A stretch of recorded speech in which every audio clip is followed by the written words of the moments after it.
has been playing a lot of hyper aggressive ML during season 5. But what happened was when it came to the playoffs, they just stayed away from that. And I don't really know what happened at that point on their side. But it seems to me that they're being very passive. I don't know what happened in terms of them talking it out in the team. But then again, it may be the adjustment that they thought that was worthy for at that time. But looking at the head-to-head right now, both teams have 25 games played. I think Blacklist International, just looking at their stats, well, they had their game against NSP Solid yesterday. It was very successful. So we might just see a bit of a difference in terms of their pacing right now. And I think that Blacklist International will be very, very aggressive at this point. I feel so too. I feel like Blacklist International is going to be coming into today with such bravado, with such enthusiasm that I can't imagine them playing any. I can't imagine them playing passively, right? If you come into a match hot, you're bound to go strong right off the bat.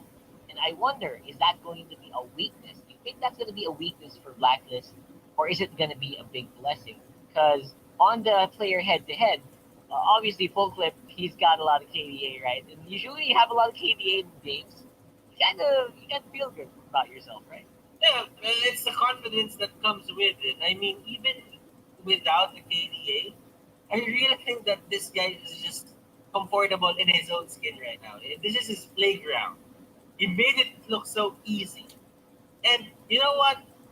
For series or for these kinds of tournaments, they just have to get one win to get the ball rolling. And that usually happens a lot in the previous seasons. Like for execution, it happens a lot. They win their first series. Then after that, they just, win it until enemy team finds out what they're doing. So confidence is there, but do not be too overconfident. Because the thing is, if you're a bit too overconfident, then you'll probably try to go for those greedy rotations, greedy moves that if Omega is ready, they will 100% punish. For You know sure. what? You know what? You know what? I'm Yeah. seeing a Tiki ban happening for Dude, this game. are I don't you know. really gonna talk about that? I mean, I mean, it worked. It worked, It, yeah, very well. Yesterday, that was one of the biggest yeah, talking points of yesterday, having it, yeah, Rafleisha from Aura PH, right? yeah. And It, yeah, it's the law or the concept of diminishing goal in a MOBA. MLBB has it as well, and a lot of MOBAs have it also. So that's true. the thing is, the only difference in the law of diminishing gold for MLBB is that you can just, get yourself killed by, and you know what, by the eighth death, by your eighth death, that only means that you're not gonna get, the enemy team is not gonna get anything more from you. That's Because right. literally, at that point, the gold has diminished. You're not gonna give out anything. And you know what? The thing about it is, they're not getting any gold from that, but they also get a streak. That's So that means if you have that streak and getting, you're not getting the gold that you're supposed to get, your standing in the game and your items isn't really at an equal level. Let's say your items is at this point and then you're legendary. that's right. So that means when the enemy team takes you down, you're worth more. That's right. It increases the value of the target. At the same time, the guy who has like a legendary, the guy who has 13 kills, only got like how much gold from all those 13 kills, I mean, probably right? at the seventh kill, that's only plus 23 gold. Yeah, that's right. That's Basically, it. like just one minion. It's like you killed one minion, right? Even less. I think a minion's worth more than that at some point. And and the thing is, you cannot ignore that Diggy. Because the Yeah, Diggy, give it time, he will punish you. He has the capability to take you down. that's right. That's That's that's right. that's the thing about Diggy. Those bombs, those time bombs, it will hurt. It will hurt. Yeah. He doesn't need items for those time bombs to actually hurt, right? That's the point of the Diggy. And at the same time, he's also giving vision. He's also stopping recalls because if you're a Diggy egg and you spin, you have damage, right? So you're stopping recalls. You're giving position. I know what you mean. It's very annoying, and it's also very destructive to some lineups. But To be then fair, that yeah, sorry. you know what, Rockhart, just seeing how some of the other players are doing it, they have to take into consideration that they cannot get a kill. That's right. Because if they get a kill, you reset your bounty. So that means when they take you down once again, you'll get gold and you have to make it out till the eighth death of you again. And that's the only time where the zero value Diggy or the sacrificial Diggy strat will work once more. But your goal is to not get a kill, just use the time's journey and bail out your allies. That's the only thing that you're gonna do. Yeah, this issue was highly contested. I think yesterday in social media, where a lot of teams are really discussing how efficient this technique is going to be, or how widely it's going to be used. Right? It's not really a bug, right? It's a feature. It's a feature that originally it's meant to give players who are who are down. It's like a cat. They call it a catch up mechanic, right? So if you're doing badly in a game, the game itself gives you a chance to get back by slowing down the progress of the enemy who is killing you. So it's super. I know what you mean. It's super contested. It's very controversial, and I'm wondering if it's going to be a permaban here for today. And what do you think Uh, that's gonna mean for our teams? uh, Other teams are gonna follow suit. But then again, it's not really an easy lineup. It's not going to be an easy line to pull off. This means one guy is taking the bullet for your team. So that means that, you know, the other four must do well. And the other four must get all the gold in the map just because, someone is someone is sacrificing himself. It's true. I think that only happened for Aura because everyone was like super good, right? Super good in terms of their mechanics. Number one, obviously, it's a champion team. Number two, what were they picking? Selena, Diggy, Lee Sun Shin. These are heroes that provide vision all around the map. So that even though a lot of their teams are, one of their teammates are falling hard, the rest can stay safe, right? Mhm. And I really like that. So I think that's a big warning, right, to everyone to Yeah. please don't do it on ranked games. Please, not yet. Ah, I mean, for ranked games, we do please, have the system for a for system feeding. that Yeah, uh, how do you say this? Notifies you if you're already feeding. yeah. So So having a please, 0.21 14 will probably hurt your credit score. very bad. I've seen a few attempts yesterday, so it's really bad, right? So I've seen a couple. Like yep. people were showing it to me on my page and then the Mhm. messages. They have 5 kills. They have 4 kills. They have some had 6 kills. To be honest, and that means it was reset 6 times, and That you give yeah. out another set of gold. So you know what? You should just avoid taking it. That's right. So we'll probably find out later if that's going to be an issue or if it's going to be permanent. And I think a lot of the what they're saying yesterday, the talks are that if you are that basically it's an automatic -1 for a team ban, right? So they're thinking, is that going to be a disadvantage for the enemy team or is it going to be a disadvantage for your team? What do you think? Mhm. Is it going to affect the bans too much or that much? Of course, because you know what? Let's put it this way. First team won't ban it. First pick won't ban it. Mhm. 100% sure. Second pick needs to ban it. The first two picks needs to ban it. You know why? Because automatically Diggy will just come out of nowhere and you guys will think to yourselves, we have made a mistake. It's Mhm. But Yep. Yep. our players are getting smarter. Oh, for sure. So For sure. the thing is, they might have made this kind of strategy now, but who knows? Maybe at that point, like the 6 hour or 12 hour range, or let's say 18 hour range, that from that game that happened yesterday, maybe someone has already paid the counter to it. That's a very, very good point, my friend. Yeah, I yeah, wonder if we have 24 hours, almost 24 hours, right? I mean, a lot of people, especially the pro players, yeah. they're probably already like the laboratories, the boot camps are super Mhm. busy, right? And and the thing is, I'm always, should I say this, grateful to, I'm always Hashtag being grateful. hashtag be grateful. I'm always grateful to the coaches and the analysts, because here is where their importance lies. The team needs to rest. Then that means the coaches will have to go into overtime. Like they have to do rapid thinking. They need to make let's say a counter or two for these kinds of strategies. So you know what? You know what? These kinds of things, it just makes the esports scene cool. It makes the pro teams whole, and it really just makes MPL more competitive. Yeah. But Blacklist,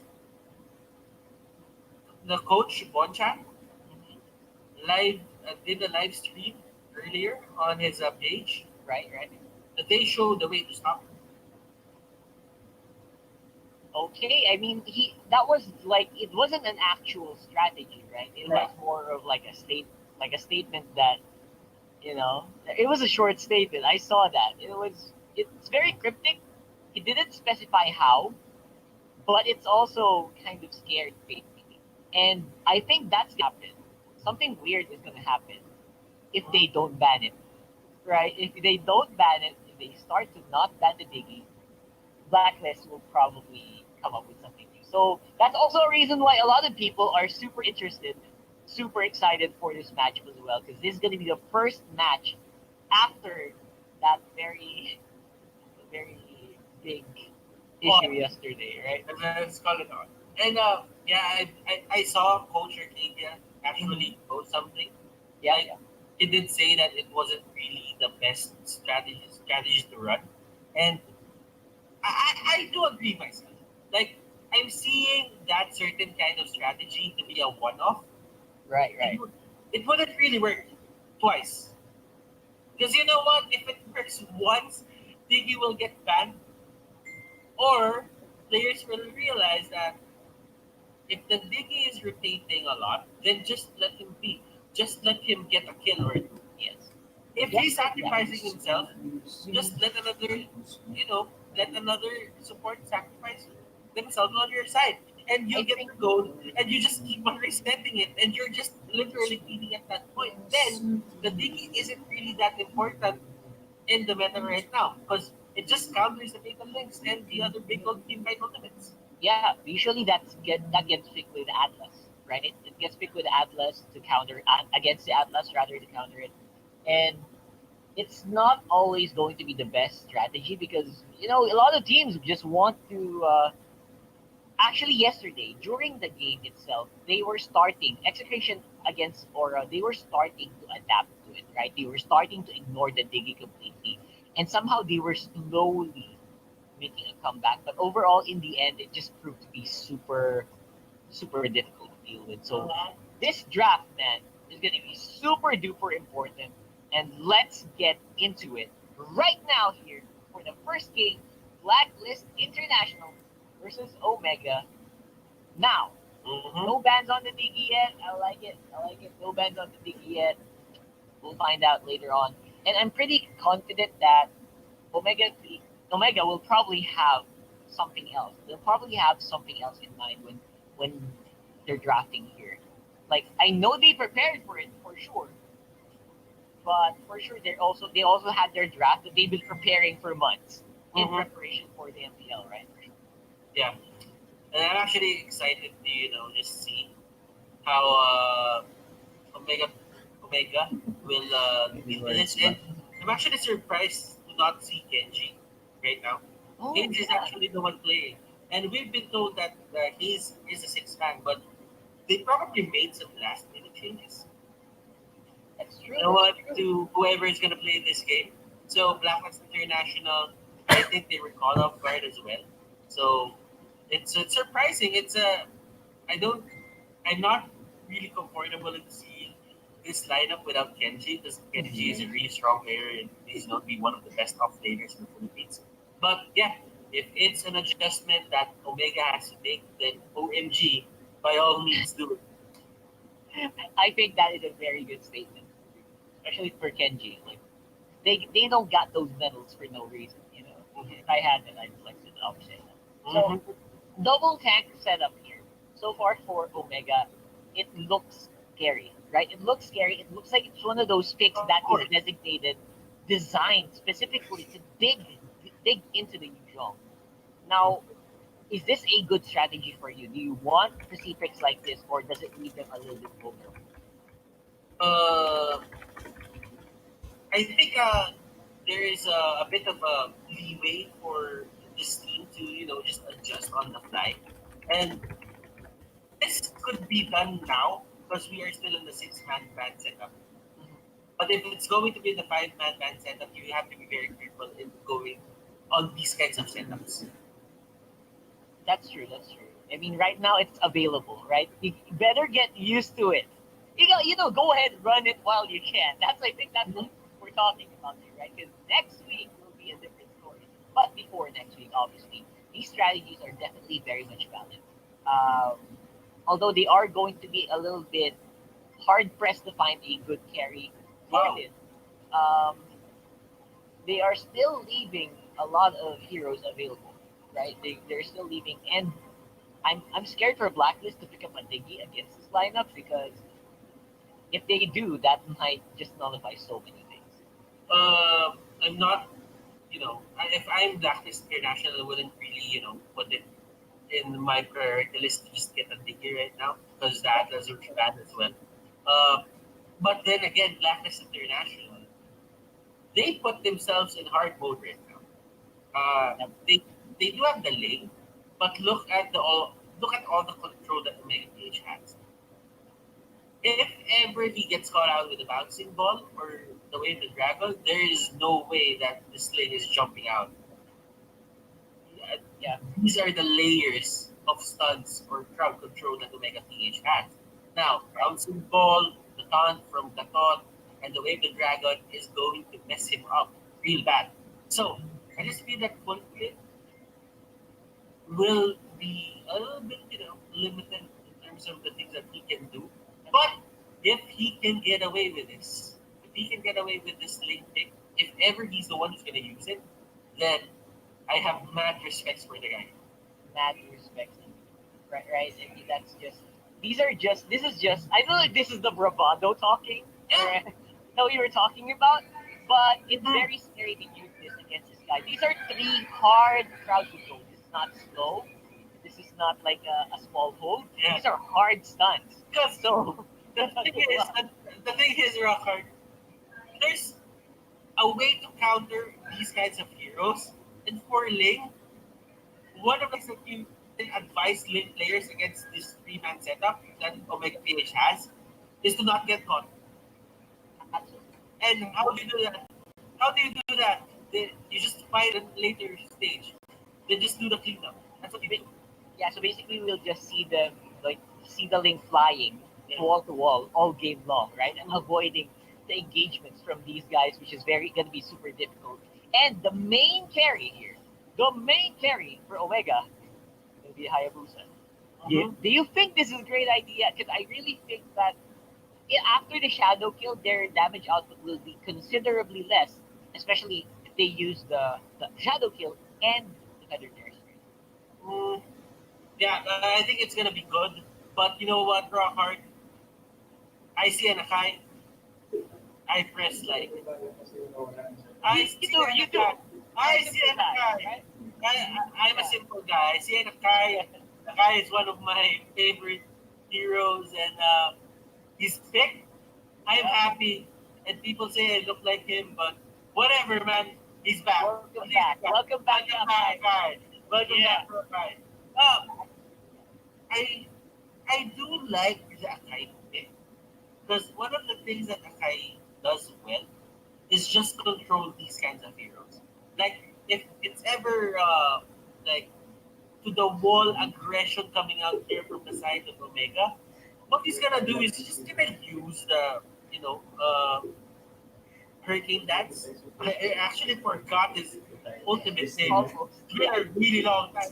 Hurricane Dance to just zone out everyone or to just stop these crucial initiations on the side of Omega. So I like the thought process, but the thing is, it's gonna take a lot of prowess or expertise to make this work.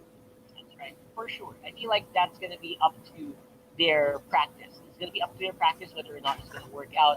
And if you guys, who do you guys think are going to win? Comment it on the comment section and use hashtag #BeLegendary when sharing the stream because we are heading into the matchup Blacklist International versus Omega PH. Let's go Blacklist International Omega PH Esports. They have two concussive blasts on Toshi and Heath. That will give them a bit of a damage boost into the early game. While to the side here of Blacklist International, they do have the Avarice. So on Popol and Koopa. So that only means that they have one extra potential carry on their side. That's right. Dexstar on the Popoli Koopa getting that gold generation emblem will definitely be a prime candidate to get to get at least ease the tension, right? And if you think about it, they will start to look like they have three carries. Edward is also on the Chango, which means that's a lot of damage output that will be coming from Blacklist International here. So I don't know if a lot of people are happy to not see the Biggie today, or if they're like they're kind of sad they want to see more, but that's not going to be happening for the meantime. Mhm. And look at this. No, the teams here are just giving importance to their minions. They know that they can fight right now. They should give Haji and let's say full clip to their level fours. Just get them their first item, and that's the time that they will fight. There's no purify here onto the side of Omega PH Esports. You have to look That's at it right. this way. So Eson here, if he ever catches them with a petrify and the hurricane dance, that's going to be a big problem for the side of Omega PH Esports.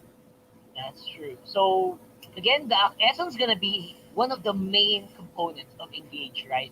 For Blacklist International, it'll be up to this guy whether or not they will probably get a lot of kills for two. Now we're seeing them actually circling around the crab area. Tyrant's Revenge will be hitting Edward, but no good follow up yet because I don't think they have the damage output unless they want to go for it. And the Feathered Airstrike will be available. He was just waiting for the prime moment to do it. But yeah, without much items on Hajizi, on the Hayabusa, they're not that confident to fight just yet. Okay, I like the thought process here on the side of Omega. They're not really forcing a lot of things because if you would look at their carries, they don't really have that kill potential. Now Hayes has level 4. I think that they will try to fight, and this is the fight that they want. They have Feather Airstrike. Hayes can just use it to deal extra damage. But That's look at right. this Aqua. Good positioning. Good Yeah, targeting there coming up from him. actually, that's right. This is also one of the guys that don't want to fight as early as possible, and they are just sustaining as hard as they can here. But for the meantime, it looks like Omega PH Esports could go in for that turtle, and it's going down very quickly. Dexstar is the only one in position to go for the steal and will be secured here by Hajizi. But looks like, oh my gosh, he will be having a big problem here. He is very, very low, bouncing ball out, but first blood still goes over to Spokesman. And Hayes here is not he's not given the chance to use, you know what, to use that Feather Airstrike at its maximum potential just because Aqua and the others, they know who to target. Dexter doesn't really have a hard time catching out of Farsa. He just sends out the dog. And the dog literally just bites Hayes. And he's forced out. That's It's a what happens. big amount of damage, right? That fight from Koopa is just so scary at the early levels that even the Kufra can't really withstand it that long. So far so good. I feel like Curtisi might be going for a kill here, but will be backed up here quickly by Hayes. Feathered airstrike will not hit, but will not be needed as Curtisi will be the one to go for that kill. Full clip. He's just waiting and seeing if he can get that crab, and he is met with the bouncing baby ball there from Heath. Has to use that Temps of Place to get out, and Dexstar is just going for the backup once more. Mm-hmm. Oh, They will catch up Dexter. Dexter here. Will he get out? That is the question. Currency. They don't actually get that kill. Even with the commit, they don't get it. yeah, absolutely. I feel like that should have been something because if you saw, Dexstar did get like he face checked the bush right to the face of the Uh-huh. enemy, but they don't have that much damage for some reason. Mm-hmm. And you know what? MLBB, they're really just, trying their best to get a pick off of that Kufra.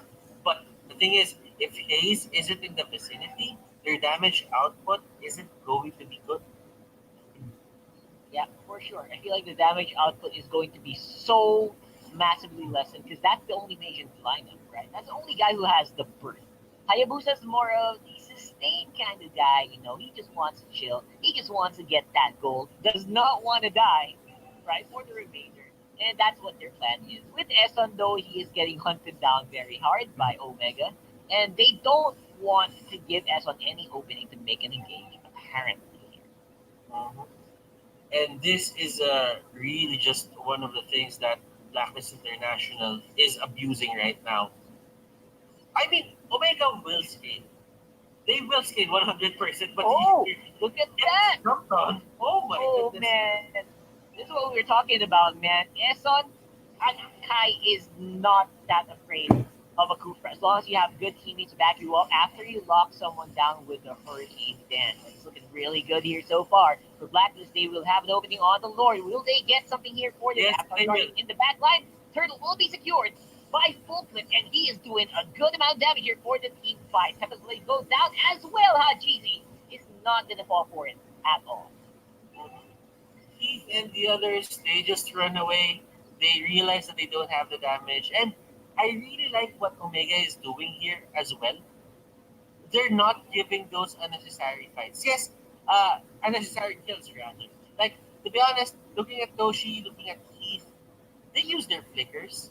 But at least they didn't give one kill. We're still at a 1-1, but Blacklist International, they are getting the objectives because they are forcing Omega back. That's right. Again, forcing Omega back, resulting in a 1.5k gold lead so far at 7 minutes of the game. And looking at Full Clip, he's 1-0-0, but he is actually pretty healthy with in terms of buffs. He's now on level 12, way ahead of some of the members here for Omega. And they want to go for a big engage despite that. And even though Hayes got the position there perfectly, it's still going to be the meteor shower, even if Yuzhong and Popol and Kupa isn't there. Goodness gracious, this guy isn't getting any break. Isn't getting a break. Like Hayes, he needs to wait for the right timing, and I feel that Hayes is capable of doing that. He just gets the clock of destiny right now. And what do you say this? It's a bit late, to be honest. It is, right. It is a bit late. Minutes. It's a My bit late God. because usually people get that at like 5 minutes, 6 minutes. 6 minutes is already a bit late, but acceptable. But 8 minutes, Yeah. it's late. That's really late. Super late. Is it even worth it to complete it at 8 minutes? I'm not sure. Maybe you just uh want to build a magic penetration item like a genius one or something like that. But or lightning trenchant, right? Well, we'll find out. Obviously, that's the usual combo, and they're just playing around with the timing. For now, though, it is going to be a mid lane turret going down for Omega and then engaged by Eson. He is behind enemy lines right now. No one to back him up except for Dexstar, which is super far on the back. And that will be Eson going down. But Blacklist International, they are not done. They want to go for the team fight still. Tyrant's Rage hits on the middle of the fight, but he does not have the damage output to follow it up. Here comes Edward with that meteor shower, and looks like Blacklist International, despite losing Eson, will get so much more in return with a double kill for Dexter. Hayes is just gonna try to run away just in time, just in the nick of time. He has his first work, he will get out. And that is probably going to be a Lord take here. Curtsy, proper timing. He just goes in and he gives up his information or where he is. He will just back down from here. And he is getting a lot of these hurricane damage coming out from Edison. Yep. Primary target, auto lock, hero lock. I'm gonna go for this move right. There's nothing you can do to stop me. But you know what, Butters? It looks like it's working out fine. Here in this Yes. hashtag shade. Shane today indeed had GZ. He tried to go for a kill there, but you know what? It's all about the scaling. As long as Hayes isn't getting the right position, not proccing four of those feathered airstrikes in one go, they're gonna have a lot of they're gonna have a hard time, just taking down someone. In this game, look at the kill score. It's really low. This isn't really this isn't normal for a Mobile Legends game. 3-2, but you're at 6,000 gold lead. Like, holy cow, that is just magical for some people. And now it's gonna be the Lord walking up on the mid lane. Is this gonna be a team fight that they can take? I think not. Omega is now inside the base with the Lord in hand. Avatar Guardian on the back line does not hit anyone. It's really still Ezra protecting the back line. Edward is on a free hit inside the base, though Aqua might be in danger. Lord will go down finally, but I don't think they're done just yet. hmm And look at this. There is a fight happening on all sides of their base. Heath here trying to defend it, trying to defend the turret as much as possible, but it will just go down. And that is still going to be a win on the side of Blacklist International. They got the objectives. They got two turrets on that skirmish alone. It wasn't even a team fight at some point, just because someone just keeps on getting picked off on the side of Blacklist International. And this is still one of the things that you have to look at for Blacklist International. They have this setup where the poke composition just works. It is like the poke from Edward, the meteor shower. It's almost impossible to deal with for Omega. They're having a hard time dealing with it. Only Hayes can do. Only Hayes can actually reach Edward at this point, right? And Hayes only does not only have to deal with Edward. He also has to deal with Dexter. If Eson goes in, he also has to watch it. So Hayes, his plate is looking so full right now. Not to mention Bullclip is just on the other side of the map, taking everything from Omega. Yes, of course. Omega, they still have a chance to do this. I think that they have this capability to just layer all those stuns, crowd control, and just punish Blacklist International from there. But you have to look at how Essen plays. He doesn't really, pull back on those hurricane dance. He's not trying to find the best hurricane dance, probably catch out Haji or Kurt. They're not He's not planning to do that. What he's trying to do is to not layer every stun that Omega has. He's just stopping one of them and trapping one of them in his grasp.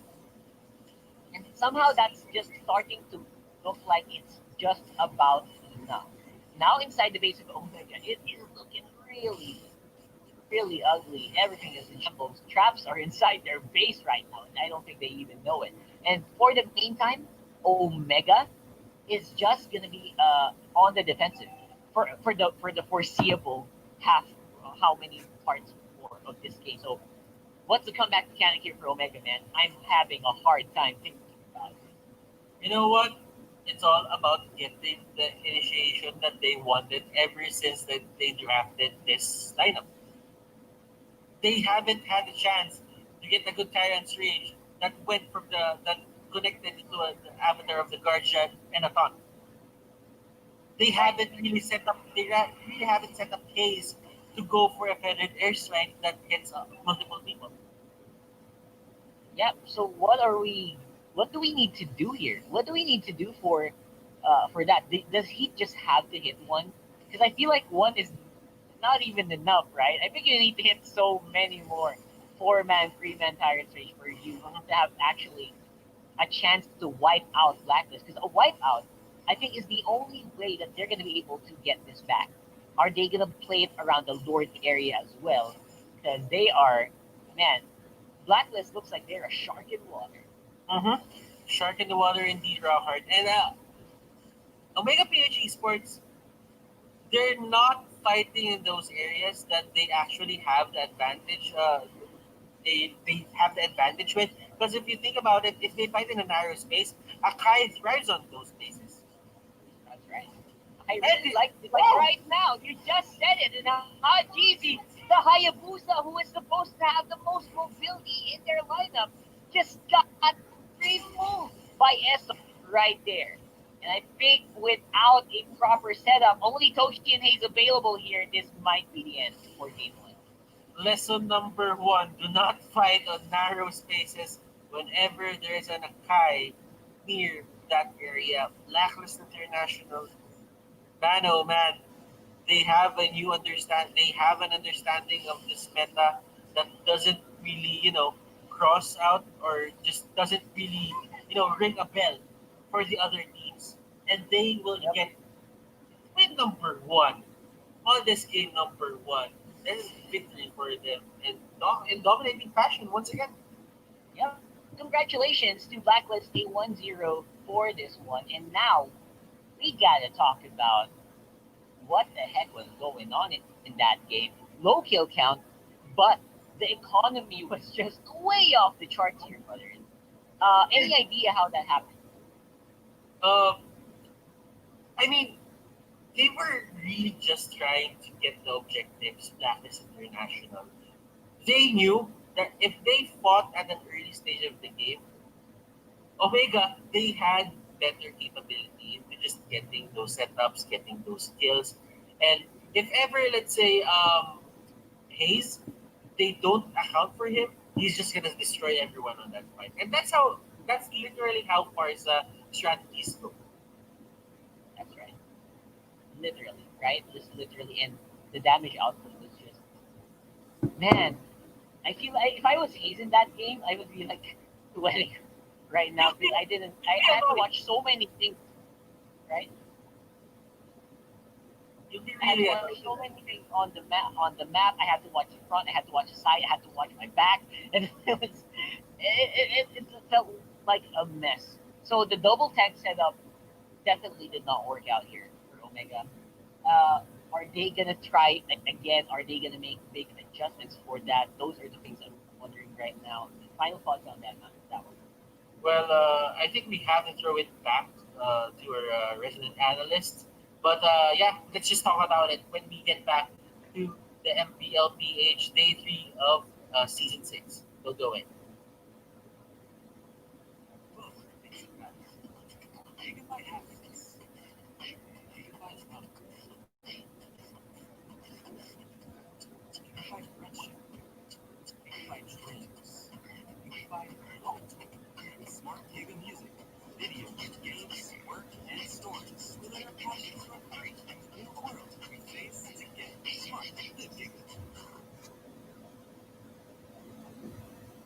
A chess match, yun siguro yung description ko sa game na to. Nagtatansyahan para sa teams para malaman kung sino yung magmamate sa kabila. And I think that's my judgment of this game. Nevertheless, it was a victory para sa Blacklist. International laban sa Omega. Yeah, guys, nakausap ko yung iba sa mga tropa bigs natin off-cam. And medyo nagkaroon ng bet kung sino yung mananalo sa end. Honestly, a lot of people have betted against Cactus. In fact, Omega yung target nila. But there, it's normal. The past season's performance of Omega laban sa Blacklist is almost always Omega winning it over Blacklist in a very strong manner. Pero ano nga ba yung mga change-ups all throughout the off-season now that we're seeing Blacklist? And I think ang daming significant changes. Una sa lahat, they put Edward in a position wherein he can shine. I think if you've been watching me throughout the broadcast of MPL Season 4 and 5, Ang dami kong minention about Edward being scouted as a core earlier this year. And then he kind of played support him. It was amazing, di ba? Nagpakita siya ng mga Natalia plays. Very explosive when it comes to controlling the the utility support role. And ngayon, nandun na siya sa role dun sa napag-dish out siya. Nag-shine siya, kumbaga, sa magpapakita tayo ng core role. Also, I love it that we are seeing Aqua being really put on a spotlight dahil sa ginagawa ni Eson and Dexter. I think I'm gonna talk a lot about this specific duo all throughout MPL season 6 because I'm really impressed on how Dexter as well as Eson controls their heroes and also affects the team. Imagine, who would have thought that a Akai will successful in the meta. Napakatagal nang hindi tayo nakita na magandang Akai. And if you're looking at Eson, wala siyang pakialam sa full 5v5 defense. Wala siyang pakialam kung apat inahuli niya with this Hurricane Dance. In fact, kahit tanks, solo tanks, ginagamitan niya na kanyang ultimate. I think there are some of the important factors we should be considering into this post-game analysis. The highlights, the smart highlights of the game, mga kaibigan. Good luck sa mga sa gumagawa ng highlights because there's not much actually. In fact, by 12 minutes or even until 15 yata, it's 4 and 2. 4 kills lang yung Blacklist International. MLBB, 2 kills lang. Very low scoring game. And why is that the case? Both teams, like I said, this is a chess match. Nagsiset up muna sila ng kanilang mga pieces over the board, tapos tsaka lang sila magkakaroon ng malupit na kahigitan. That's why the scores are very low. In fact, we finished, I think, at 7 and 2, or at least yung last team fight, it started at 7 and 2. This is very impressive from Blacklist International. This is their way of telling us a different approach for playing Mobile Legends. It's not about the kills. Full clip, our smart MVP of the game, 2-0-4. Very good performance with winning. You get explosive. But what makes it so impressive is how disciplined the whole of Blacklist is. They know their roles. So, just to give you a little, very quick description on of what Blacklist did in this specific game, is that naghintay lang sila na kanilang mga timings. There was a clash in the middle kung saan nag-overtake ang Blacklist doon sa may mid-lane turret. And you know what they did? Ano ba hinintay nila? The first item on the Chango, the first item on the Yuzhong as well, they group up a spike doon sa may gitna at doon sila push. Hindi nga sila masyadong nag-focus dun sa pag-kill ng kalaban. They used the shower just to clear out the minion wave and to zone out their name. So while the rest of Blacklist with the Popol and Kupa are just pushing the turret. So it's again another timing-based lineup mula sa Blacklist, just like what they did against Next Play, which kind of makes it very exciting for game number 2. Usually, ang Omega, ang squad na alam natin na timing-based din. When Kenji was there, when Ethan Hayes were using it and rallying around Toshi. Mukhang Blacklist, sila nagpapakilala bilang isang team na mas malupit ang timings for MPL Season 6. Let's see what will happen in game number 2 as we bring it back to the casters. And there you have it. Wolf himself says, you don't need that many kills just to get ahead in the game. And I think a lot of players will definitely have a use for that lesson. Welcome back here. And I'm your anchor, Rockhart. Alongside Butters, going to give you game 2 here for Blacklist versus Omega. So Butters, I think a lot of people definitely need to learn from that, right? But what other ways would Omega be able to counter if for example, Blacklist does something similar to this one? The thing is, you cannot counter something that you aren't really prepared for. Like a lot of the games that I watch from Blacklist International, they've been really trying to go for the poke composition. Now, Right. them poking the enemy, it's one of the things that you don't really take a full engage against the enemy team. What you do is you just try to measure things up, and if you can take someone just by poking them, you do that. But when you can take a full team fight, that's the time where you just go all out. And if you saw Eson how he played earlier, he trapped Heath thrice near the turtle at the same point. That was So yeah. there's this certain understanding of Eson and the patterns of on the patterns of Heath. He knows where Kit will position and he just goes there. And he finds it. And he's not trying to take down Heath. What he's trying to do is just delay the initiation and give time for his teammates to take down the objective. Yeah, I think it's super smart for Eson to really focus down on that game, right? It was just he knew it, and that's what. Where's that from, right? That's probably because of how veteran status this guy is. He's one of the OG players in the NFL. He knows if this Hoopra cannot make good plays, man, Omega's definitely gonna have a hard time keeping up. But we are here on the draft for Game Two here for Omega versus Blacklist International, and so far, they are Omega's gonna go and try to steal that Yuzhong. Obviously, not gonna be similar to what we've seen earlier. So Blacklist, I'm still wondering what kind of stuff they have under their sleeves here, and Farsa is going to. I think we're gonna have a bit of a switch, collective switch, and I like it. I hope that happens, right? Roger though will be the one for the carry for Blacklist. That's good for me. Yeah, okay. At least right now, Blacklist International can just make the proper ways of, the proper ways of engagement.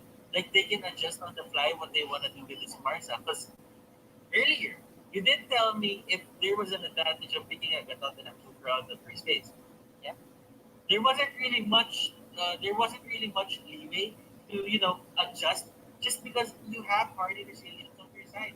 Sometimes initiations can be tricky and can be linear and can give out information of what you want to do in the reading. So that's why Blacklist International saw that they adjusted accordingly and they won the game. But right now, this party setup will be unknown to Omega PH Esports by the time that they go here for the third thing. They wouldn't yeah, really know who's the slot right now is. It's probably going to be attack. I was about to say Hylas, but they go for Carmina, and that's fine. It's someone who goes into the front lines and has good synergy with the Barca. Why does he have good synergy with the Barca? Carmina has a stun, and that is, yeah, it gives your time to get it with one word, and it is like. Now, if they get the early lead, then that only means Barca can one shot pull these heroes on the side of Mega PH Sports. Just probably turn the knights of Clash. Maybe. yeah. Especially helps blood, right? And blood plus better, right? There's so much anticipation on that. Okay, gone. And that kind of will be amplified even further if they can get a pretty good tank that can group people up. I'm still looking for some way, something they help the setup. Because they have the sustain, right? They have the sustain from the Cardilla. They have the dash up for Marsa. But they don't really have the initiate. They don't have the initiate yet. So we're looking for a good initiator for Blacklist. And I wonder if they're going to go in at it with, like you said, Python, probably a good idea. But the thought was banned out by Omega in preparation for that deployment. That was good. I think it is like they don't really have an offlane at that point, and the Dot was one of the prime examples of just getting it. And the Dot is a good counter against the Yuzhong as well. So it's a no-brainer for last if they would get that out. But for Omega PH Esports, I like the hill that they gives them extra. That it Yeah. gives them extra damage output, it gives them extra hold and dueling capability. In terms of dueling capability, I think he can just take down Carmilla. But at the same time, if Carmilla gets the proper stacks before Carmilla can do significant damage, then that's the time it really turns around. Yeah, the funny thing is almost every member of Omega right now is basically capable of doing dishing out on damage. And that might be just what the Doctor Order is for Omega. It might suit them in their lineup in their play style and the team that on the other side though, they are starting to build more defensive options as well with that Baksha lineup. If you're looking for engage from Blacklist, they answer to the Baksha. Might not be the hard engage that a lot of people would want, but knowing Blacklist International, they got some mechanics out there for them. Pretty even on the matchup, I would say. Both teams adjusted quite well. Um, I don't know if you think anyone's going to be ahead here, but it feels like another coin toss. Um, I have to say, I would side with Blacklist now again, just because they had the action. And that was the perfect answer to the Esmeralda. I mean, Esmeralda was just standing in the back. There are a lot of back inside of Blacklist International, but just not giving them, not giving her that capability at level one. It really just changes the game. I mean, if Baksha has a good game, then probably Omega will just really have a hard time. And I know that Omega is still a high profile in terms of the MPL, but that is international. They're making all of the proper adjustments to win the game. That's true. And heading into game two here, Omega Blacklist International. I'm wondering where what's going to be the skill what's going to be the pivot point rather for Black. Are they ever going to slow down here?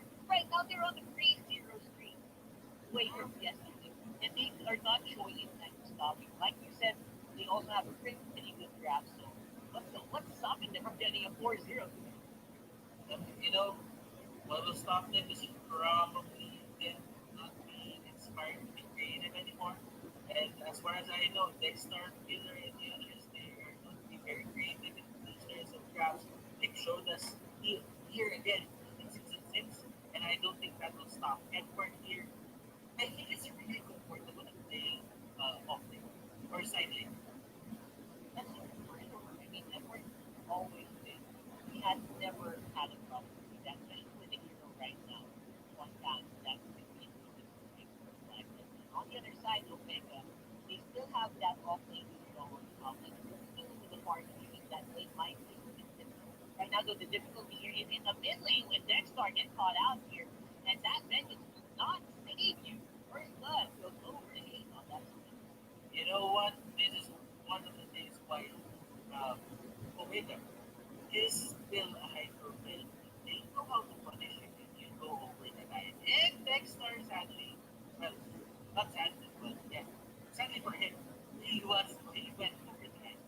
And to be honest, Blacklist International, they can just improve, but Omega-PH Esports, I think they are regaining confidence that they lost. And Haji here, and it's really natural while using Link. And flowing just like water. And we have seen Haji play this hero for a long time. There is no doubt about the mechanics here. The question is will they be able to engage well once more attempts to play quickly showing that he can. That's what he's having output and the latest damage in and out. But still, he will be the one who falls despite them going engaging. Look at the collapse right there coming out here for Omega. They really just tried to win that fight, but if Aqua can get in position for that kind of air strike, it hit two people with one second of air strike, it hit two people, it stacked up, and they just got destroyed. Yeah. And that hurt. That hurt so much. Oh my gosh. Like that was one. Imagine two landing. Something we might have seen a double right there, right? So both teams are now starting to recognize each other's strengths. Now they're avoiding each other. Just going for the main objectives here. Now you will enter Twin Fight absolutely easily already. So she is getting ready to steal, but will be secured once more by both. And Ace tried to go in as a here, getting scratched, but really matter. Damage still there. Aqua did a considerable amount of damage here on Crimson. But you know what? Aqua was forced to use his purify. So I think that's a win for Crimson. That is a big deal. Absolutely big deal. Removing the Purify allows Ace to just enter the backside of Blacklist find Aqua immediate that out Yeah. without any problems. Now it could be a top lane push here. Three members from Blacklist finding the Yuzhong. They're easy gonna have to go for the back alley, but will he make it into tower at least? Does that mean that he can stop Blacklist? I don't think so. Even on the Dragon, not have the backup to pull it off. I love the discipline. They could have, died, but they realized that the objective is more important than the kill. They just went for the kill, and that's discipline. Exactly it. Like there's trigger discipline, there's skill discipline. I think that's what's happening right now here. And we are seeing Blacklist just not using all of that tanky discipline on them. And so far, I think hard ahead, but not by much. I is that's basically nothing, right? Yeah. And at least Toshi right now has his enchanted bats. It will give him extra mana regeneration, extra cooldown reduction for his skills, which is very important for an Esmeralda. But you know what? Just looking at it, the gold right now is going inside the Blacklist International. They're giving a lot more, support for their jungle, for the objective making. But the thing is, Blacklist International, they can't really just force these kinds of fights because their mid lane is open. When they lose a fight or when they lose a member, almost automatically MLBB Esports will just go into their jungle, steal a couple of the monsters, and just go back. Yeah. Because that's the thing. When you lose your mid lane turret, you lose a lot of your jungle control. Yes, it opens up your base, and I think they are abusing that so hard right now. And Omega, they still want to go for the fight here. Dexter is very, very low. Esson and Dexter are both tank. The damage output is lacking. He is actually running here for his life. Dexter is still up, but looks like Soshi are easy to be and that right there and then. I mean, Hajizi was even going for the buff. That's how confident Omega is right now in this. Yes, and Omega, not wasting any more time, they just go straight for that turtle. Haji, senior, mineral fusion, they will just secure that, and I feel they really are doing good right now. Mega PH Esports, even though they lost and then they Tempo was going to say Dallas International, they made it all count. They kept on punishing Dexter. And that's the thing. When Dexter gets punished, he doesn't scale as well because the levels are not going to be on his side. Yep, that's because we don't have a lot of offensive people in the sport like that. I think this is the same problem that they've had. Because if Aqua is not there, if whole team is not there, you're basically just walking training dummies, right? Just waiting for it. And being on defensive is somebody demanded to do that. And so that is one of the matchups that we have for me to see. I think these guys are going to go at each other's throats till the end of this game. For non-stop, like going I, straight. I mean, it's poetic because game number one, Exxon kept on targeting him with the hurricane. And right now it's like, okay, you've been messing around with me, you've been annoying me from game number one. Right now it's time to get even. Let's go game number two. Yep, and as Mother said it, Esson does fall down here from the hands of Omega. Well, the Wolflick is having a hard time finding his target. Except right now for DC Boogie one, he is blowing at the dragon, and it's not good. The target is lost. And it will be a push on the bottom lane by DC because of all of this, adding even more gold over to Omega 43. True, true. But Dexter here gets caught out. And look at this. Heath and Dexter getting a bit of a stumble, but the predator strength is still there. Good read coming out from Omega. They knew that they couldn't really take that, but right now Ace is just trying to get away, and Ace will be using the figure to get out. But onto the back lines, Forklift and Link going at each other. Will this be a fight? I think this is going to be a big one. Haji though will be throwing off. It's a 2v4 around this area. Once again, where is Aqua? The damage output is way too late. That are almost falls down. I guess he will. Even though he had defensive, he not withstand the damage coming in from the offensive game for the Omega.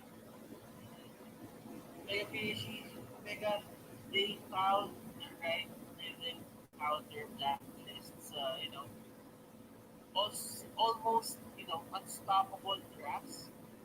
Now they make use of their Selena player, their Hilda, and I think that Toshi here is very much comfortable just pushing these things and backing it all up. Because the thing is, Eson might have uh, anti-protection, anti-protection asset, but the thing is, you cannot take into account when Toshi, you cannot forget that when Toshi gets the extra levels, that also means extra protection. So, it just begins. But will your damage still matter if Toshi has high levels or high amounts of XP on his side? Absolutely. They started to matter less and less.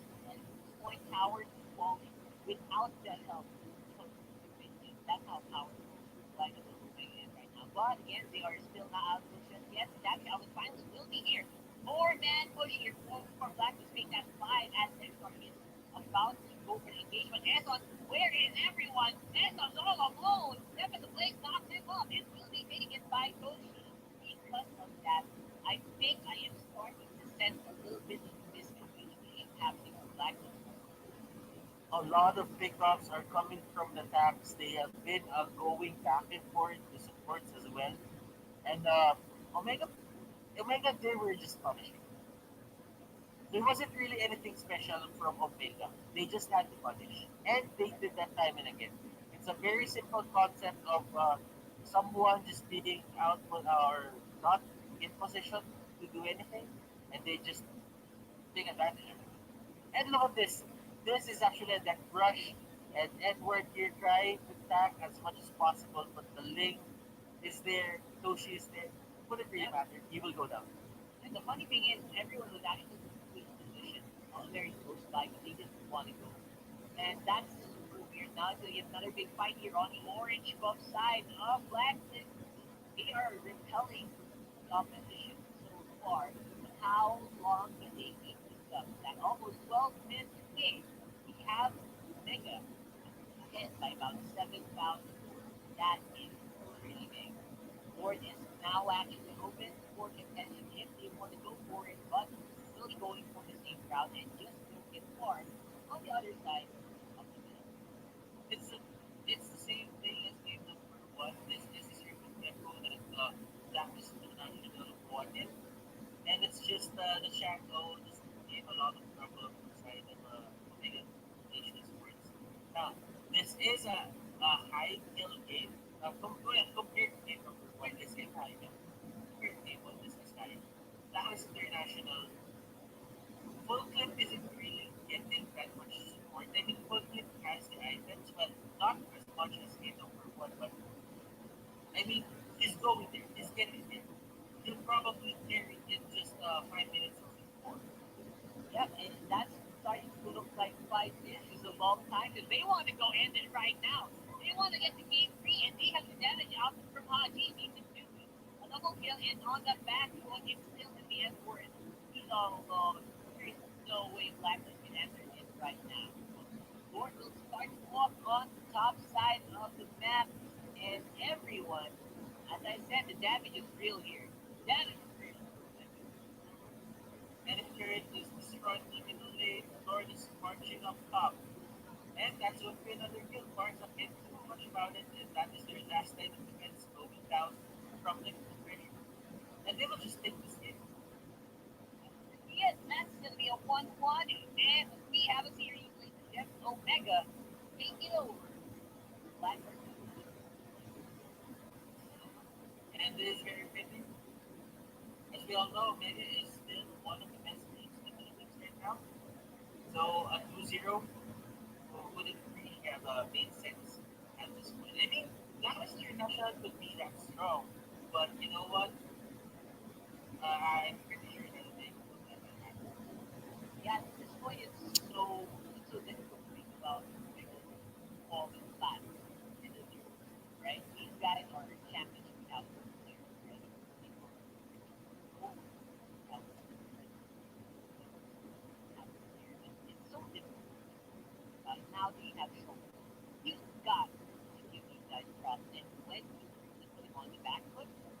pull out some really good competition.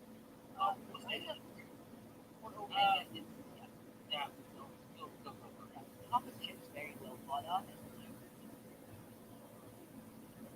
I mean, let's just discuss it when we go back because I think Will is ready to throw out the bars that he has for analysis. And we'll be back after a very short break, right, Butters? Mr. Rockart. And see you guys later.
Butter is that you surface and we break the game free between Blacklist International and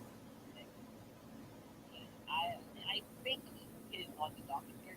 They had a good idea, they had the right idea, but the execution is just a bit more difficult than they wanted to be, especially against a team like Omega. Now, that lineup was really scary, right?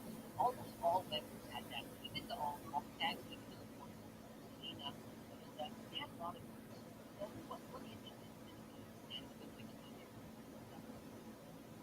Um, they should have just played with the scale of for the side of Blacklist International. Like seriously, uh, they had good heroes for the game.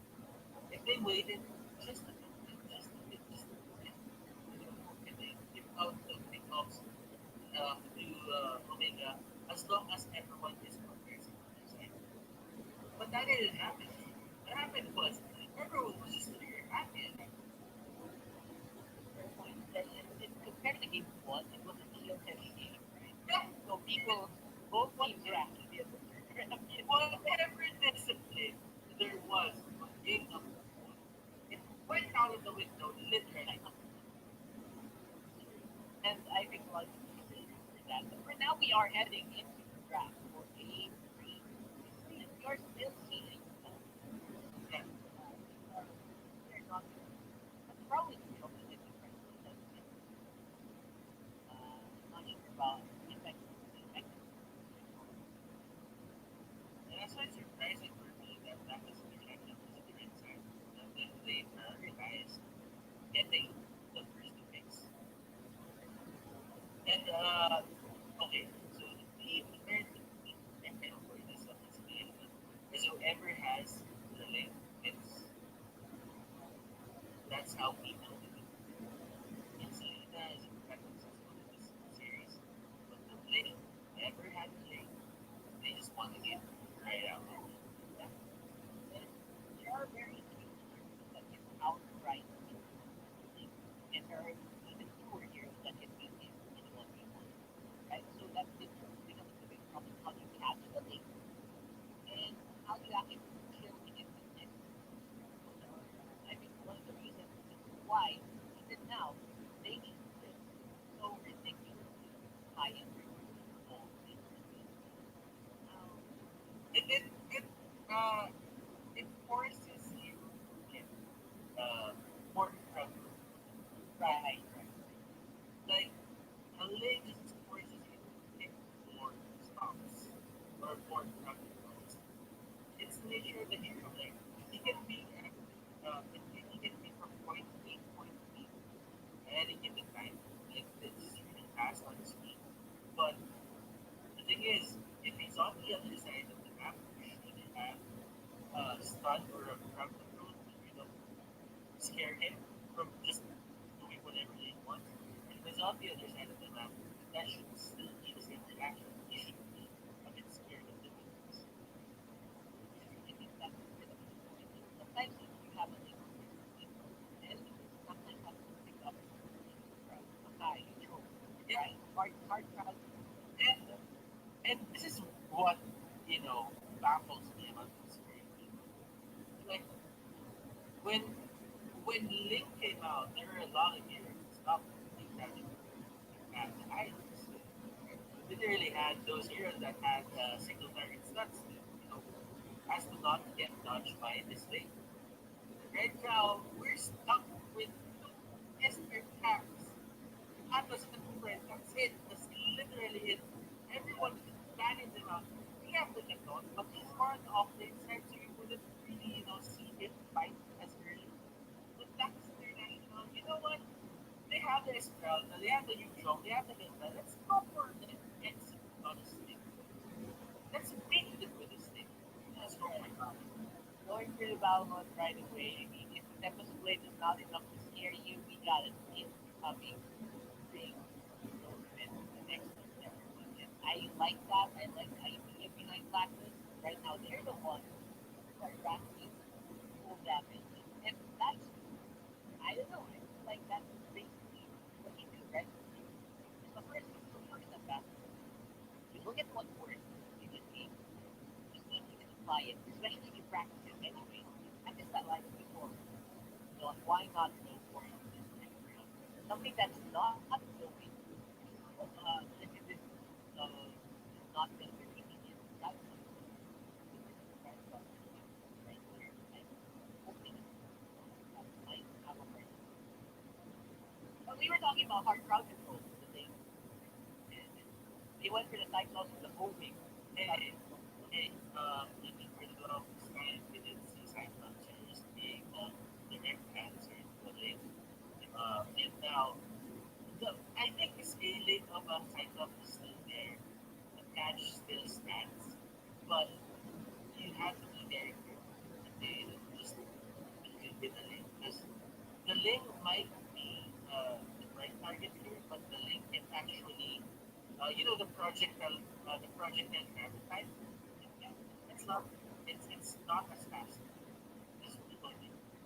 So if Link catches the first sight of that movement coming out on his side or going to his side, he's just gonna jump out, go to safety, then go back when it's over. That's basically it, right. That is what we wanted to do. Even I mean, there are some moments where the link can even just stand on the wall. Like, oh, okay, you stun the link, but sometimes it's just there. No one can reach it. So I'm looking for I'm looking forward to whether or not Ace can do well against this thing, against so many of us. Remember, the Blacklist match has to head into game three of MLBB Esports versus Blacklist International. So As I've I said, know you Robert, yeah, as I've said, I saw this as a game number, yeah. as a game number three, automatic game number three series, and it didn't fail me. Dexter here is somewhat, just going for the face check feels quite impressed and it pays off because the thing is, like a PH Esports, they do not have a clue, but look at Eson what he's doing. He's going to block them from that red buff or that orange buff. And it seems like everyone is there. But no, it's the other way around. They're the ones who lost their orange buff. That's a full 180 right there. Uh, MLBB is amazing. They're amazing. yes, they are. I mean, it is the battle of the wins. Like, oh my gosh, and now it's gonna be a double bump here. More flag. Clearly, Robert, who has the right mind to face, to go in front of three people without the other members on his backside with no support? No one will do that. But it came this cycle thing in which, oh, they're there. You cannot go in. I'm gonna block this path. And when you get past me, there are three people there just waiting for the right time to strike. They stood back. Many PhDs were just like, oops, they weren't really there. They were invading our side. I wonder how that's gonna affect Haji right now, right? He doesn't have the more and he's behind on the um not super behind, but he should be a lot higher up the compared to the full team right now. We've got everything on the map. And now I'm wondering what's gonna be the play here. They play it a little slower now that they have lacked that early game momentum. You know what? Omega PhD Sports, they can still spin as much as possible. I'm not going to take that away. But the thing is, Aqua seems like a free hero right now as long as he takes into account courtesy. Right? He's a free. This is the most free Marza that we're going to see in this series. Everyone had an answer for Marza, but right now, as long as he takes account for courtesy, I think Aqua will give up. Yeah, no one's an ace. No one will lock him down except for Cyclones, which again, as you mentioned, it has a long travel time. Which is Blacklist International, they're playing around with that travel time all day long. Now their star is actually first of all, it's actually hurting again. They are chasing under the tower. That might be a bit more big two, and next star is to be alive. But of course, Turtle will be probably next right for the third or most of the as long as they can take down this tower. But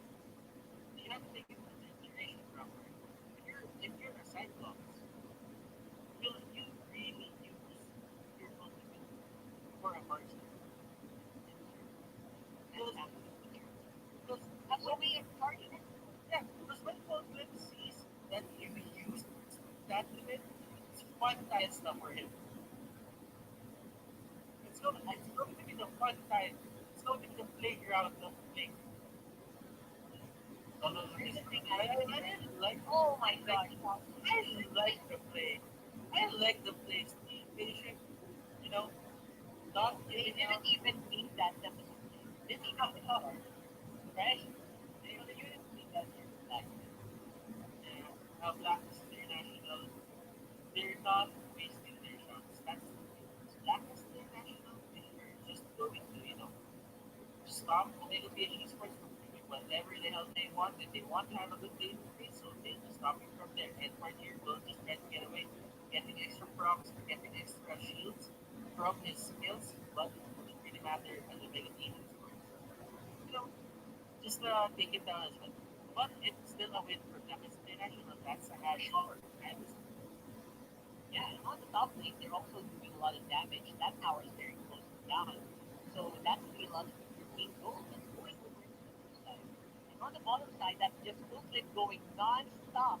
On Tempest plays. Every time he sees a target, you know what? Wham, bam, and they just go in and go in. I like it. I like what they're doing, and they are showing a lot of power here. Even though the gold is not even that, the gold difference is not even that big. You know what? I was waiting for things to there. You're like, wow, man. You kind of give it, you kind of left me there hanging. But yeah, I'll take it for myself. Okay, but good with here, good for Fritzy. We saw Haji Z and he just did a good thing. And Haji Z, look at his levels. He's level 8. But he's at level 10. So is it really just a matter of them lacking gold? This is a matter of them. This is a matter of them not putting Haji in the pedestal that he's supposed to be in. And Woodcliff is having free reign over whatever the hell we want on the map. That's true. That kind of enforces the difference. It kind of shows us how big a difference those buffs make in the early game. The amount of experience that they can gain, and the amount of tempo that your team can get just from having those buffs. They're just ridiculous. And that's why a lot of teams really focus on those. For the meantime, though, is the Inoshi is cutting the video. Oh, They are someone not got really hit. doing it. Someone got hit Oh, by a yeah. straight arrow. But that Out of wasn't even supposed to nowhere. be his. That wasn't even supposed to be his in the first place. Oh my god. Oh my goodness. So many weird things are happening right now for Blacklist that are are funny to watch. At the same time, Owen, Omega, their goals are not efficient. Actually, honestly, is them both of want to win. And looks like both teams are gonna have to back off, despite of course Omega doesn't need a lot of tempo behind. You know what? For these kinds of tournaments, these kinds of series that if we go both ways, if we go both ways, there's this thing about luck. A little pinch of luck. Like, it can happen. It wasn't really intended in the first place for Haji's, but if there was three people there, that could have been an objective. Probably, right? But the objective goes over to Omega instead, and they want to go for a fight. He's not supposed to even have HP right now. He's actually so Aqua very well in that engagement, and Edward, he was not ready to go in, and they gave away a pretty important objective at 8 minutes into the game. Really nice play coming here from both teams. You know what? They're both really deserving. Third senior will be the next target for full clip. Flicker will be used, and that is the prime time for him to use them as a play. I like that split coming up from this guy. He's getting voted into one of the most, adaptable cores that we've seen in the MPL. It could be a possibility, but it's probably too early to say as well. Yeah, these were really good scores. They are still, they still can, this game can still go either way from the looks of it, right? Um, Black United, they're executing so well, but obviously there are a bit of flaws. That's why somehow you're not Oh my! being overwhelmed. But as I said that, oh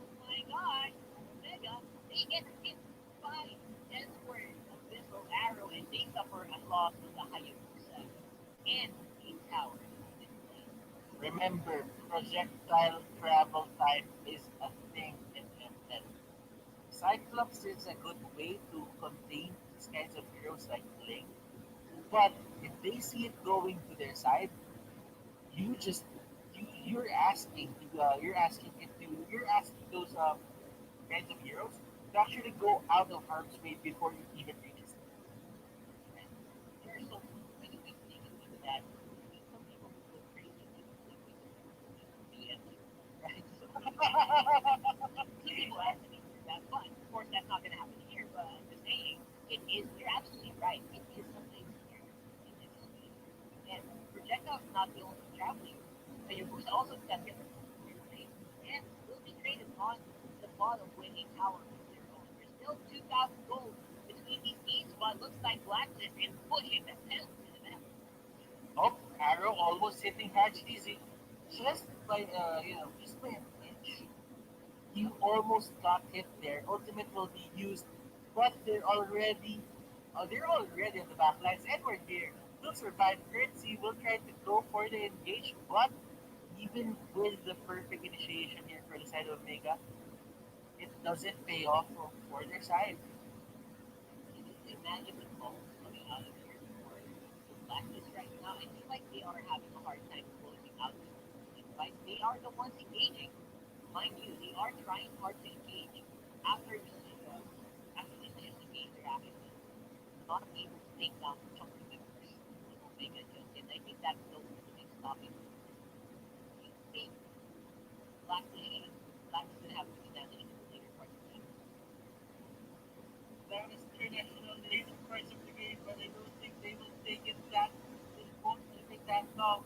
As another pick up goes to the side of Omega PH Esports. It will happen, and Haji here tries to go for Edward. Edward will stick to Eson, and that will just deny the kill. And lowers the damage of the shadow kills and will be able to give their team the engagement that they need. Aqua's better airstrike will be in the very same position while the rest of the team is actually flanking for him and making a wall on the front of the Arsenal. Everyone on Omega is actually now starting to back off as well. I wonder if Omega is happy with the result of this fight. I guess I would be if I was the team on the back foot, but it actually loses quite a big amount of after control here because of Man, oh man, that is international league. Let's look at the play. Uh, this is the perfect. This is the perfect pick off for Blacklist International. And if they address more of these kinds of playoffs that are really safe, they're bound to win. They're bound to win this game. and for it. It's like they're having discussions that just allowing Toshi to go down. It's a big heavy bill for Blackwood. They want to deal with it. But right now, Cortese is the one to deal with all of that damage. He's a dragon form and he is flying through the air. And Esson will go down before he can actually initiate the ultimate. And it looks like everyone is just going in different directions, trying to confuse the enemy, but it looks like everyone is going to have a bad time on the side of Black International. One by one, their members are falling down, and they are going for the chase. Even Dexter cannot sustain anymore. Open is the only guy that's actually standing after the dust settles. And Omega PH, they are eyeing to go for the Lord team. Yes, that is your rock card. One of the things that they have to take into consideration is that is international. They cannot fight in those kinds of spaces. Oh, how the times have turned. I do agree. But if you think about it, next time here, they they went in, but the problem was they actually committed as five. Look at that. You don't just go down. Like that. Yeah, That like was that. really funny. That was random. Going back to my point, going back to my point, he fought in an area where Ace had the advantage, Hitoshi had the advantage. He was hitting multiple people with the Stardust Knights. I think that's one of the biggest traits features that you can have here.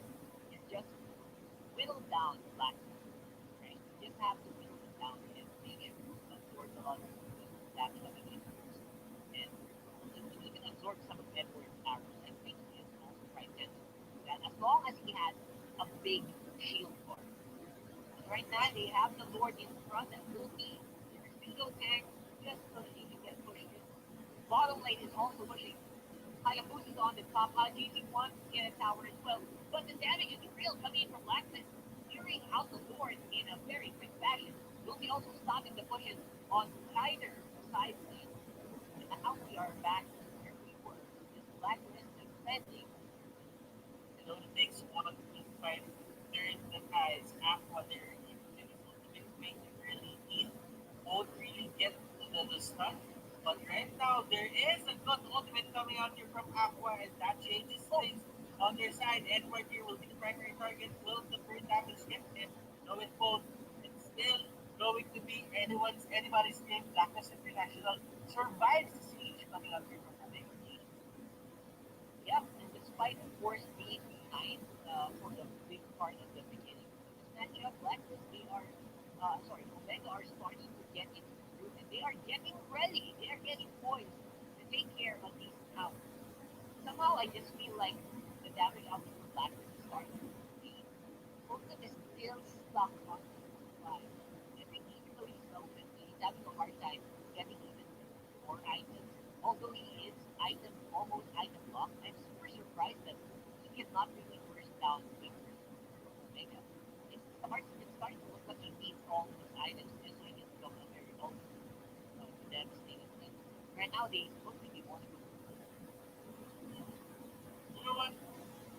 I just think that Omega, they will just try to get another fight in those narrow areas. Like Aqua here has the Victor French on one side. I like the idea because it will just stop, Eve from chasing the cat to the back next. And more of these skills that he has is two of those are probably Aqua. Probably, yeah. And this is the side of war here for the side of MLBB Esports. The better hashtag is out. Yep, and right, it's down, no damage output is especially if sort of Lee is having a hard time joining the fight. He's flying all the way over the map, and I think instead of backing, pushing up to the bottom lane. Looks like when he saw Omega going and chasing him, he decided to go with back. That's a good bait, actually. That's a good bait, and it kind of released the pressure from the top into the lane of Black. But if he died at that point, if he just pushed through this position in the team, that could have been, an easy Lord thing for the side of Omega. Because you have to look at their timings. And that when he went to the bottom lane was at 28 seconds. So if he died, it's probably an extra 40 to 50 seconds here for him to respawn. So he wouldn't be there when the Lord respawns. Yeah, and that's a big deal. Like one member down is a big deal. That already gives you a lot of confidence to go in and make it all the way. And I think Blacklist is just, they just happy that this happened. Number Right? one, just getting their own taste of the winter things, and I'm really happy with that. And then go chase for the backside people. Next are here, getting stuck. Yeah, I said, Wow, wow. yeah, I was joking about Wicked running through what apparently is doing, right? So, Wolfman, Billy the one is not going to be able to join the fight. What a tanky lineup from Omega instead of Blacklist International. They're having a hard time dealing with it. And Hajizi is going to suffer a lot of damage, which might actually stop them from going from the over to ultimate, even though it's a 3v5. So I guess that's a good job. That's a good job from Aqua slowing down and stalling MLBB since then with just doing movement. But I mean, um, they can go in as well because Wolfman has his contribution. But right now, Haji is back and they have their own contribution as well. So the chase is there. Aquablade gets caught out. Will they do something here? That is the question. Kurt will go down. Dexter is here as well. yeah, running for the hills here. Next card, pretty tanky. Movement is the one who they have their eyes on and they can find it. So they go ahead and investigate. And Omega, they decide they have to go for the Lord. That's what they're doing right now. But again, it's not being completed with Blacklist. They just don't want to let it go whatsoever. Toshido, what a monster on the Esmeralda. White HD bars for days. There's no way I'm going near this Esmeralda now. And this is a full 90 degree, oh well, not 90 degrees, full 180. As, you know what, Omega, their heroes have scaled. Toshi is a monster right now. Haji has damage. Will he go in actually? That is the question. And Eson, your guy is best to steal. But they couldn't really do it. And that is going to be the takedown on Cyclops. Huh. Okay, so Lord will go over to Omega. So they will be actually lacking in terms of runs. So when they go for the fight later on, so they might be tested in the next 40 seconds. That might nullify it. So Lord will be doing some very, very exciting things. Whether or not they're going to fight. I wouldn't pull the trigger here if I were the one on the side of Omega right Charge is there. 100% it's going to go down. I don't think enough time. They have enough time to use that. Full clip almost going down. Edward using the winter crunch to his advantage. Lord is down, at least. Lord is down at least for the side of Blacklist. And Omega, they're really happy with this. Yeah, I'm pretty sure they're happy with it. I know they lost a significant first one top, but if that were me, it's fine. As long as I don't have the big lane with big minions, that means I can do some plays on the field. I can shove it a little bit more, and maybe that's the comeback of opportunity for Black. But obviously, for now, just in this game, that 3K only doesn't mean that big. Except right now, Toshi seems like a monster. Mm-hmm. Unpredictable monster indeed. And the only way they do this is if they get a stun or an arrow on Toshi when he doesn't have the purified gap. Before even before he builds his that shield, right? Good luck with that. And that's proving to be so difficult in this game. Now, what is going to be the entrance here for Omega? That's the question. How do you actually get into Black space without suffering loss? An arrow to the face that we see happening here. Edward, he's just throwing those arrows everywhere right now. And dude, look at Eson. He has Berserker's Fury on his balcony. That just says one thing about Blacklist International. They're finding themselves in a point where they don't have enough damage. They are maybe. And that might be and that might be really hard for this one right now. They're just trying to find someone and waiting for Omega to make a mistake, which is not happening at all. And they will go for a big engage here in the mid lane. A lot of people knocked up for Blacklist. Where is the damage? Looks like you still be there, but forcing Aqua back. Cancel their airstrike, and now their teammates do not have the damage output. That would mean that they lost Dexstar for nothing in that exchange. They will go for it inside the And Omega Esports, they're just marching on to the base of Blacklist International. They really just want to take this base. It is a smart move for them right now. Dexter is out for 30 more seconds, and SS tried his best to back up, but he did go for a damage item, so it actually kept his capability to defend. and it will be and that is not existing right now for Blacklist as they are fighting off inside base, and that is going to be a target lock into the wind. Omega. And they make it happen. Omega, high profile team, still one of the best. And the hype that Blacklist had is still there. You know what? Omega-PH Esports is telling you that we're still the best, one of the best teams in the MPL. Yep, We're top still, we're still top contenders, and they made the necessary adjustment. Um, Everyone told us Kenshi will be the one playing support, but it really looked like Ace was the perfect fit for them. And Blacklist International, as hot as they may seem from their yesterday's victory, right now it doesn't really matter because McNeil just stopped for their friends. that might be the that could mean that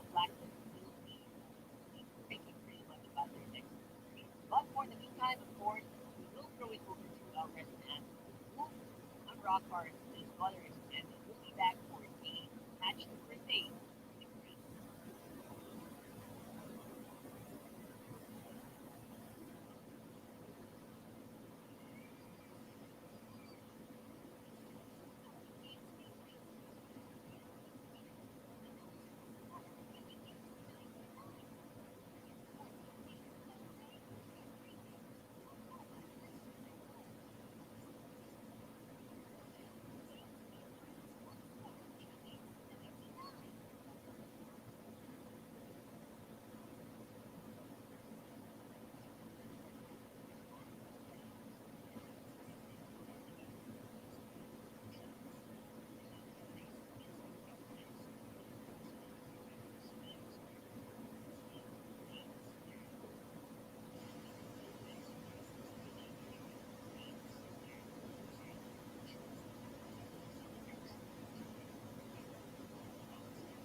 are back, ladies and gentlemen, for game two, match two of the day here in Mobile Legends Bang Bang Professional League Season 6, regular season. And I'm Rob Hart, and alongside these brothers, we'll be giving you the action here in these games. Before that, of course, a big shout out to our sponsor, artificial tournament telco partner, Smart. For stronger bonds with your team as you conquer the battlefield with Smart TV. Enjoy 1 gigabyte of games all day, Mobile Legends, Facebook Gaming, and more. Dial star 123 hash now and choose Giga Games 99. Our official sponsor, Realty. Realty is celebrating their first Realty Fan Fest with the hashtag Dare to Be Realty campaign. Check their official Facebook page at fb.com/Realty for leads to know more. Our official sponsors, Gillette. Get up to 50 diamonds with every purchase of Gillette's Lock Blue Razor. Vector Free Razor or Blue Reasonable Force Pack is select your gold force nationwide. Hashtag Shave the Day with Gillette. Our partner Esports Pay Maya gets 7% of the liquid Maya with the purchase you're gaining in via Pay Maya. The better way to pay. Promo runs August 31. And our partner Esports TikTok. MLBB and TikTok with premium skins. Go ahead and give it a try. You will not be sorry. Our official gaming headset partner, Logitech G, here like a pro, and all of this is powered by. So we are back on a circular match for the day, and I have to say that last game really gave me gave it was a long series, right? It gave me a lot of time to reset and refocus and think about the other teams in the MPL. We're going to be facing off against two teams who have been not having a great first week so far, but are trying to bounce back here. It will be Blue Fire versus Onic PH. And now, brothers, how are you feeling about this match? Uh, Clearly, it's not sugarcoated anymore. I think for this certain matchup, I think everyone is expecting, Onic PH to get the win. But the thing is, the starter that we're seeing here is it's Kuzakid's it's Kuzakid's revenge, or let's say it's this comeback against Onic PH. So they might know something more about Onic PH than the other teams in the MPL. So who knows? They might actually split this if they want. Yeah, that's a very interesting concept. But before that, I'll look at Blue Fire.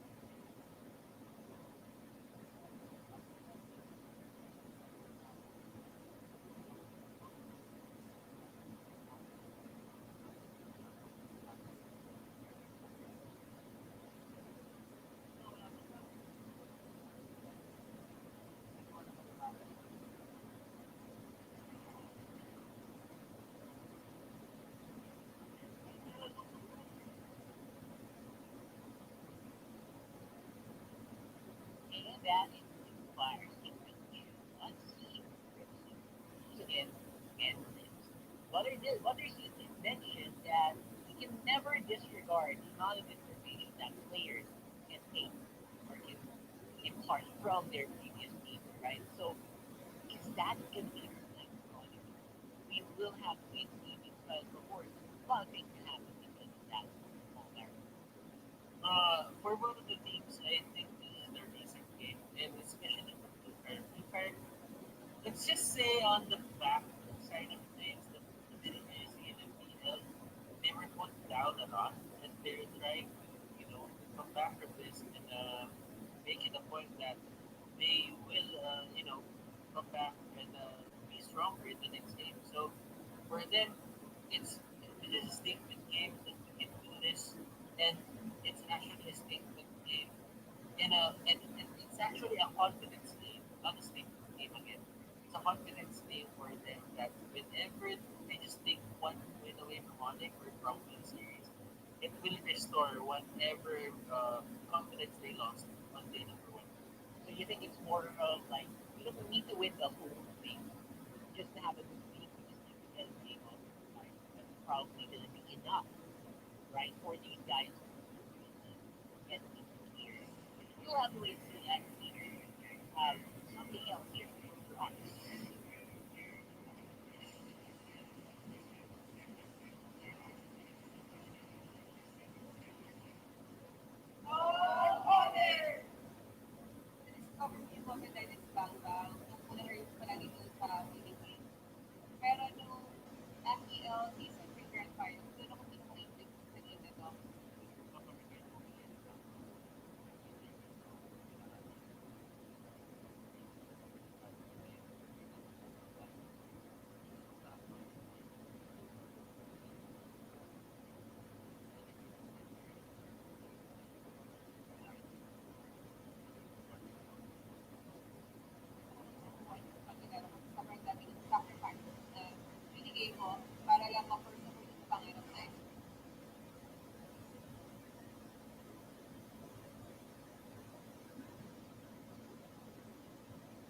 It was for the Ultimate Avengers Onic PH with Oh My Goodness Why?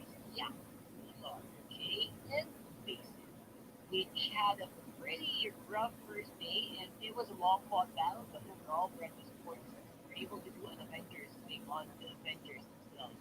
What do you think about that? I mean, it's really fitting. Onic PH twice denied of that championship. Right now, they made the necessary adjustment, and I just heard that Basic will be playing for this game or for the series. So a lot of things to consider. That Basic really wants to prove himself as a good fit for Onic PH. So mind you, I think there's Basic's time to prove himself as a good addition, and a lot of people have been questioning his place in Onic PH, saying that there are other people who are more fitting, but Basic doesn't really care about that. They think he's go. He's you know he's aiming to go at it. He's itching to go at it. He wants to play right now, and yeah, the things that Basic will do prove the doubters wrong.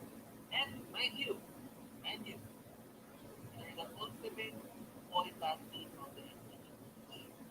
Yeah, for sure. I feel like you kind of know that personally, because you interact with them a lot on over TikTok as well. So these guys got the looks, they got the charm, they definitely not crazy. So it feels bad, right, to have your slot in the picture be questioned just because they haven't probably seen a lot from your performance with the team. So I think you're absolutely correct. Basically, definitely really itching to show the viewers, show all esports fans around the world that they are a good fit. And he is definitely the one that Onic needs to finally get that trip. But of course, we still have games to play and matches. On the head-to-head, Onic PH and Blue Fire, it's slugfest all over. Mhm. And let's just say that the first round for Fire isn't really it's a matter of how do I say this? Getting um, more leverage just because they have a fewer game than on PH. On PH here, they are they're a team that really likes to win. They don't rush. They do better decisions than the other team, and they will do that. Yeah, And sometimes when things go aggressive for the other, there are times where they don't expect it. And that's the only time where they actually crumble.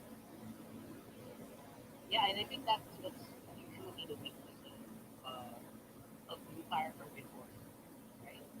And Onic PH has been proven to be a stable commodity. They have been proven to be one of the as you said, slow and steady. I think we should find that within the industry. Slow and steady for in the game for you guys, except for a few times when they want to show something new. Right? In the head-to-head who's again versus Jay, and these guys know each other very well. They have a lot of knowledge about each other's play style. They play together. I would not be surprised to see a little bit of similarities by the way that they will execute.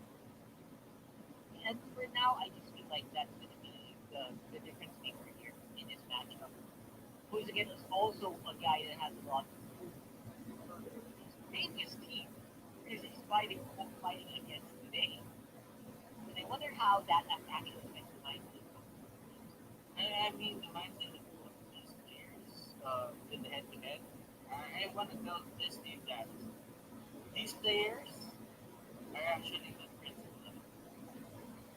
Usaken and Jay, they were in the boot camp of Onic at the same time, and they really wanted to talk. From Archangel to Onic, they were there. You know what? They were the best of friends. Usaken left for Sun Sparks, and they didn't. They really just saw each other in terms of going to the studio for MPL season 4, for MPL season 5. Seeing them together just tells the red, but for MPL season 6, on the different sides of the coin, and once more, it's just heartbreaking for the Usaken and Jay ship first. But you know what?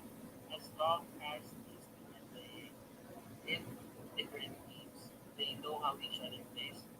But the thing is, Usaken knows more about Onic than Jay knows about the player.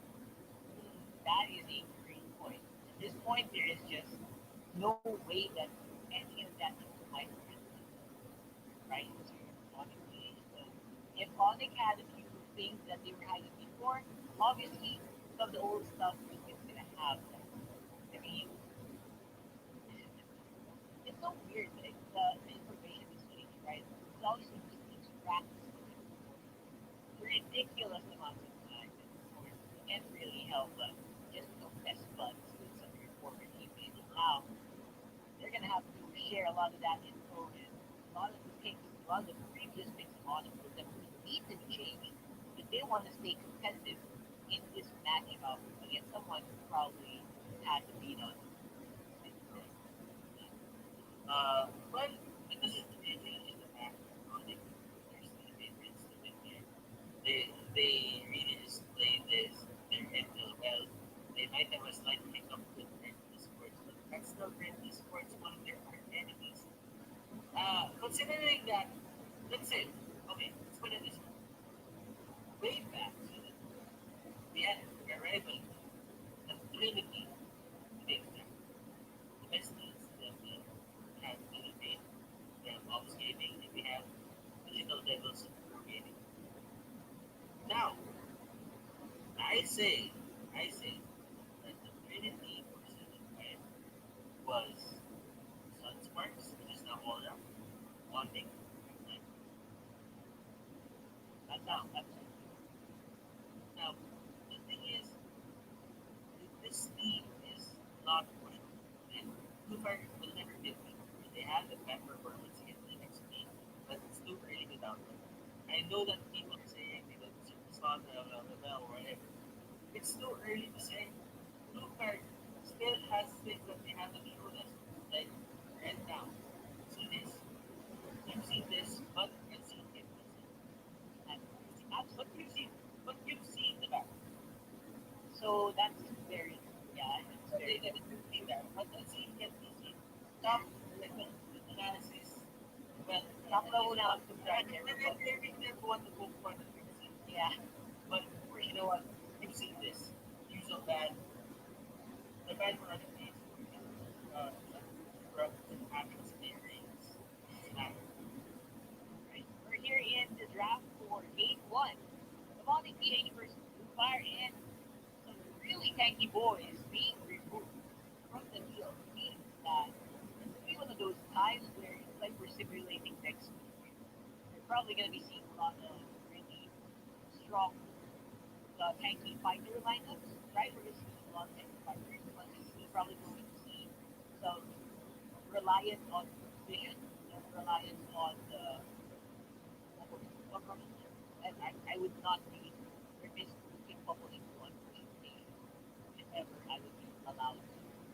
So Blue Card does have the two picks here on the red side, and I would think that Barca is also such a highly contested hero for both of these teams.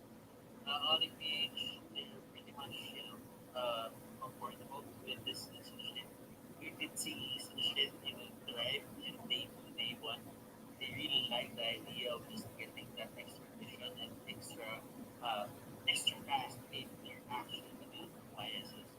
Blue Fire though, they answer with the talent and facility.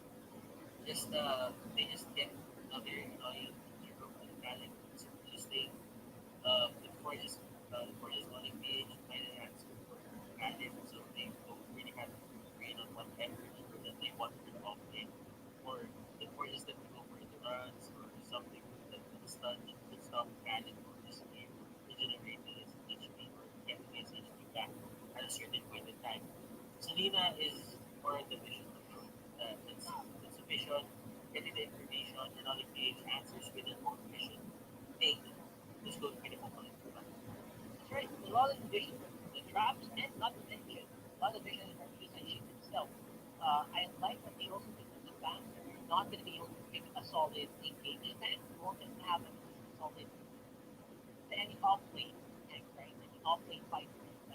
That's what both of these teams are actually prioritizing with the first set of the tanks. Now, Blue might have the option to go for more control going forward since they've already picked up Oakland. Not would I would not be surprised to see heroes like Lodi, uh, heroes like again Farsa would be super high in priority, especially when heroes like Bams and Oakland. You kind of need to have a little bit of distance built between them if you want to survive. Uh, that is true. But you know what? Chu is probably the user of this Lance pick. And I like it in a way that it doesn't really have to do with, it doesn't really care about the full 1% of that Onic PH has. You know what? The thing about it is, it's an extra dash. It is. It is an extra dash. I'm actually a little surprised that Honda can't, I'm actually a little surprised that the Link wasn't a big priority. I would have liked to see Link able to be such a very capable individual. But looks like that's not going to be a priority. And they are happy to go ahead and just remove some of that crowd control, which you know means that Chu is going to have a good time in this game, right? No lack of crowd control, no crowd, no choke. Means this Lance is going to have a hard time being crowd control and stop while he dashes around the battlefield. Yeah, that is true. You know what? There is a bad issue here on Saint about the PH. They don't want the actor to be using that for large.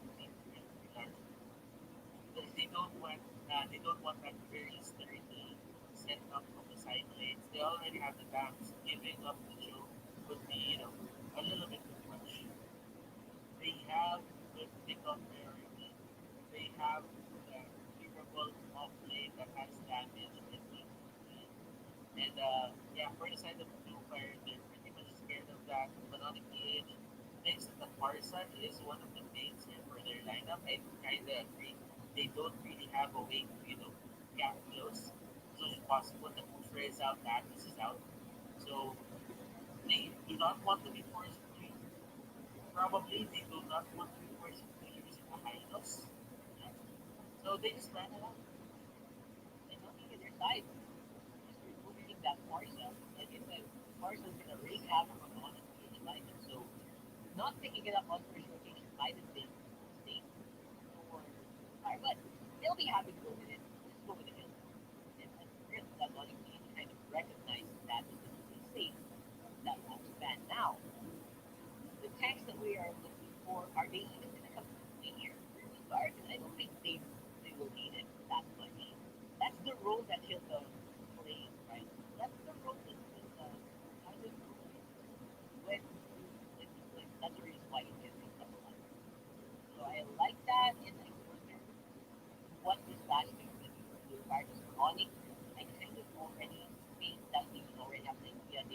wanted one more really a lot really hitter, and they want to go for there you go pure fighter maybe. Apparently, just both, not one, two maybe hitters, and want to fight. Yes, and this is what we were talking about earlier. Whenever there's a talent on the team, you just go for the development, and you know that this is going to be a Balmond game on the side of the game. Just shout Balmond from the point that they cut can. So yeah, I will agree, and the blue card adds more purpose to the Balmond. That's why making this around. Yeah, double purpose, right? That's those these are a hero that can actually be doing quite well as long as development plays nice. Long development is efficient. And the ability proven to be a pretty hot commodity here in this matchup. Keep an eye on that for sure. But Yezreal is actually a pretty good addition to the fire lineup. A bit more ability to shield teams. There's not any backing changes sustained against this guy. And Esmeralda is one of those picks that are super hit and miss predictable, especially like for this whole week. So Toshi, I think, did well with it. That was the latest Esmeralda game that we've had. Um, Other than that, yep, overall, I would say that the weakness of both lineups, I'm surprised they can play a lineup with tanks without the main tanks, right? Definitely, adjustments would not be major moving into the next week. Now, clearly, there are things to consider if you're blue fire. You do not want to get out of the game in Balmond. If ever that Balmond has a good game, then two of your heroes are shut down. That's how it goes. Execute is there for a reason, and execute is on a stick is harder for the talent than this. Now, for Onic PH, yeah, I think that's the checklist. Just play the game. Just play the game your way. Don't lose a lane. Don't let Albert lose importance in the fight. Just give him a certain amount of priority so that he can get assigned, so that he can last the executing the cannibals. Keep it alive, and I think as long as they can do that consistent, you know, yeah, can do stuff like that, right? So that's why I kind of think that Onyx will have like in this. Now again, a bit conditional on the Valve surviving and playing well and getting the good farms because you can just have the Valve that's running around the map without doing anything. That might be one of the pitfalls of this lineup is that it kind of relies on getting early game control so that you can pick up a bully. You know, when you're spinning around in the middle of the enemies, you don't want them to lose your health quickly. That's when you can deal damage plus tanking the Valve, which sometimes becomes That is true. Now, clearing the waves is a clearing the waves is an easy thing. Well, not really an easy thing. It gets better. Balmont doesn't really have that, instant mechanic that lets him clear it fast. He does have a spin, but it takes let's say, two spins just to clear up one wave, but it gets messy. So they have to weather the storm that Weaver is going to give them. They're going to be able to spin from there. Rock hard. yep, Blue this is fire. it. Blue fire, they haven't seen on the Selena. That is very interesting indeed. They had the game one for Onic PH and Blue Fire. I feel like the aggressive lineups that we have here will be so explosive. So a little surprised. Selena is actually predictable with the help of Popol and Grupa. Oh my goodness, is not giving, letting Lucard get that off without suffering massive damages, and then forcing the flicker out of Grips. Look at this. Rip just used that flicker to get out, but he did he did save time for his allies. He did secure those buffs because of their allies. Because the thing is, if Alden got the raid over there, the buff might have got on the side. Yep. So you gotta be careful. And you know what? Monsters is one of those most experienced, one of the most experienced teams in the MPL. So Oh My Venus is priority.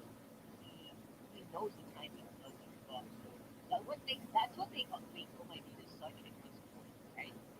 And once more, I think fans are super excited to see Basic here being the main carry as well for PH. So Basic's going to be able to prove to a lot of people what his worth is with the next few games. And it's probably, I wonder if that pressure sustains the end of the season. Yeah, not gonna lie, this player has a lot of things going on his side. A lot of news happening left and right, but doesn't change the fact that this guy has mechanics. This guy can play. I mean, See, that's the thing. Teams are actually really looking for this guy as well. That coach, you've got a lot going for you. But for the meantime, it looks like Onic PH is looking as the one who is to be impressive on the side of Blue Fire here near the jungle area. And the collapse from Blue Fire is just so massive. Five-man collapse. Jay had no chance to survive this. okay, so right now, Blue Fire, they actually get a one-up against Onic PH, and that's going to give them a certain amount of confidence going into this game. Now, does it really mean that Onic PH is going to lose this game because of that one kill? But in a game when you're the underdog, you're probably going to be happy with getting that first blood and outsmarting Onic PH at that certain point in time. Well, the thing is, he was the one who led that coach fundamentally have a better time and he looked far basically because of that confidence he got from that. And now they will go for turtle. They're not getting contested at all. So on the 8, they're slowly being pushed back here. And the fight is massive. This in the middle of everyone absorbing all of their shielding. And just it doesn't look like Blue has damage at all up there. Not Look at them conceding, being crushing. help. Oh my goodness, they can't do anything right now. Onic PH, they lose the first rotation or the second rotation of the blue buff. That will mean that basic will be incoming in terms of damage capability. Yeah, But basic. Yeah. as long as they get the red buff for basic, they can still fight. Not not as consistent as if they had the purple buff, but they can still do it. Yeah, the purple buff basically just lets basic just shoot out a little bit more and more. Now it's gonna be a little slower. That means their vision will suffer instead. But the damage is still gonna be there since they do have the orange. Now, the time when you really just have to, the time where you just have to get a bit of the buff is when, yeah, I do agree. Basic means that blue buff to cast it more. Now, those things add up. Just because the cooldown reduction is massive at some point. That's true. That's very true. Yet small things are going to be the ones who tilt this quite 50-50 matchup. And I am thinking that Onic PH are having a bad time here so far because again, Omidis cannot exert pressure on the map like he normally does. It usually results in Onic PH wins. You can see Yasuo trying to run to the tower but can't even reach it in time. Just goes down easily to the blue fire parade. 0-6. Who would have thought? Who would have thought, ladies and gentlemen, Blue Fire will be in this position. The underdogs are now going to be the ones who's taking or being the predators in this match. The prey become the predators, and the predators become the prey. And this is topsy-turvy. MPL Season 6 is just topsy-turvy, okay? So, so many things are changing. And honestly, I feel like it might be a good thing, but at the same time, man, what's happening? What's happening with the status quo? It is demolished. This is nowhere to be found. And the tower in the mid lane is also suffering the same fate. It looks like Jake is able to find a two-man rookie dance. Not going to be able to help here with defending the tower as it does go down really, really quickly. The tower of Blue Fire. Yeah, you're calling. This is really one of the things that Onic PH wasn't prepared for. Yeah, there was no way that they were prepared for this. That was there's just so much tempo, so much speed that's coming here from Fire that Onic PH is they're trying to stick with it. They're just trying to prolong the game until the time that Basic can actually carry them. And even Yaku is having a hard time on the balcony. He said that Spinner Rooney not gonna that much damage. And it's so slow and clear in the mini waves at this point that they are even more scared to move into the lane by themselves. You know what? Clearly, Onic PH, I'm surprised about what's happening right now. Week number one is this zero bonanza. Is this gonna be zero bonanza for some reason? And they're not letting that happen. Look at this. Jay just used Hurricane Dash to catch up someone, but Crimson fast in his hands. He runs away. Yes, I think Rupar is trying to refuse to give away a kill. Oh my god, that must be making Onic PH a little bit tilted, I would say. Because you don't want to come away. I think that happened yesterday, right? That happened, and people were talking about it, where 0-14 is happening, right? And it really did take a toll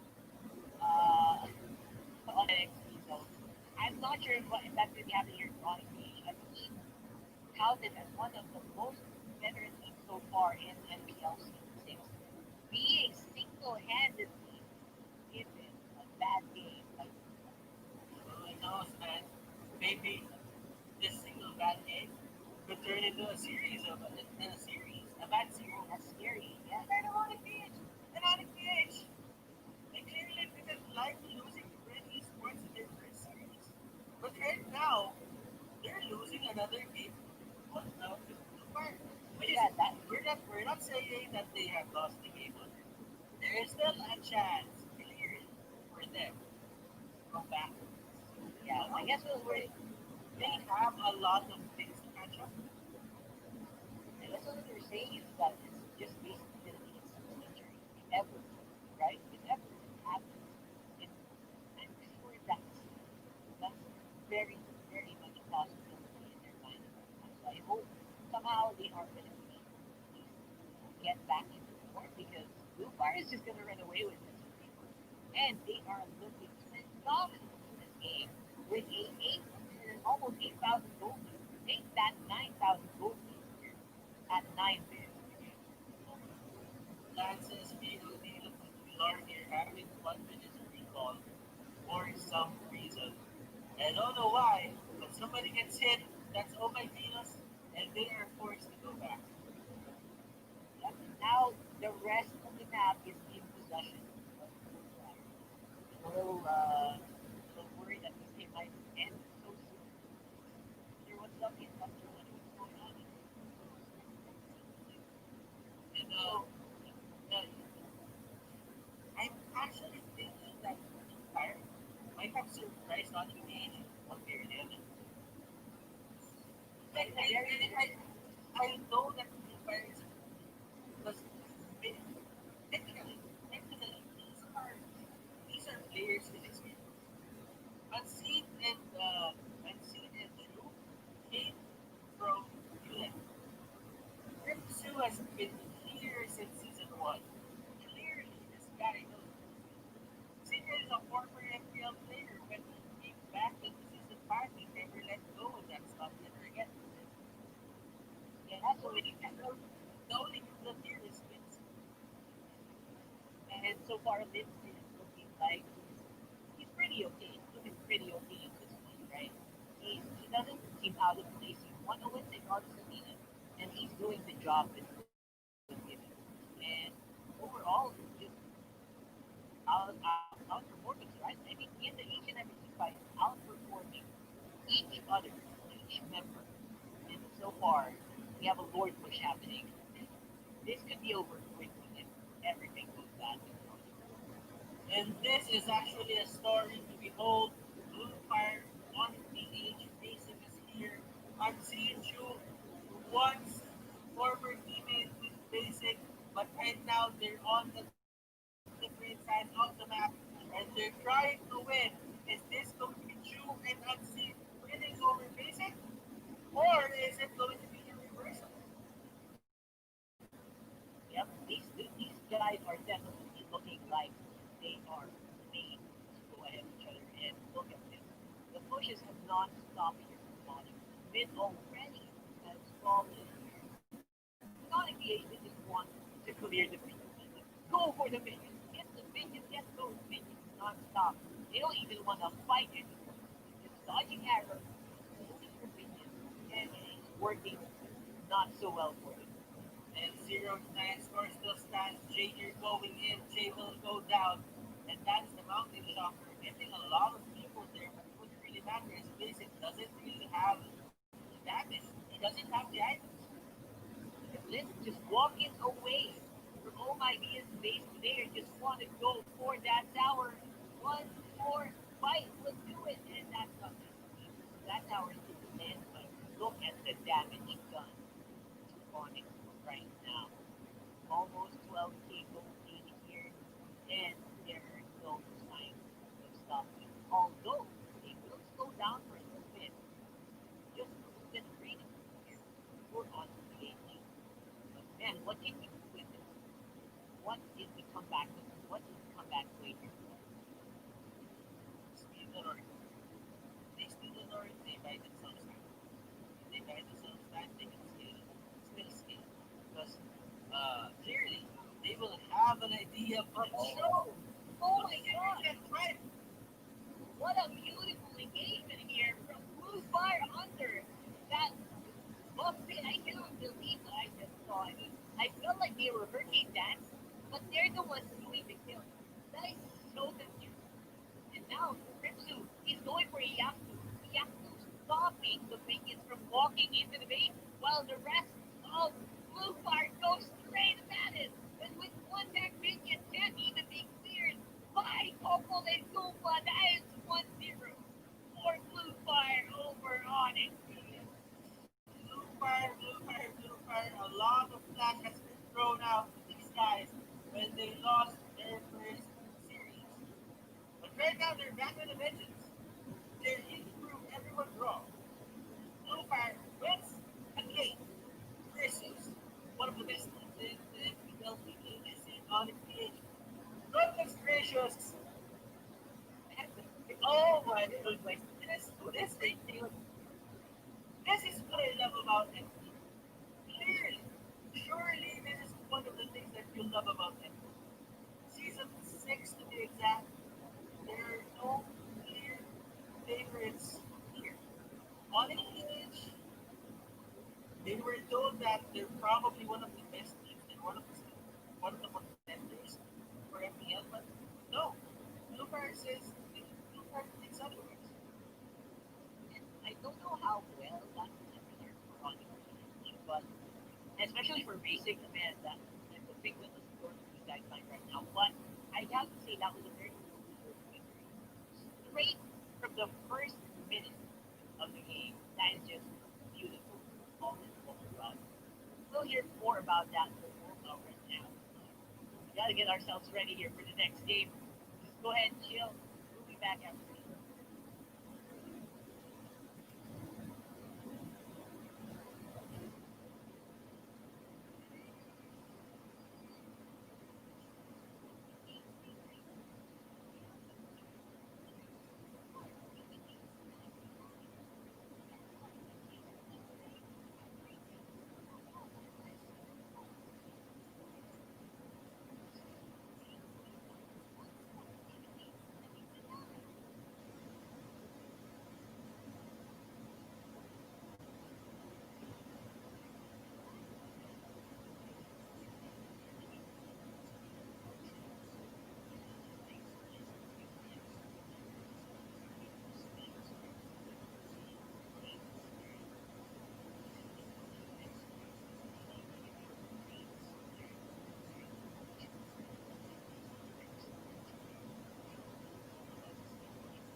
sabihin natin na tapos sila one last running up of MPL. And this is a really great platform, especially because one of the different platforms. Blue Fire really shows us how to so pag naging ako at match itong bagay sabihin is there. This is exactly what customers from the they did like just really well. So first is they use this Yoda. Hindi ko maganda rin yung profession when it comes to that because inubusan nila ng effort with practice in they forced modification that is a high let alone the combo of modification because visual is hindi ganun ka hindi ko yung check how much city outside of the company kasi kumain nila sa high hindi ka naman talaga yung game I mean obviously visually ako kung paano but it's very required not only that main player as the jungle player of one fails in comparison to the other. So, sa meron ng dance solid side takers at is meron ka. So, side take secure things as well as jungle. And in fact, sinabi ko na rin na with the last one because he was allowed to play. I think the last one is a very good thing because of the early factor na siya. Dapat sa isip niya as well as a moment of money. Maraming argument sa moment of money against the last one. But if you are this smart, better. Also, the offset techniques, mga tangkaan ng guidance na particularly time speeds. Obviously, the habit is a very good at upstate hero, pero when faced against the counts and execute, baka makikita. Secret, habit. So, Jitsu was able to really offset what are needed and stay power in the early games. It gets the moment to go ahead and shift. Not only that, to fight, nakaharap lang sila ng konti na labanan when the early game did happen on the late stage, they did not lose objectives, they make it because they can, they disrupted the farm of this game. In fact, the team nila, ay defense game, maabot sa time na siya pa yung unang mga time like this. Hilda, I think, eventually makakita pa nga tayo ng mas marami pang plays from Hilda. It's going to be one of those stats na instead of initiating for the turn with massive counter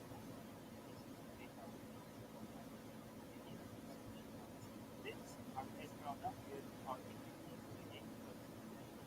and really showing up in matches on silence with the Esmeralda amplifier lineup in fact this lineup offer the easy move back a little bit holding weeks. That is they say that the first lineup is probably a club that honestly have really excellent. Sila yung natin makakapagpuan. Kind of tells me maybe there's something wrong. It's a little bit of disconnection on the game when it comes to their drafting. Because we also saw that in 6 days ago, we saw them, hindi naman sila na-out-draft, pero parang hindi ko kalapit you can see that adjusting up in number. However, Blue Fire, very well done. Ang whole pagkukuha natin sa kanila ay ginawa nila. They fix their connection. They look like the team's more connected now. And they also, I think, did see more from Blue Fire on running base. Let's see if they will utilize the base once again. At baka, okay na. See what yes.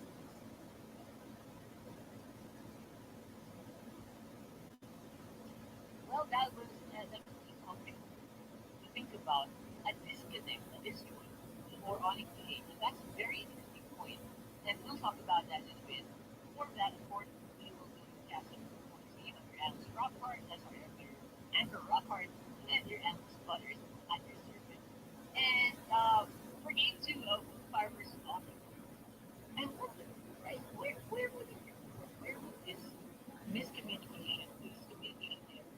And Wolf says it on the draft as well, which I thought that we kind of picked up. I mean, in the draft, it looked a little bit even. And I mean, it did make sense. Like that Balmond pick, they were really denied of that what they really did in James first place to get high. Get them high is the high is still good to be honest. I don't think it was more on because of the draft. I kind of feel that it was a surprise coming out from Bluefair. And Bluefair there they got the first blood and they didn't look back from that amazing. Like they set up a tempo from themselves and I think it's all about confidence.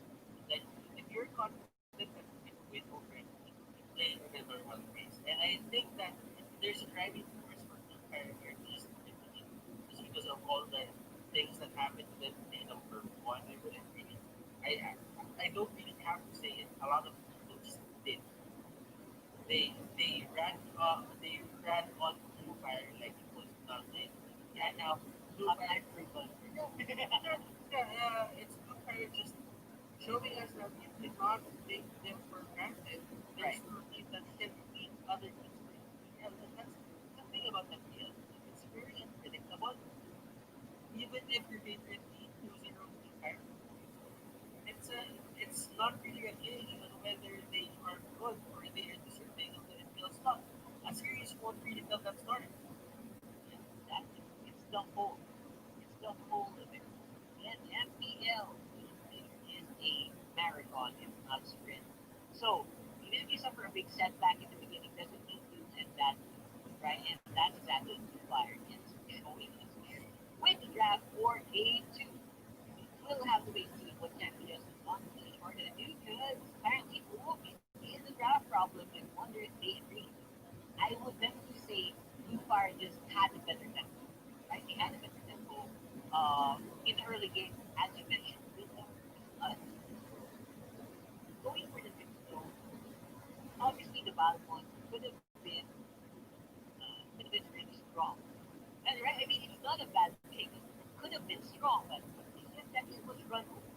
It was run over. It was not given the ability to gain skills. So in essence, the Valve movement, which is 16 wasn't even given the ability to be maximized to its potential. And like the talent thing, it's really like uh, the thing about this talent is it really just forces Onic being age, either at tempo, but is that an Alucard? Is that That legit, or we have to remake this. This seems to be legit if you're thinking about it. Timer is running out, and they locked in. Okay, you know what? Locked in. Oh my gosh. That's it. That's a number I have to check. 100% here. Just locked or not. I think every year.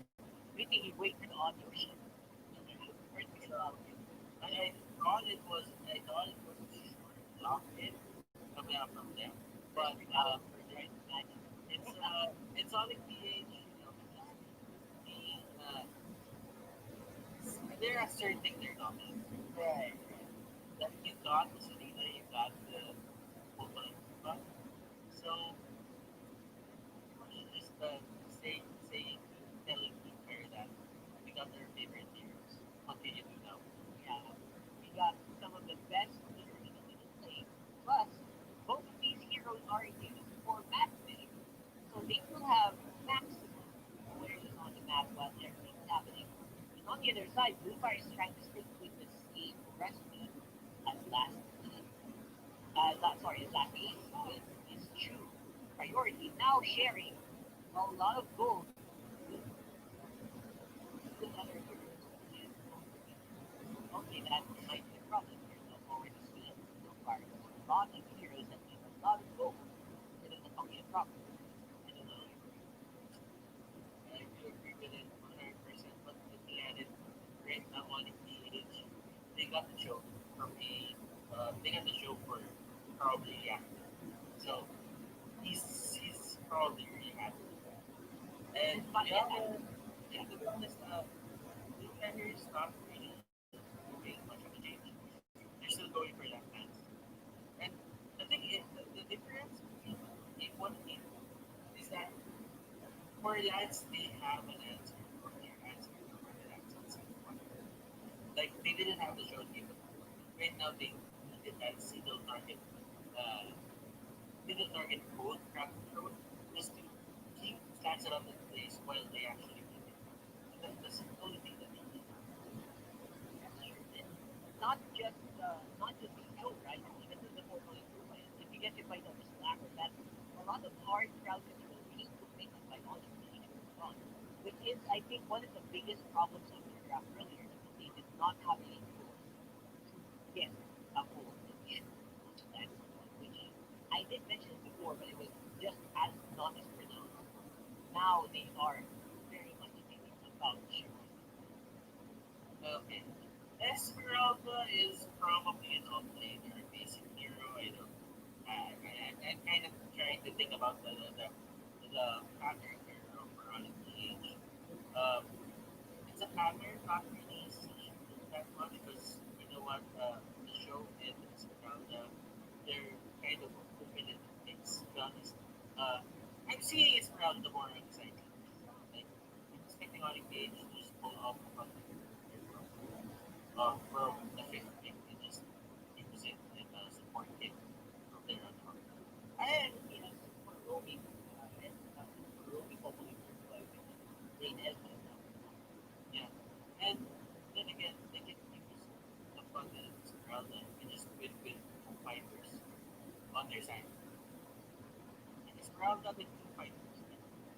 They don't have the time. They do not have do not have the liver to stand, because that's something of problem to carry. So they might want to bulk up a bit on the age, but they can just go for a fun. And then there you go.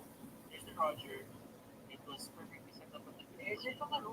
and someone who can be someone who can be kind and fight head on. I like the Roger number 10 for it. Absolutely. I mean, this is the only the their line of actually need. I was getting a little worried that they might run out of the sustained damage.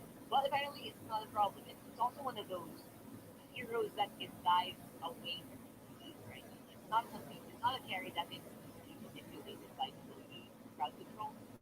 It has that invulnerability window that you can use to dodge off and dive straight to the backline the Paris Christian party for the on side, sorry, for the Blue Fire side. So I would say this is looking a lot better here for Onic PH in my opinion. This definitely works to their advantage since they have so much lockdown available on their side for this last one, which became such a big problem in esports. Now, what do you think is going to be the key Uh, solution to this? okay, so clearly, the map control is going to the side of Onic PH just because they have the moment. But the thing about it is, look at the big potential here, the contest potential here on the side of Empire. They have the Gronk, they have the Lance.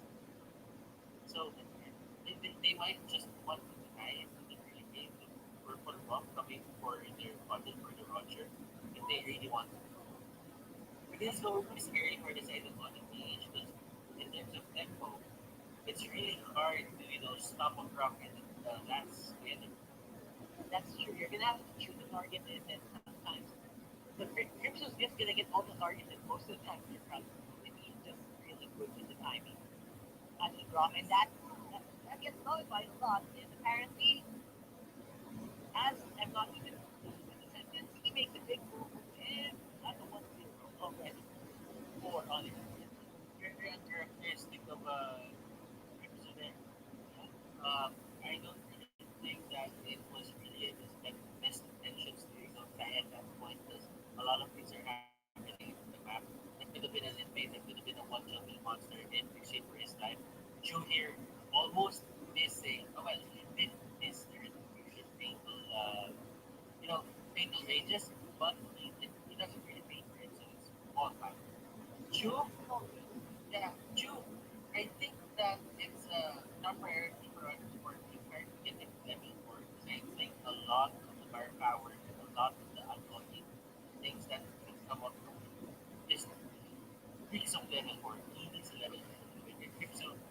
might go down once again. Yes, he will. And look at this Onic Phoenix. They're just punishing Super for that victory they had in game number one. And see, but for example, here's very high and global kill for Jay, he's sliding in, he's flickering in into the enemy territory, even though they don't have full vision. What confidence coming in here on the field, right? That is what he needs to do. And now the lead is starting to slowly build here.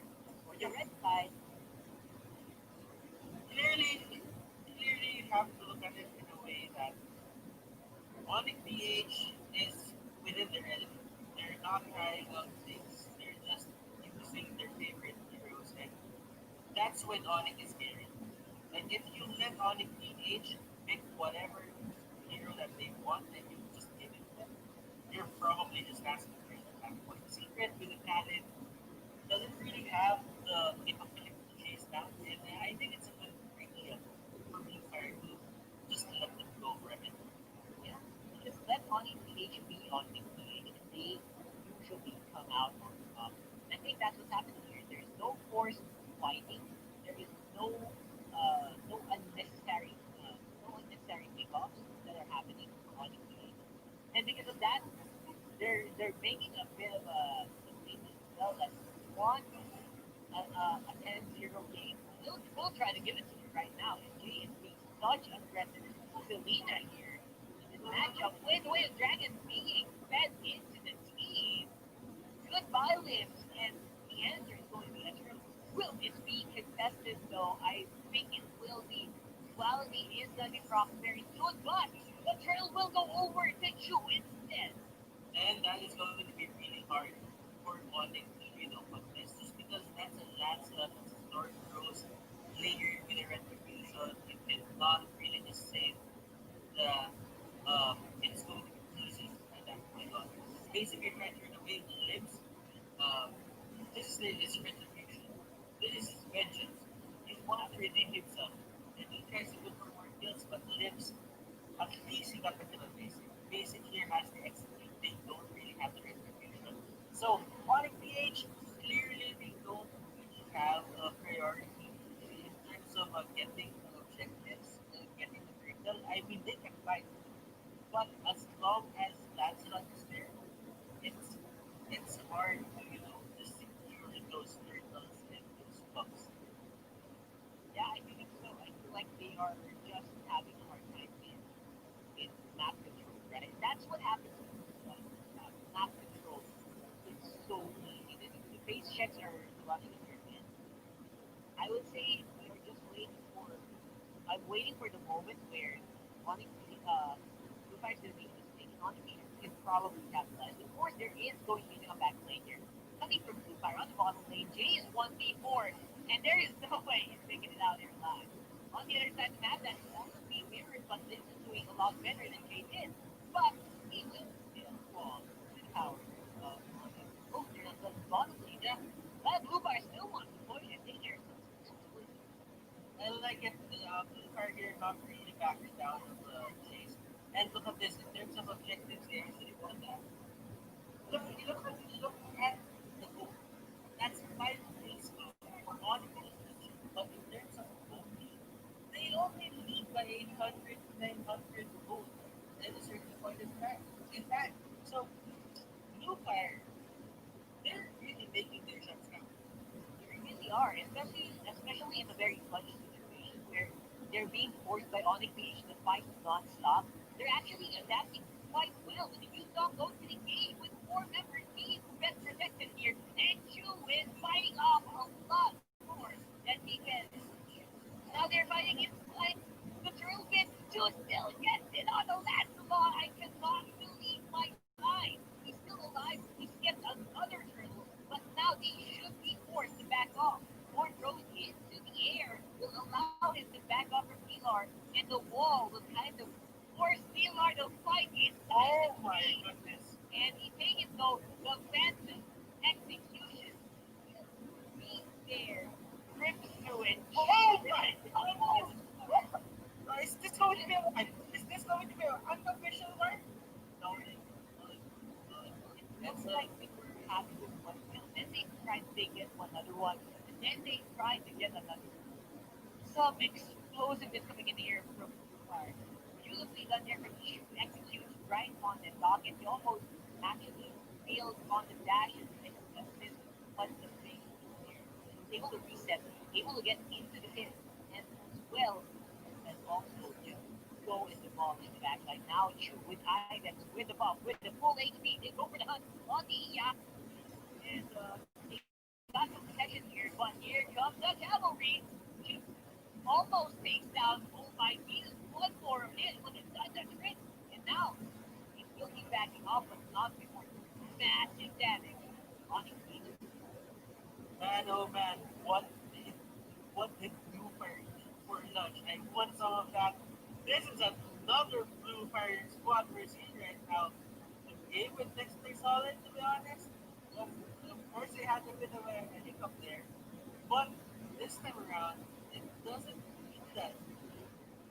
It it it seems to me that Blue Fire just found something out on their counter from watching Data.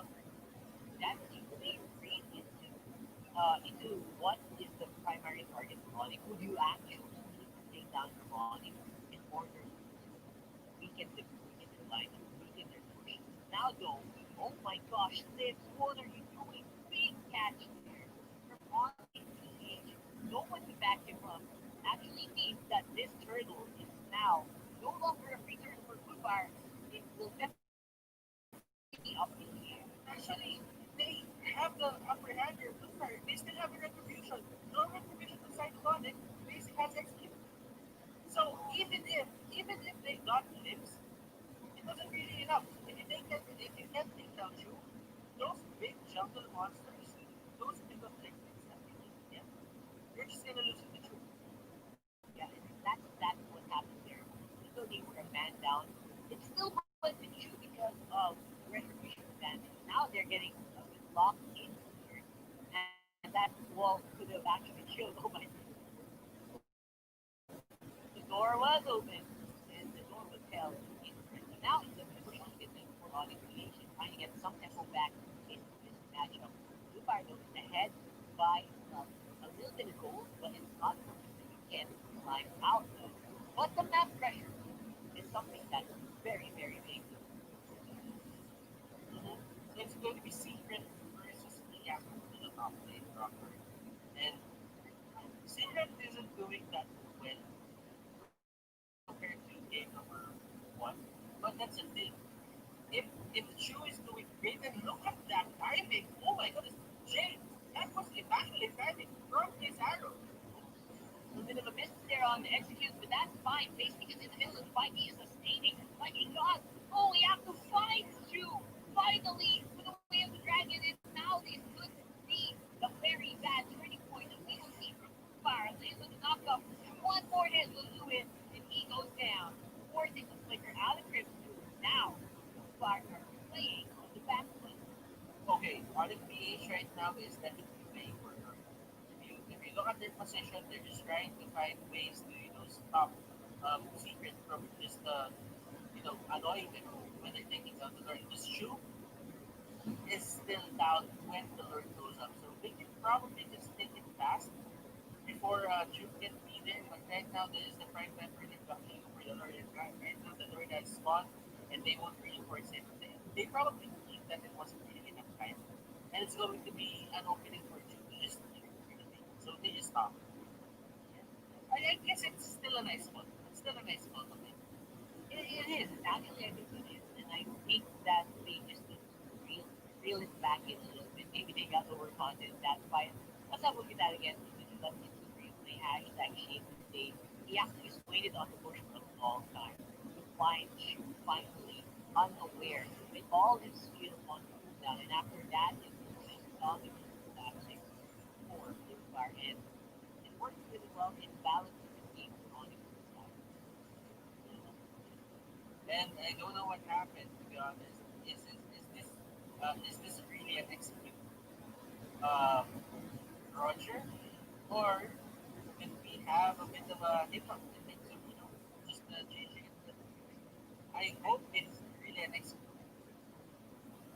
I think it is. I think it really is. Right now, though, Pilar Wall alone gets the wild charge into the face, and I like that he's able to survive that. That means Onic is definitely going to have more fight in the coming one. Oh my God, shit! Got bumped by a dragon there, but they did not choose him. They did not choose Shane. And Yasuo on the off lane, he's trying to push that lane further down, maybe give them a bit of a threat. Force one of the members of the group fight to push on top. It's working well for Onyx so far in secret. They're just really hiding their system. I see Nelson Diablo just went a very cheeky player. When he saw the late creeps are there, the late lanes are there, they just went in. Lardy will get punished. He's getting staked out at sea. Until here, getting chased by Joe. Oh my gosh, I think they might have gotten the target completion here.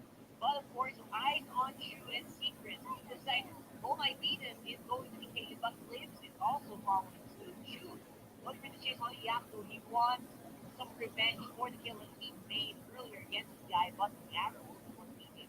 Top lane is pushing because of basic, and that just gives Secret some room to actually flex some off the field. I have not seen Secret going to make me find that resulted well so far yet, so I think that might be the, the thing that Onic is pressing on. This is like the wound that Onic is pressing on, that their calories is not really. Yeah, and the thing is, they're just forced. They're just forced, defend. You're not even in the position to where you should be, where you could choose what to do. Secret is put in a very bad position. Yes, And it's all because Yahoo and Basic are doing the right things. They're showing the way. They're not letting things go to their side. Look at this. The turret is one blow away from just knocking out. yeah. That just goes to show the amount of macro control that Onic has in this matchup. It's kind of difficult to match. And that is where the veteran status, I think, Onic is going where it is going into. Because so far, for Onic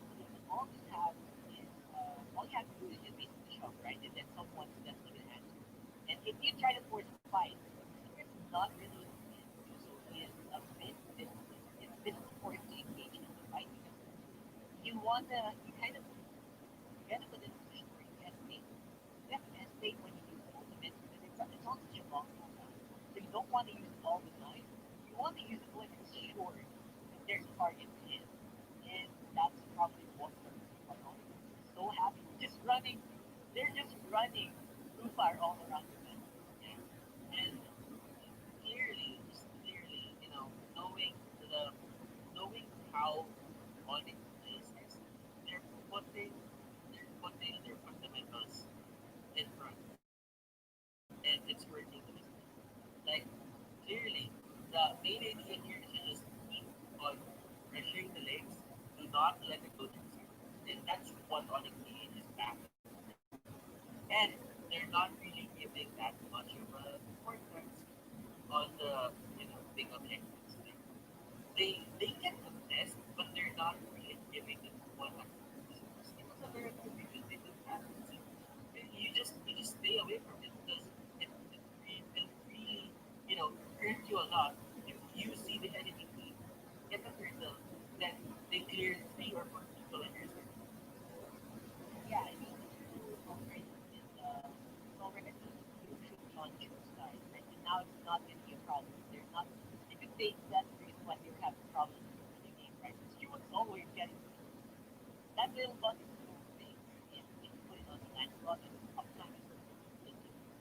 And now that the Lord is going to be one thing, I mean, choose firepower in this game kind of fell apart. And now we're back in the game.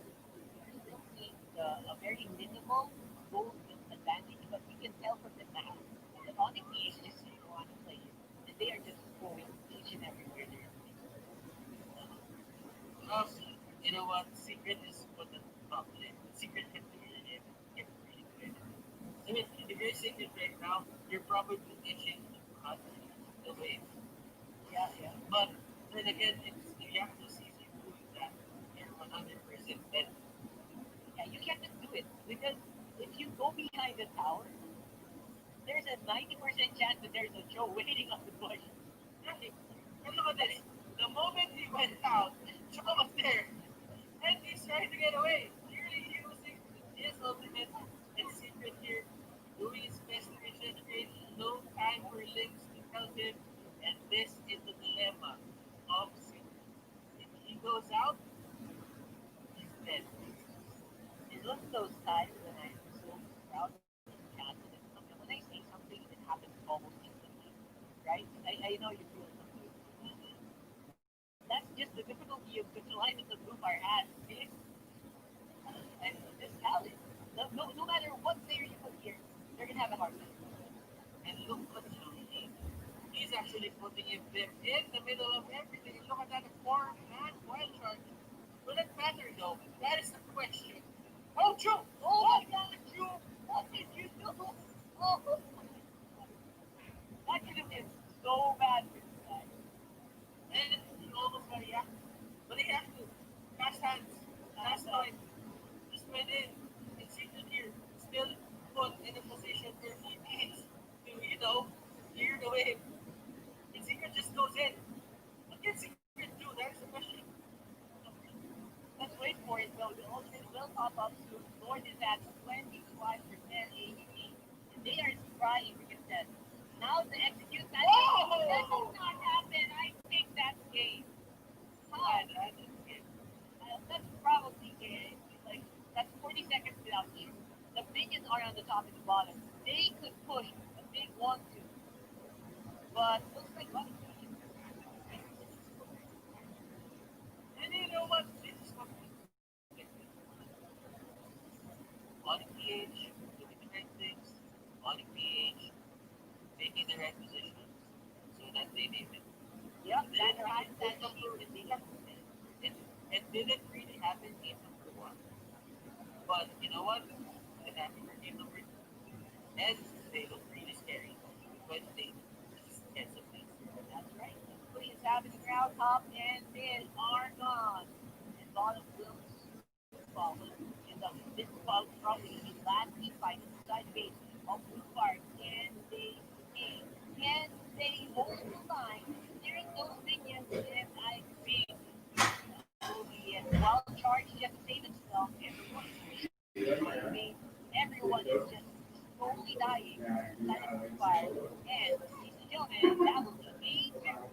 What we look at. And that is clearly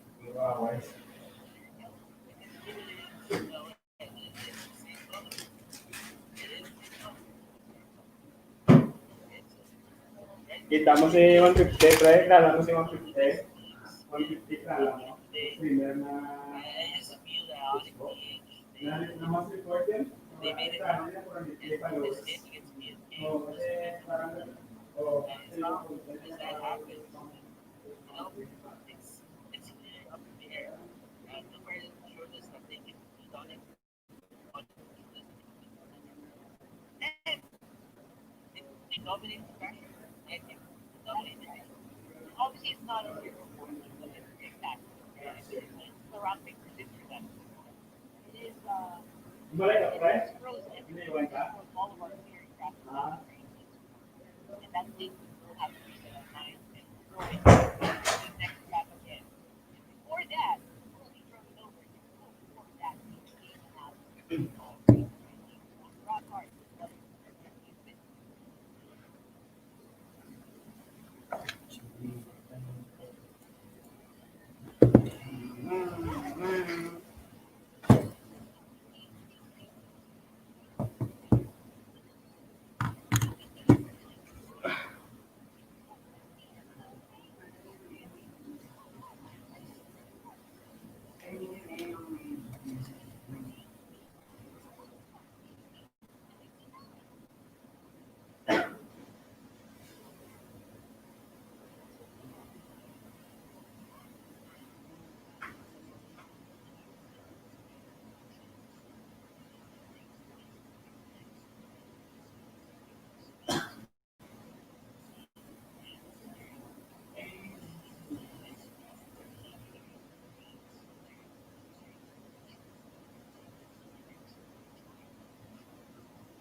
So, oh, oh, oh.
So yun,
still,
Esports finally proved that not and yeah, game three is going to be the same as before. If it goes down, and it's going to be guys show that the first game back was not. Mhm. You know what? Blue Fire, they surprised us on a cage. They showed us what they're capable of, and they're not pushovers. So, yeah, just they're, uh, they're going to be aiming to close this game out and Blue Fire. And this is the mission for Blue Fire. And they win this. And they close out this game. Because on the PH, they've proven to us time and again they can close out this kind of deal. But never a best of five. I never regret it. Never a best of five. That's a different story. It was just five. It's something that you definitely still have a chance to do that now. For long games, obviously, they have different strategies, right? It's nice to surprise teams with lineups on game time, but you can't just do that to expect to win. And that's where it has to be. It got better. Up now, what are we looking forward to? I expect what we're at in game to be honest. How do I say this? Fire kind of show and really were committing. So do not let the acting. Yeah, you have to want to go. And he's so comfortable within that. He's so comfortable with the show, right? I feel like that's something that you have always given, especially when you're looking for heroes that are like example less known. If you have enemies that have high mobility, life as people, that thing, and very situational. Obviously, for Yaku, it's not because it's always picks up, but it's always something that works very well for Onic when when they pick up again.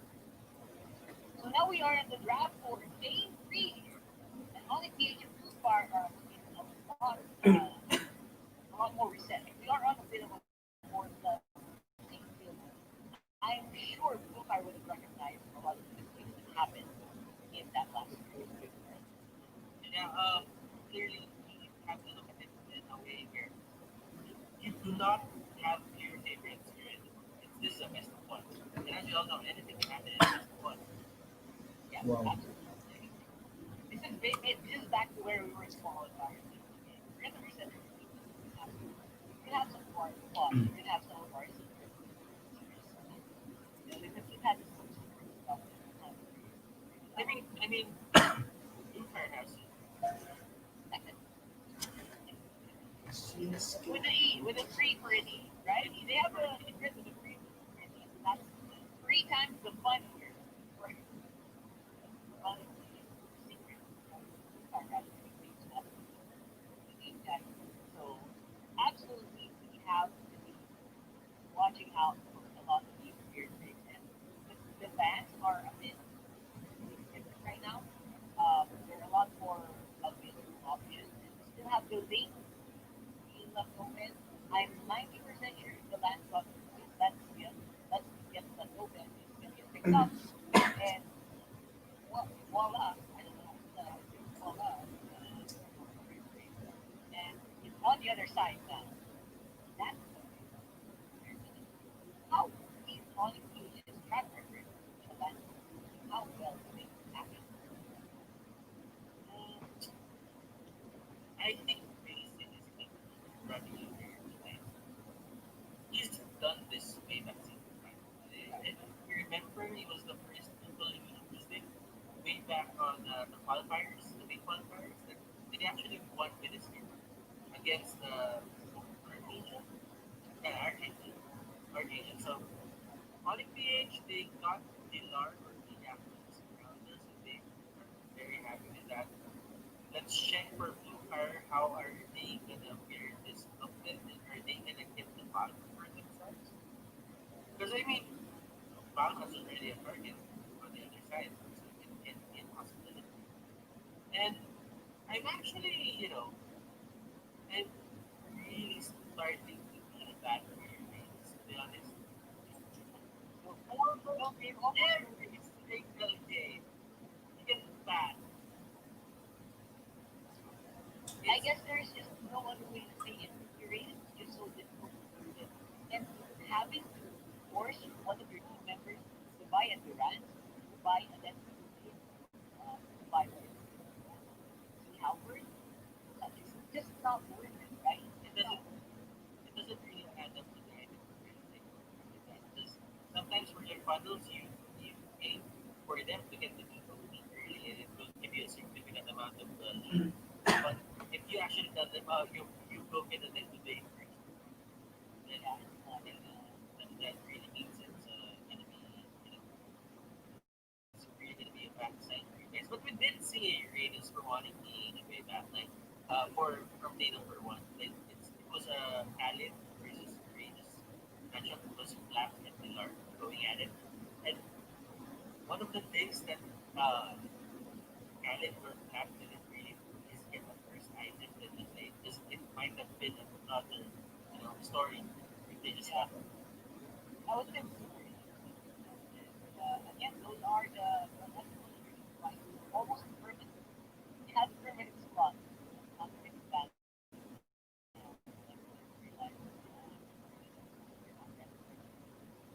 And with the five band system coming in next week, um, now though, interestingly enough, on page does not want to have to use the project because obviously they failed to have that last one. Now I think that might be one of the things that happened last game that might be super important. Having a Roger deal with someone. No, if you have an enemy that can become invulnerable and disappear from the map for a few seconds, why not use that? I'll be honest, the early game it should have been the Japan last year, last game, and it didn't happen because I agree. Yuzong actually went out the radar, and nobody got him. Link is still there's a lot of there's a lot of players here, right? And why am I saying this? It's because if they get the link, they actually get the one up for the Sonic team. They get the joke, and if the joke hits the Lancelot, you know what happens next. So those are the things that you really need to look out for. Like a Bluebird is there as well, so you might just want to push your luck right now because clearly you are in the correct position to be able to just get the best heroes. But on the PH, they got the use of the best as well. So I'm really thinking about oh, things they are. It's already It's happening. already locked in. It's But already locked. it is locked in. Whoa. Yeah. Right. So we're talking about the secret stuff. This secret stuff. You're gonna put Freya probably on the and this is gonna be the fun. Core fun Freya. Wow. What a fun. This is like I made on your last game for today and I think it might have some merit. And Also have you know what, Rockart? Let me tell you something right now. yeah, Imagine the land of dawn is a boxing. Do you watch those videos of yeah. people fight in one boxing ring at the same time? The Royal Rumble, like That, the that's what's gonna cage happen. match, cage match. Yes, clearly. Yes, that's what's gonna happen. Three fighters. It's going to be a brawl. Lancelot here needs to get ahead. Now, if Lancelot doesn't get ahead, then he won't be able to. He really won't be able to do the damage to these fighters and person down 50. Now, I like the idea coming up with Empire, but Freya has been known to be slow in just terms of item build-up, but they can actually prove us wrong. I mean, it is going to be uh, a position one Freya. So if it's a position one Freya, I like his chances of just from the post post early game to pre early game, let's say a pre mid game na din. I'm 90% sure that person he would this is really going to watch their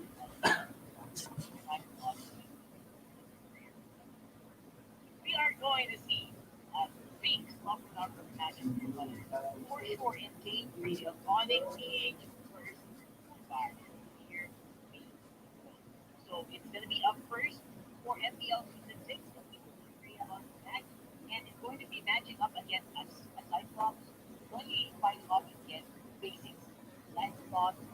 It's going to have a lot of. It's going to have a lot of counters, right? I wonder if that's going to stop it.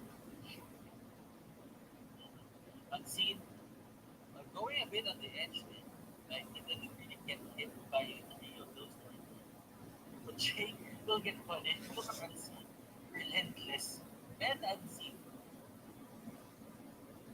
Okay? Did I make sense?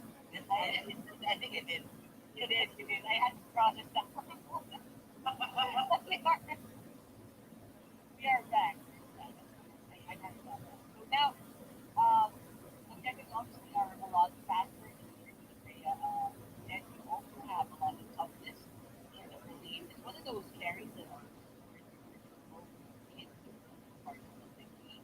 So it makes sense for you to try to build it as one of your core, right? The primary damage, but that kind of performance as much as it's going to be focused on. To be honest, I think they won't use it on the MPL regularly without practice, right? For sure. That is true. I mean, basically, the others, they're probably having running with a very, not very, but standard line. Standard from this standard competition. Like, I mean, Cyclops isn't really, you know, like, a lot of people have been using Cyclops ever since the qualifiers, even outside of it.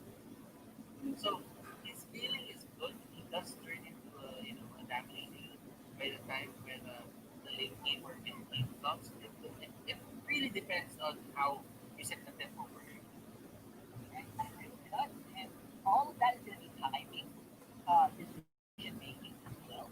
So this game is going to be up in the air once more. I am getting tired of seeing this game again. To be honest, I I hope they get out of the way any if obviously people should go on out of Cyclops. Now the rest of Fire will be left alone and up here. Julie is all alone with three members of Onic very nearby. And like I said, a very And you know what, rough heart, this is clearly one of the things that you really, is clearly one of the things that you have to look out for in this game. Open Eagles cannot target limbs whatsoever. Cannot target limbs because limbs will just shoot go head on. And it will be negated. But Secret here tried to buy time for his allies. I don't think they have enough time to learn for this. And this is still Lancelot. A very hard target to just beat. yeah, especially right now, right? They are on the offensive. But like because of that, they will actually go down right away after that game. So these make that sort of start. Nice to get a turn, but obviously not the problem. I mean, they didn't really expect that to be in that place. That's Good that point. cheap. So they were really just expecting that they would go back. But the thing is, they fought and they just lost it. Obviously, we will deny our having the opportunity to get that. Right now, though, it's going to be a 2v1. Make that a 3v1 on the top lane once more.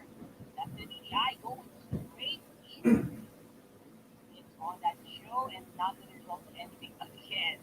And the part two here on the mid lane, we still have a lot of our members very healthy and willing to go for the fight, waiting to pull that trigger. goes in. Oh my goodness, Jay gets caught out, and there is Chu. The Valkyrie. Ladies and gentlemen, he is our hyper carry right now. Yep, that brings sense. Now it's worn off, and I gotta say, I feel like after the last week, we might fall around him. Panic output, but not. Make it flop. And Chu here dealing a lot of that. Oh my goodness, this Rhea is just doing work. Secret using his ultimate. Not his Again, part two. I'm only just seeing this is a deja vu last game, right? I feel bad, but at the same time, it is kind of the job description of a college because he is playing for off time and then he always plays with it. That's just happening over and over again. You guys better get up. you know, Crimson here is having the best. I think he's really comfortable with these kinds of heroes. Like these hard tasks that goes for the enemy. This really is bread and butter, if I do say so myself. Absolutely. And Dragon Ball video will go over to are and don't break. I like what I see.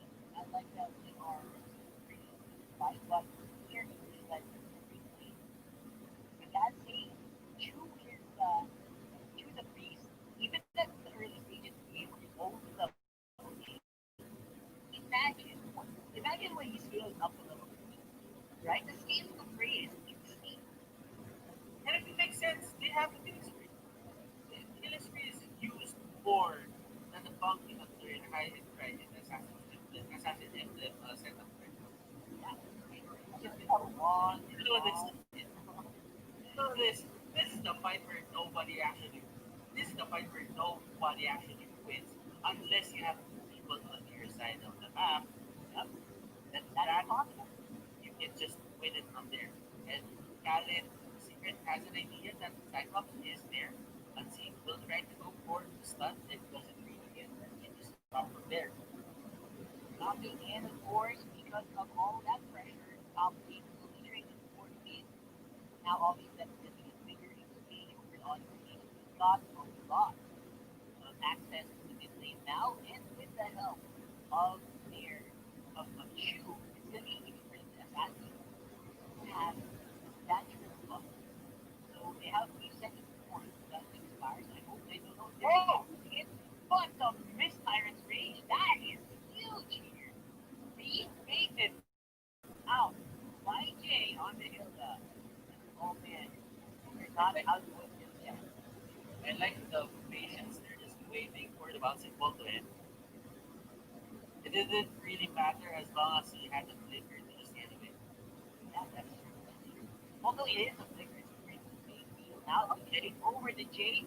That's a little revenge for the play earlier, but secret. Oh my gosh, no, actually, no, way secret. The And BT Secret going in. Wow. Secret here. Going in, but he gets third row. And it goes around. Oh my. Secret goes 180 just went back. He was probably saying, he was probably saying, ouch, I can't do this, let's go back. That is just how it works, right? But Cali is still undeniably good. This happens. No matter how much rate undeniably. And of course, you will get more value time done. Press on. Have a later part. Have a late game composition, but the desert score not defeated. Oh, I didn't like Oh! that from Secret. Wow, the quicksand defense can regenerate and stop incoming damage. Well, oh, look at this. Two with the monster on that frame with back up here and basic. Able to take him out before he does score. But the rest of Blue Star looks like they're just suffering. Blue Star is going their top lane. Oh my god, what is this? He got a tower for free there, but he did trade off the members. I'm not sure if that's worth, but probably it was. Or, I'm not sure. Let's have to look at that replay and see what happened. I have to tell you, that was Onic really just fight. And the way I see it, they lost more than they should. And And obviously, and obviously, Robert, that was a tiny war. yes, for a long time. It should have been on the PH's win, but they lost. They actually lost basically the win, and then they lost their upper thirds. Not to mention, Liz also getting so much bar on his own on that lane for like a solid 45 seconds at least, right? So a lot going so where are we in the game right now? Two ahead on slightly behind and that's the macro of Onic. Get their advantage. Look at Lynn's kicking the little Wanderer. He just goes out. He realizes that, oh, I already shoot myself.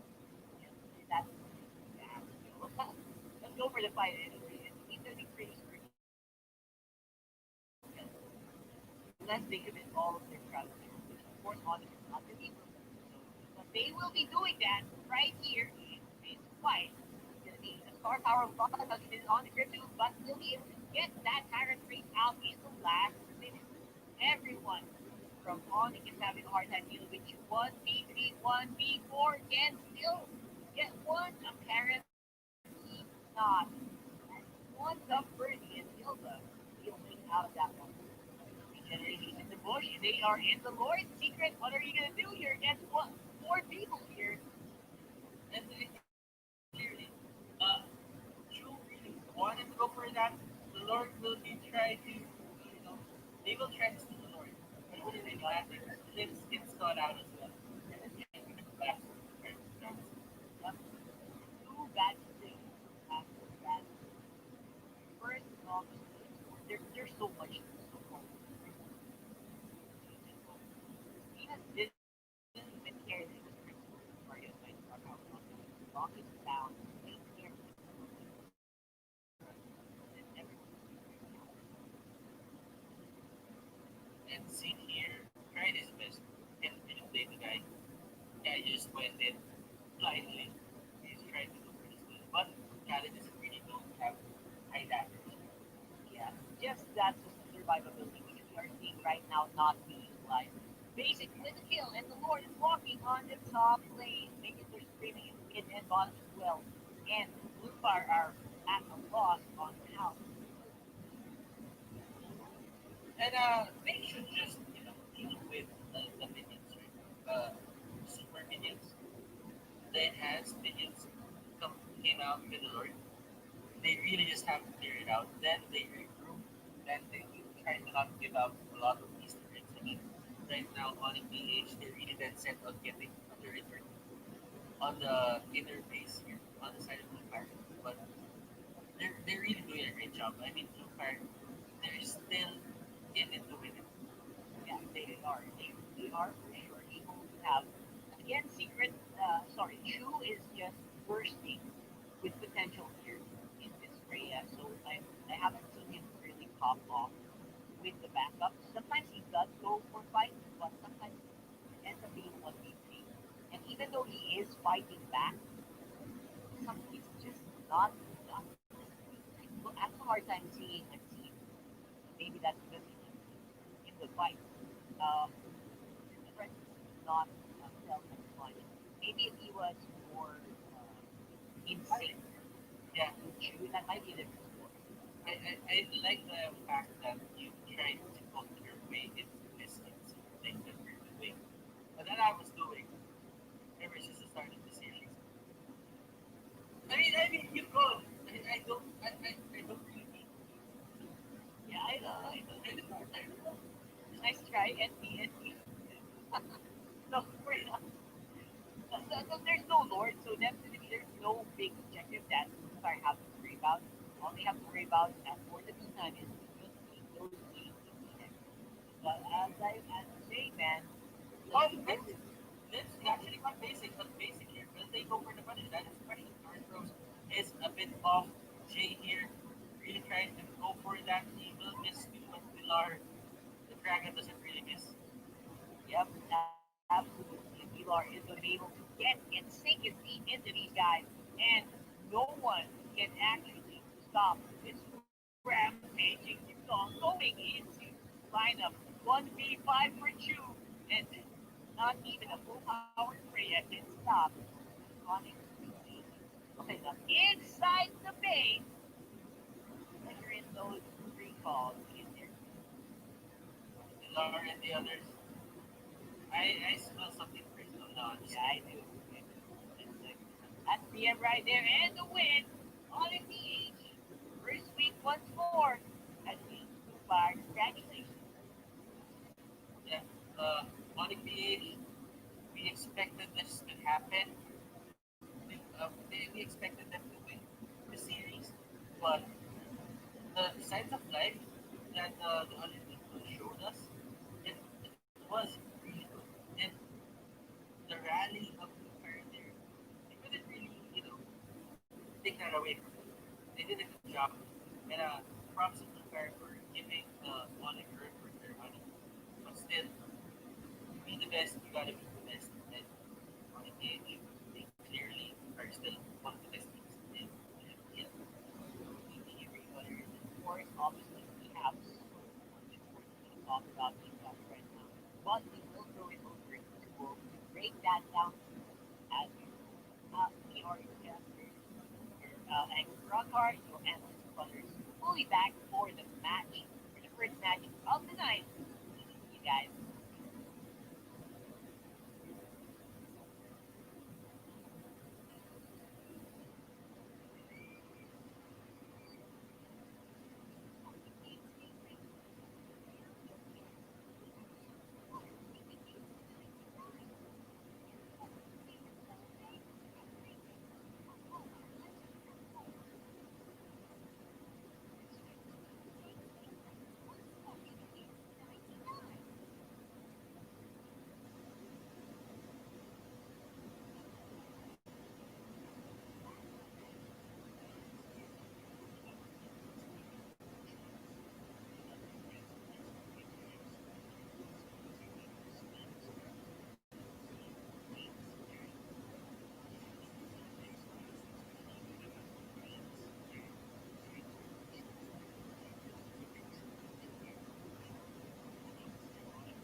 MPL-PH now issued Be a Game 99.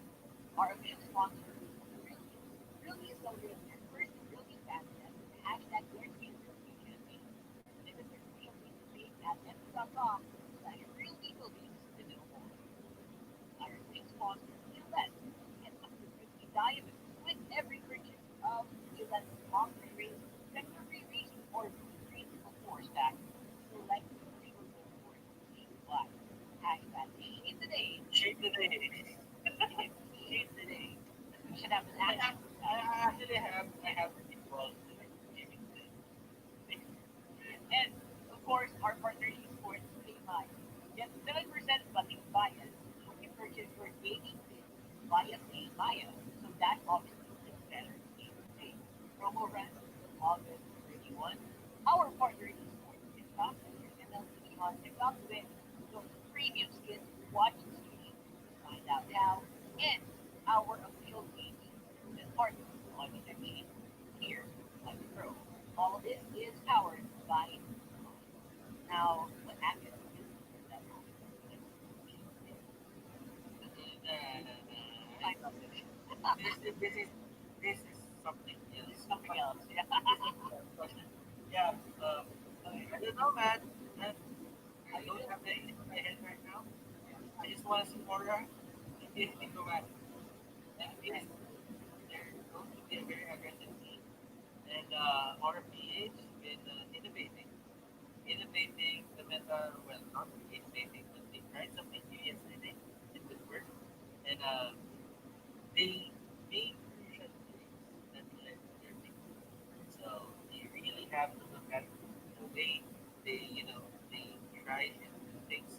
So ASP, if they're not prepared for these very cheeky plays coming out from RPH, then they might get surprised at some point in the series. BSP is not going to be having a fun time in this one, but obviously, RGH have a minute to beat.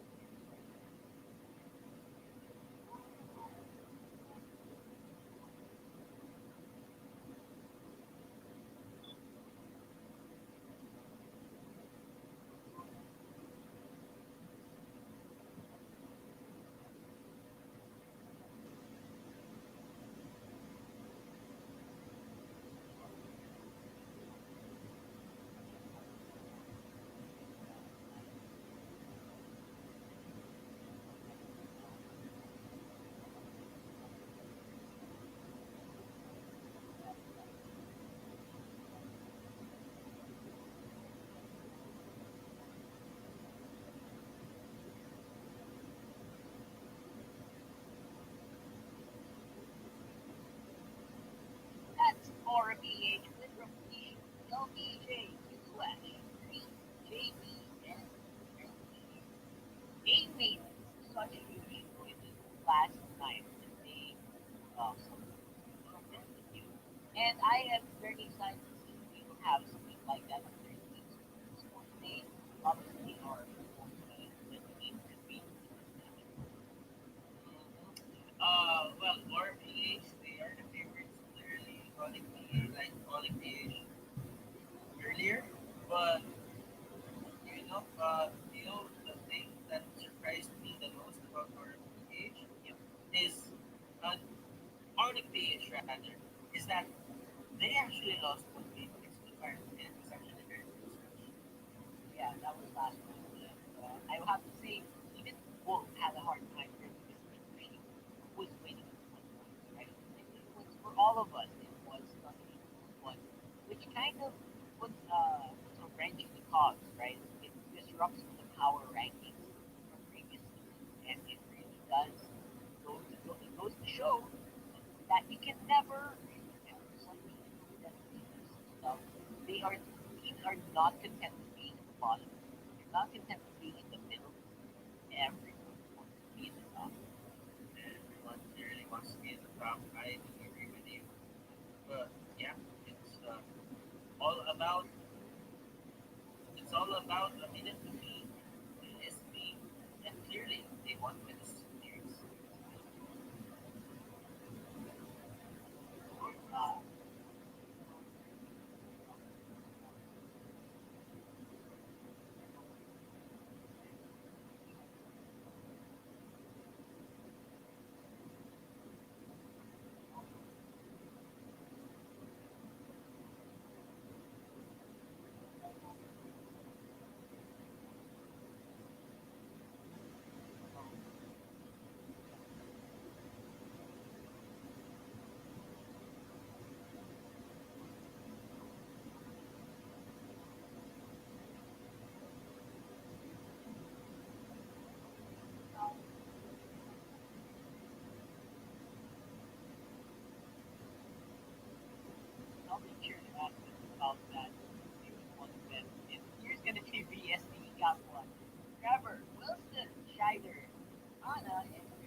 these guys are very much aware of their position right now. Their roster is really good. Anna's been playing well yesterday with this show. Ricks, on the other hand, really just showed us what he's capable of doing. It's it's kind of a surprise to me that Schneider was the one who's back out of the game, but it did work for them.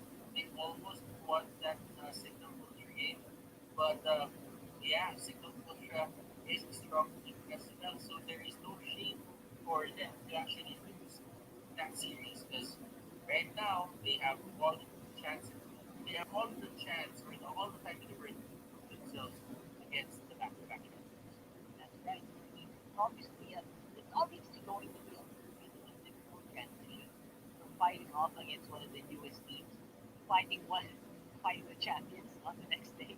But obviously, these are something that they need to get used to. They need to get used to very strong matchups against their team if they want to have a chance, if they want to be worthy to be called one of the champions.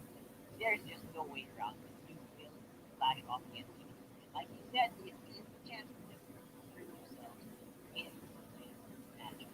Yeah. And a team like against team like Laura, like if you can make the gods bleed, no one they're probably not the gods. Yeah, make the gods believe that that's the thing. Like everyone wants to beat them, and everyone clearly wants to make a point that we can beat RFPH as well. And when I interviewed them, they did say that they want to beat RFPH because RFPH is the legend. So you're gonna face off RFPH, and you'll realize that okay, let's try it out. Let's see how far we can go into this if we actually get this. Because if they do, that will give them a certain amount of confidence that they need to take through the whole season. That's true. It's like it's like those sticky movies that was like cliche movies where in prison movie you look for the if you're stuck in prison for the first time, you look for the biggest baddest guy in the yard, and then you pick a fight with him. That's basically this is basically it, right? This is Yeah. basically it. This is this is final boss. Final boss. Yeah. You can make it to the final boss. You know what? The mini boss don't sound as threatening, right? Yeah, yeah. Clearly, that's the best way. To just I don't know how to describe it, but Aura PH three matches played, 3 games played, PSP 25, and looking at it, Aura PH had a good run yesterday. Yes, execution was a bit of a handful for them. They did have problems facing execution, but you know what? They made the shooting plays, and Aura PH really likes to battle on those risky plays. And they execute it so well just because of the chemistry that they have. PSP, on the other hand, they just showed us how pure their teamwork is, how they pair up with Signal Ultra. And Signal Ultra was hot of a win against Aura PH in the best of five. So clearly for drama, clearly there's something going on for PSP as well. And they need to find it in themselves to unleash the beast that's in the unicorns or the horns. So here on the player matchup, obviously, you gotta unleash it. You unleash the beast against Killua. You already proved yourself, right? That's Killua is one of the best off laners in the league right now. If Wilson can do that here, that's his ticket. That's his ticket. That's his ticket. Get what he wants in. That's his ticket. That you know what? Fighter in this fashion for a while. I am pretty big on the fighter. Me, I would say I like players like that. Not that far off. I like it. It's clearly a testament on how these teams deal with, how do I say it? Deal with the early game. Like, for PSP, you'd see Wilson just starting the fray at some point early game. But Kilowash and the others, they just stick within the lane. They go help if they need in this next time. But when they know that they can win the fight, they win the fight. try to get as much farm as possible. In that way, even though if they lose, they still have a chance to go back. Because if you go there and you get caught off without even having the chance to help your teammates, then you're probably just giving up a one off or a bonus round for the enemy team. That's something you can't afford to do. You can't afford to do that, especially in a high pressure match. And as a team that is pressured to perform, at BSB, it's also a testament to whether or not the nerves can really keep up. Like if you can keep up with those the confidence in the face of a very strong adversary. On the other hand, for Aura, I wonder how they're taking this. I wonder if they think this is going to be one of those games where you can do stuff like something you did yesterday. I don't know if that's their mindset or I don't think it will pass. yeah. Uh, it's gonna garner a ban. It's they're probably gonna put a ban there. Because they cannot, you know, find a real counter to that as early in the time that we just passed. So you really have to look at how they set up their laning. Well, you could say that you have a counter, but if you haven't really done deep in this certain strategy, then there are some weaknesses or there are some strengths that you might not see. And when you try to counter, it's probably it can happen. Like you try to counter, and the certain understanding that Laura has of it is really strong against your counter, and you just bite the bullet. So might as well just take it out. Or Something else. There's is there something else. something else happening? Yeah. Is there an unspoken rule that they can dictate? That's fine.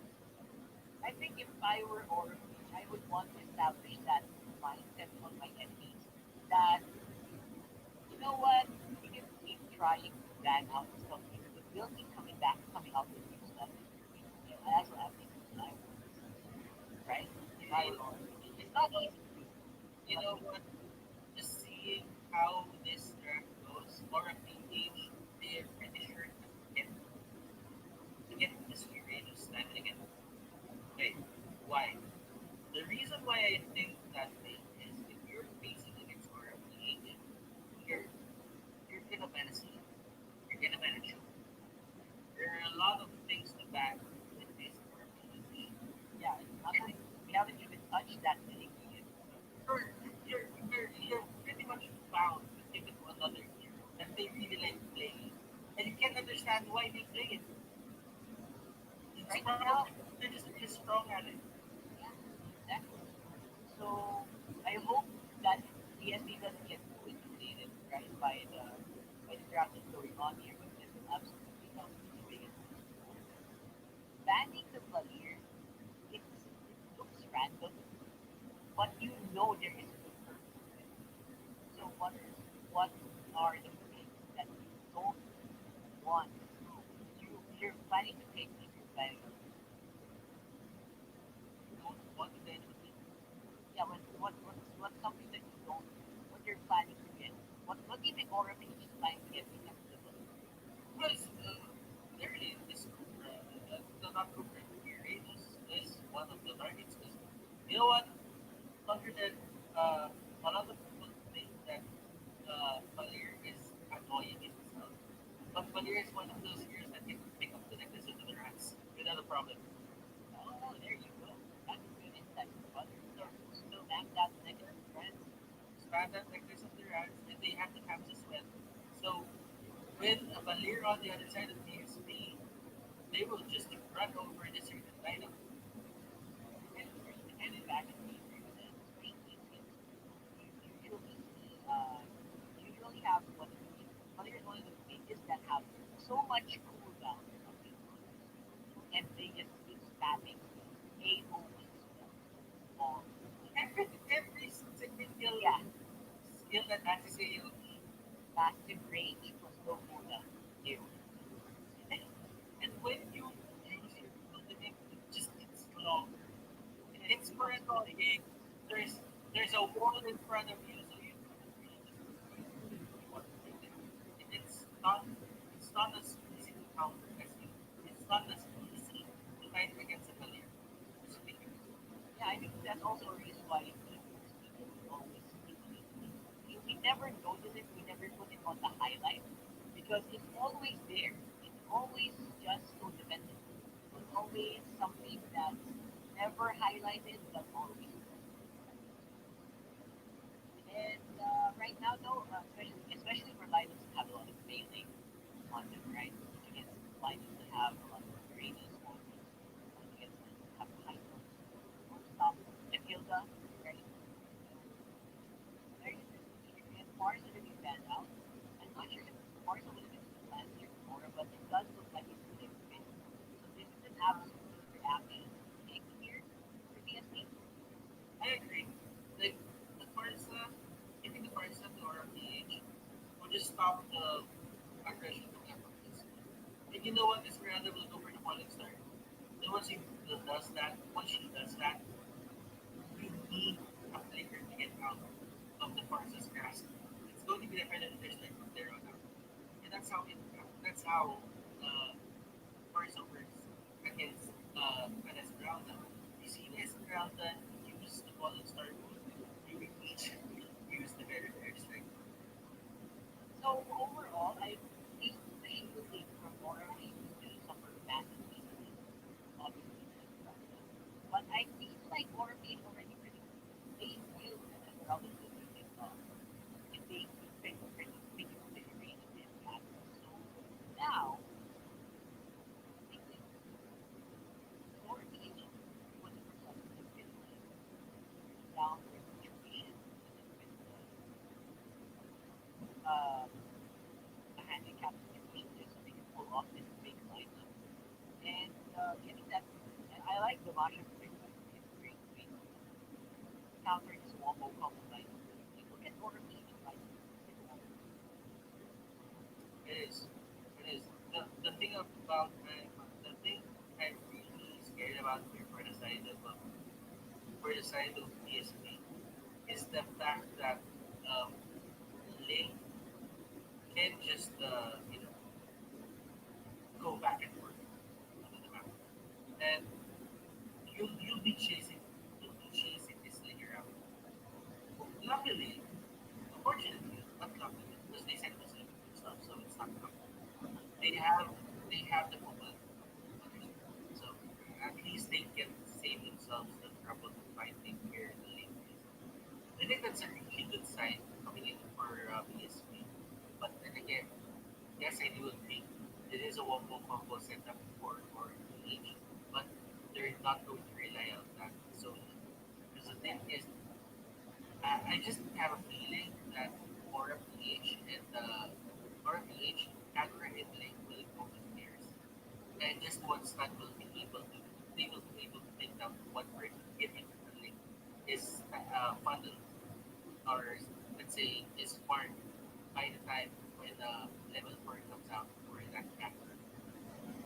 yeah, so I guess we are going to have to look and watch out for the levels that we think and whether or not we have the same costs before we see any big action happening on the map.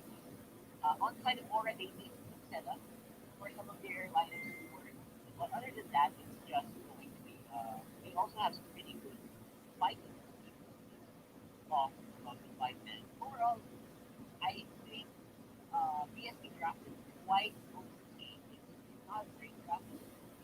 They got some heroes that can chase the game up, instant lock, lock stun, which is what you need, which is a big mistake that some teams have been doing when they have a link or a Lancelot in their list.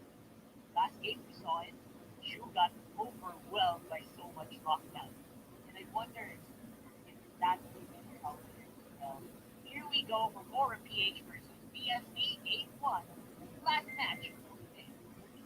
For PH, PSP, they're both hyper defensive teams. I like the adjustment that both teams did, but I think uh I think in a way Aura PH is more comfortable with what they're doing. They didn't really answer any heroes here on the side of PSP. What they did was they just stick with their own craft, they just stick with their own strategy, and they're just gonna try and punish PSP by doing superior teaming. Like we know that they are capable there's no doubt about it. Or maybe it's one of those teams that can just flip a switch and then they're already in the league. Like, I don't know. They're just so uncanny that they can always find new fights. 80% of the time. So for now, it will be a slower game. Like what most teams actually want. So it will change that one game to slow down just a bit for the rest of the game while we get some start. And on the other side, it's going to be a little bit slower because obviously this is one of those heroes that like to make things almost impressive, like right to bonus. So here's the five that might be triggering anytime. As you said, just need to look at that level board, look at the buffer JP, and see like what that was. And clearly, PSP, they really want to try this. They're actually rotating here at the bottom lane. And that's enough information for RMPH to just, try to clear the waves in the middle lane. And they're going to go up. They're going to trust LBJ to survive at that point. They're just going to punish Anna right now. And they got Anna, they got the first part, at least it's clearly increasing as time goes by. And look at that.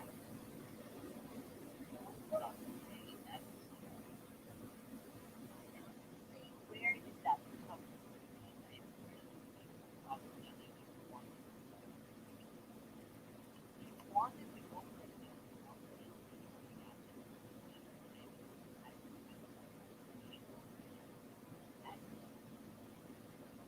now where we are on the economy side. PSP is actually ahead by 400 in that last in that last check. So they're doing something pretty good. They are not giving away anything. JP on thing, which is very important.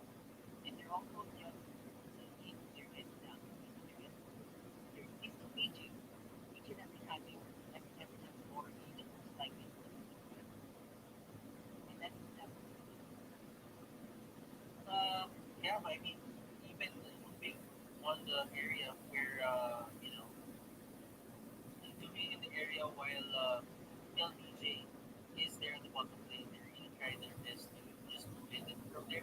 And most probably, if you think about it, they're both trying to game each other in a way where they try to see if there's a lane that can actually collapse it. So they're still watching out for the thing that they always have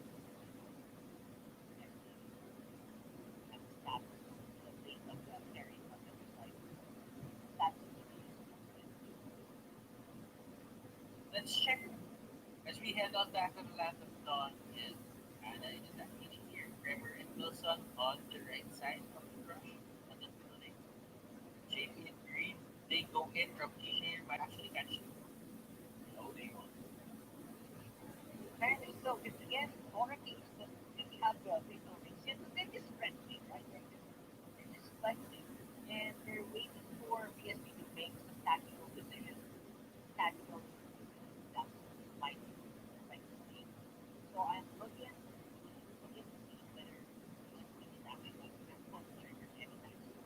Doesn't seem like they want to, unless it's just like one guy.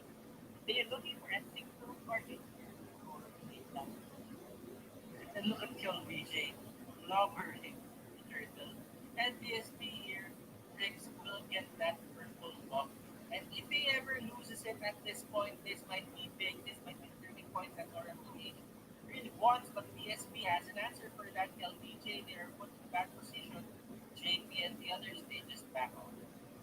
next off. Again, these are this is just a play I guess for weeks. You think, right? Because they just know that you're giving them these fights with 100% sure win. And that's a sign that we're gonna be in for about the first game. For sure. Yeah, really, really good game. The way They, they're yeah, they clearly don't want to give anything. anything. Anything in the map. So I don't see the turtle buff anywhere to be honest. Well, it's on JP. Yeah, Let's get it like it was in there for the blue. So yeah. visual cues is there. But there is a rotation here on the bottom side, and they will punish LTJ. Cap 1, on the other hand, will go down as well. JP, just a beast on this lane. Yep, like I said, the flick of the switch and Aura PH already are on the team fight, but they will be traded by Tower on the bottom lane by BSP. So kind of fair trade, and economy is dead even for between. It's a good sign to be honest, but it's also a sign that maybe one of these teams are kind of dead. And from the looks of the top lane, the game we just saw, it might be that BSP is not ready to fight anymore. Clearly, Trevor and the others getting caught out here. Wilson as well. He might actually go down, but Esmeralda Briggs has something in mind. And Rafflesia will go to try to help his ally to stop his their kilowatt from. Wow, Yes, super surprising. But if you think about it, that's a 5v4.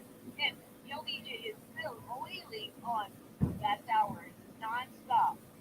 While again, while they are trying to go for fights, will be traded once more by okay.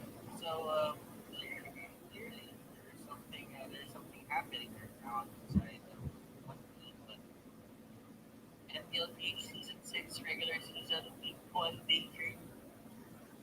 This things are getting heated, and yeah, it's about time that we see highlight of their team. yeah, I feel like JP has been one of the guys that he kind of needs the backseat when things pop off, right? And he's always also such a um, smart and now he has so much and I'm still waiting for a moment where he finds a better duo than or a better trio than JP, Risha, and Jelly Chicken. I Yeah, mean, not a duo, it's a trio, right? yeah. Well, there is a bit of a thing about Laura Felipe just thinking as one and just being this tight knit squad that we all know and love, back to back champions, power of flowers and friendship, as they say in it. Kel and Rapisha plus is the other one? JP. JP, yeah, the trio. They've been together ever since season 2, and no one has left with them. Even the Friend Esports lineup got torn apart as time went by, but these three Little shares respect. little spending. And it's all because of their success as well. Yep. It took a while, especially back in season 6 when LBJ was rookie and you can tell that he's super nervous all the time. Like, even back then, and good times we were on the stage, we were on stage, we were on studio broadcast, you could see these guys, you can really tell the guy shaking. Now it just looks like he's there. He knows what it's like. He is one of the best. Probably the best so far. Probably the best team on MPL. And they are slowly settling down. That makes us people very optimistic for their great. Clearly, whatever happens here, the the feat that they actually did, that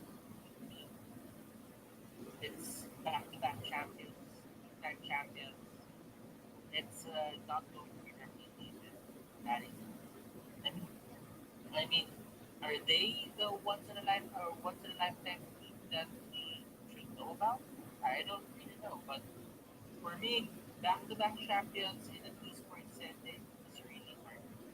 And you've seen esports teams from other titles as well having a hard time doing that. Laura PH did that in a span of 6 seasons.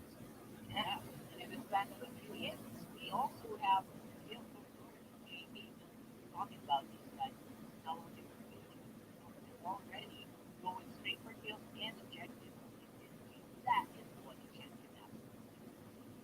and this is where RMH shines.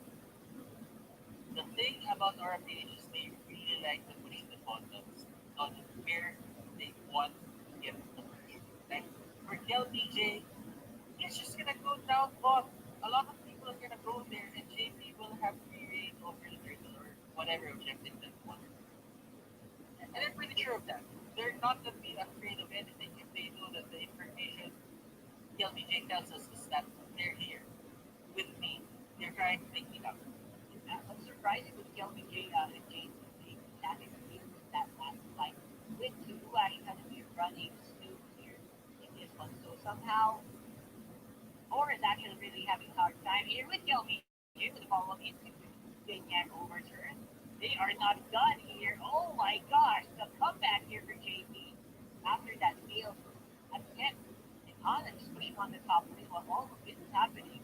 BSB is actually having fun in the chaos. They got baited inside the pit of Uranus. And clearly, ladies and gentlemen, clearly LPJ is just waiting to take down these guys. He has the avarice, he has a good time taking down these people because aside from the kill gold, he gets the other stack of gold as well from their avarice. And I'll be honest, I'm surprised with LBJ. Well, so on the top lane, it's very difficult to win the spot. And while that's happening, more patience try to look for something else on the map change. With Rafisha following suit on the Atlas, they are catching Rick from the bad team on the map, and Tempest plays just making sure of that.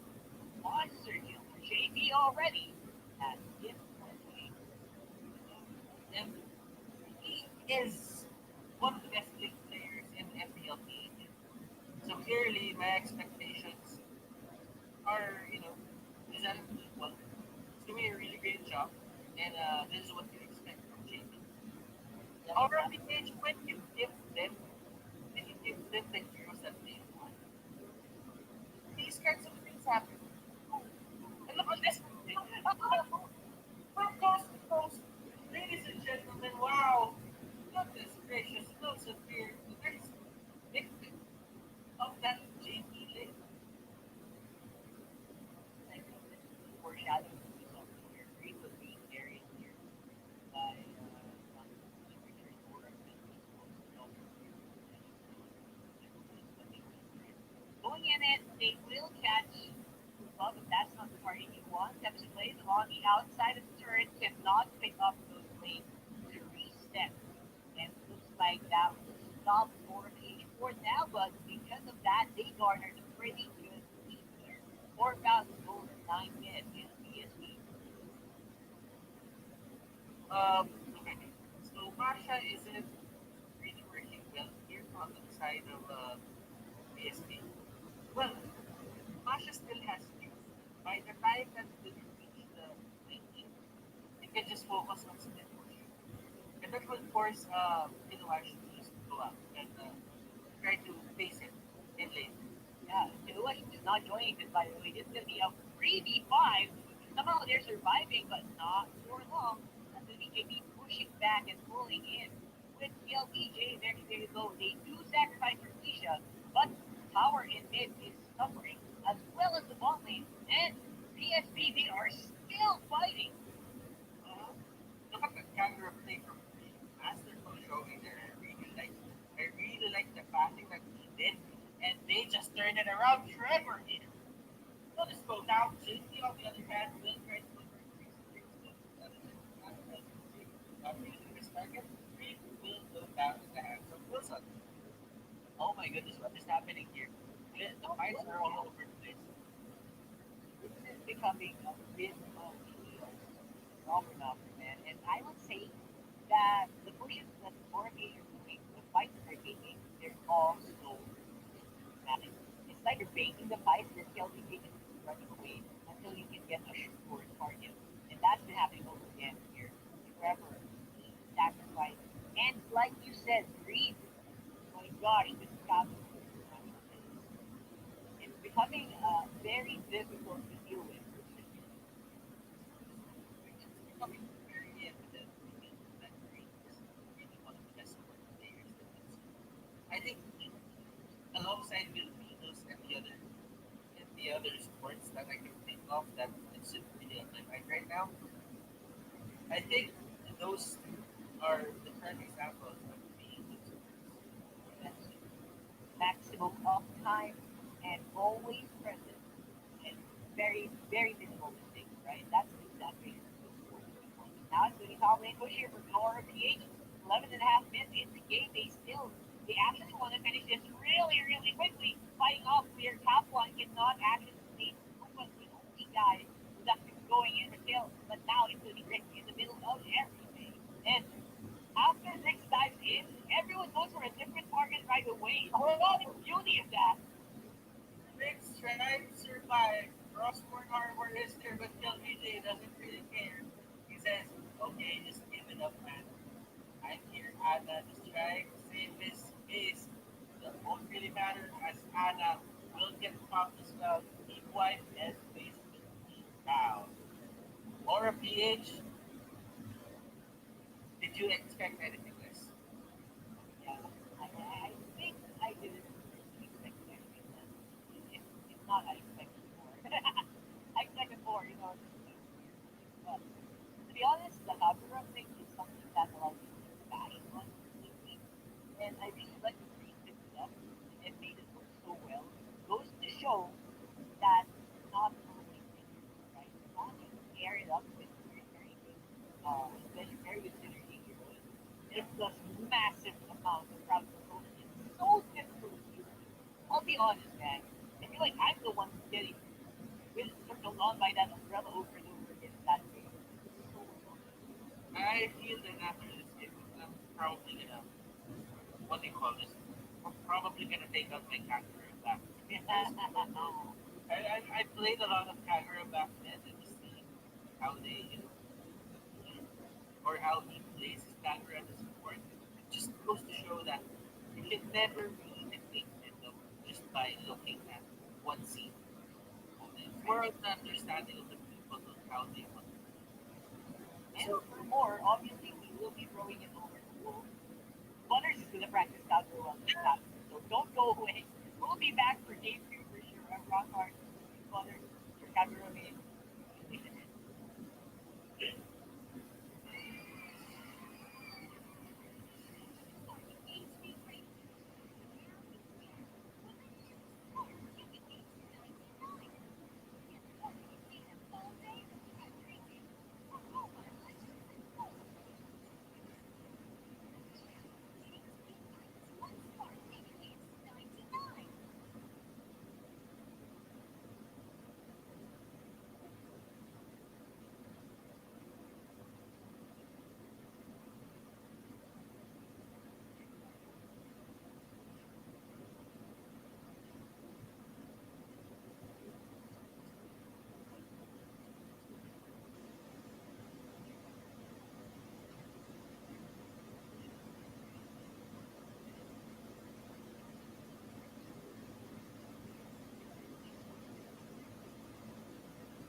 much for your insight.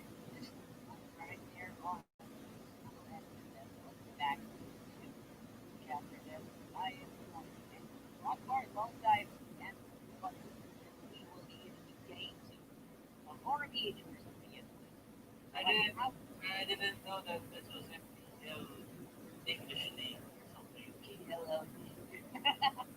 But, but well, yeah, I'm actually surprised that you really want to plan for it. But why have someone with an English accent? I know for a fact that your accent is like that. But the thing is, it's actually kind of surprised. I didn't really know how to react to it, and I don't even know why I'm reacting to this. No, just don't. Okay, let's talk about that. We will ask you a question. Yeah. He's asking, what do we think about that last game? And I think earlier, giving us like 30 seconds after the game, we got to give a response about it. And I think he kind of agreed with us in a certain point that, you know what, those three, actually those five, now those five, they just know how each other how each other thinks already.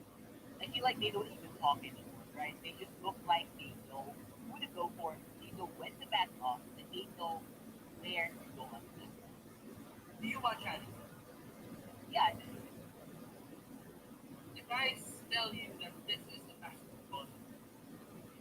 basketball anime, and this is like the true zone of finding the right chemistry between you and your team. And then you just react to whatever the hell they do. They don't even have to tell you what they're gonna do. just one look, right? Like they know Just that one look look. at the face that time with their eyes. Yeah. Yeah. And this is what happens with teams sticking around for more than a couple of seasons.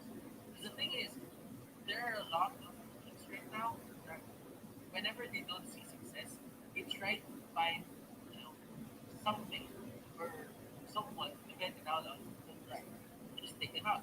And sometimes for me, that doesn't really work because if you think about it, it doesn't really promote camaraderie. Not really camaraderie, but having a good chemistry on ground. Like it's trying to find a new formula for it every single time. When it doesn't work, okay, let's change formula. Does it work? Okay, let's just change the formula. That's what happens.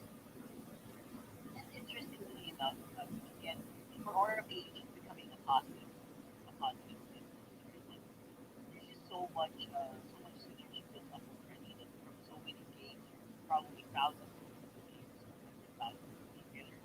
That you know what, they know where each other is at certain points in the game.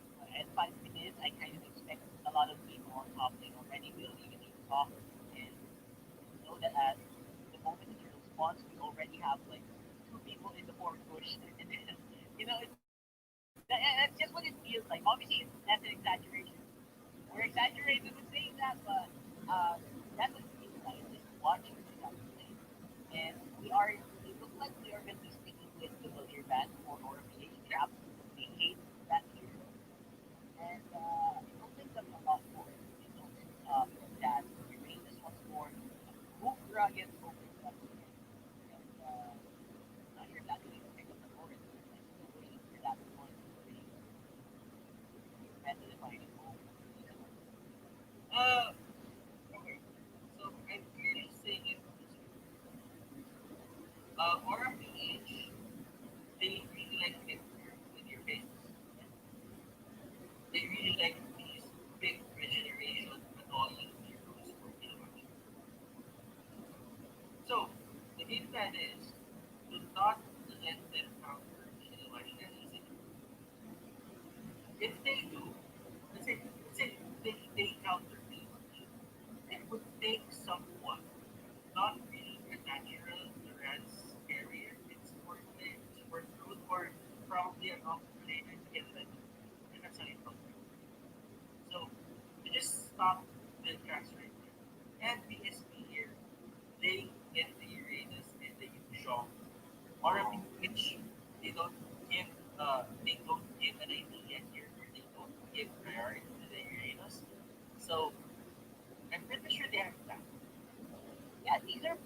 they're pretty big pickups here for BSP, right? And I know for a fact that they will expect to be taken up by by the red side because these are obviously some of the biggest picks in the meta right now. I'm super curious about how they're gonna handle this, but obviously, uh, I think that Esmeralda is next on the docket.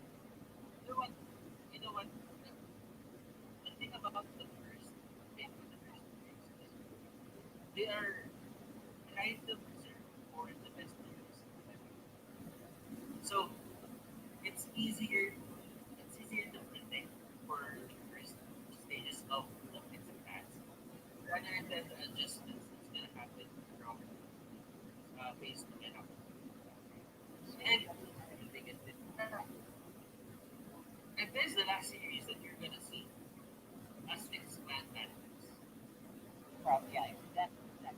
This is the last series that you're gonna see that. So I don't know, BSP, they need to make the most out of this. Five-man and ban is something else.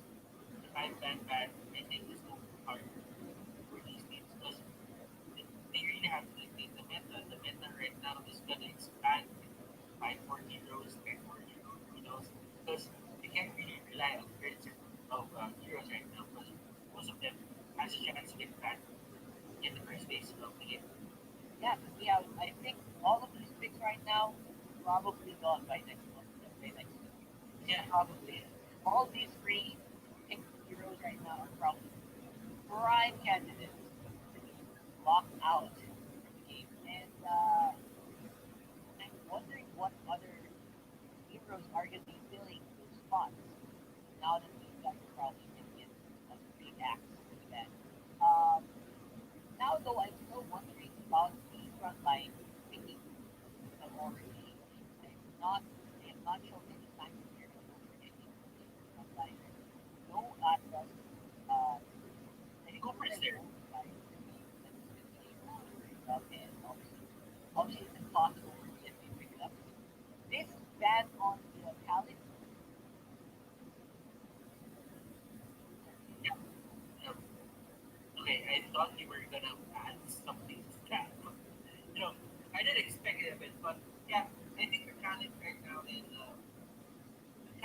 now is one of those things that Aura PH is really very scary when they get that. I did tell you earlier that if uh if Aura PH gets an off lane or side lane for Kilowatt that's really annoying or has no regeneration, he's gonna get out of any situation that you put him.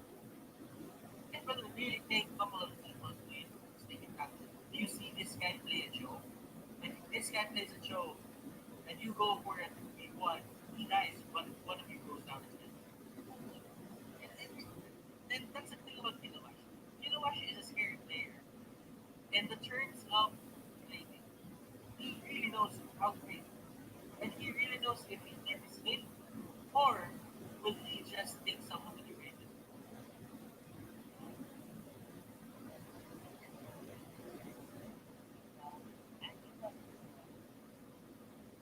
to be honest, I don't, as much as there's so many scary heroes here for DSP, I don't feel like the most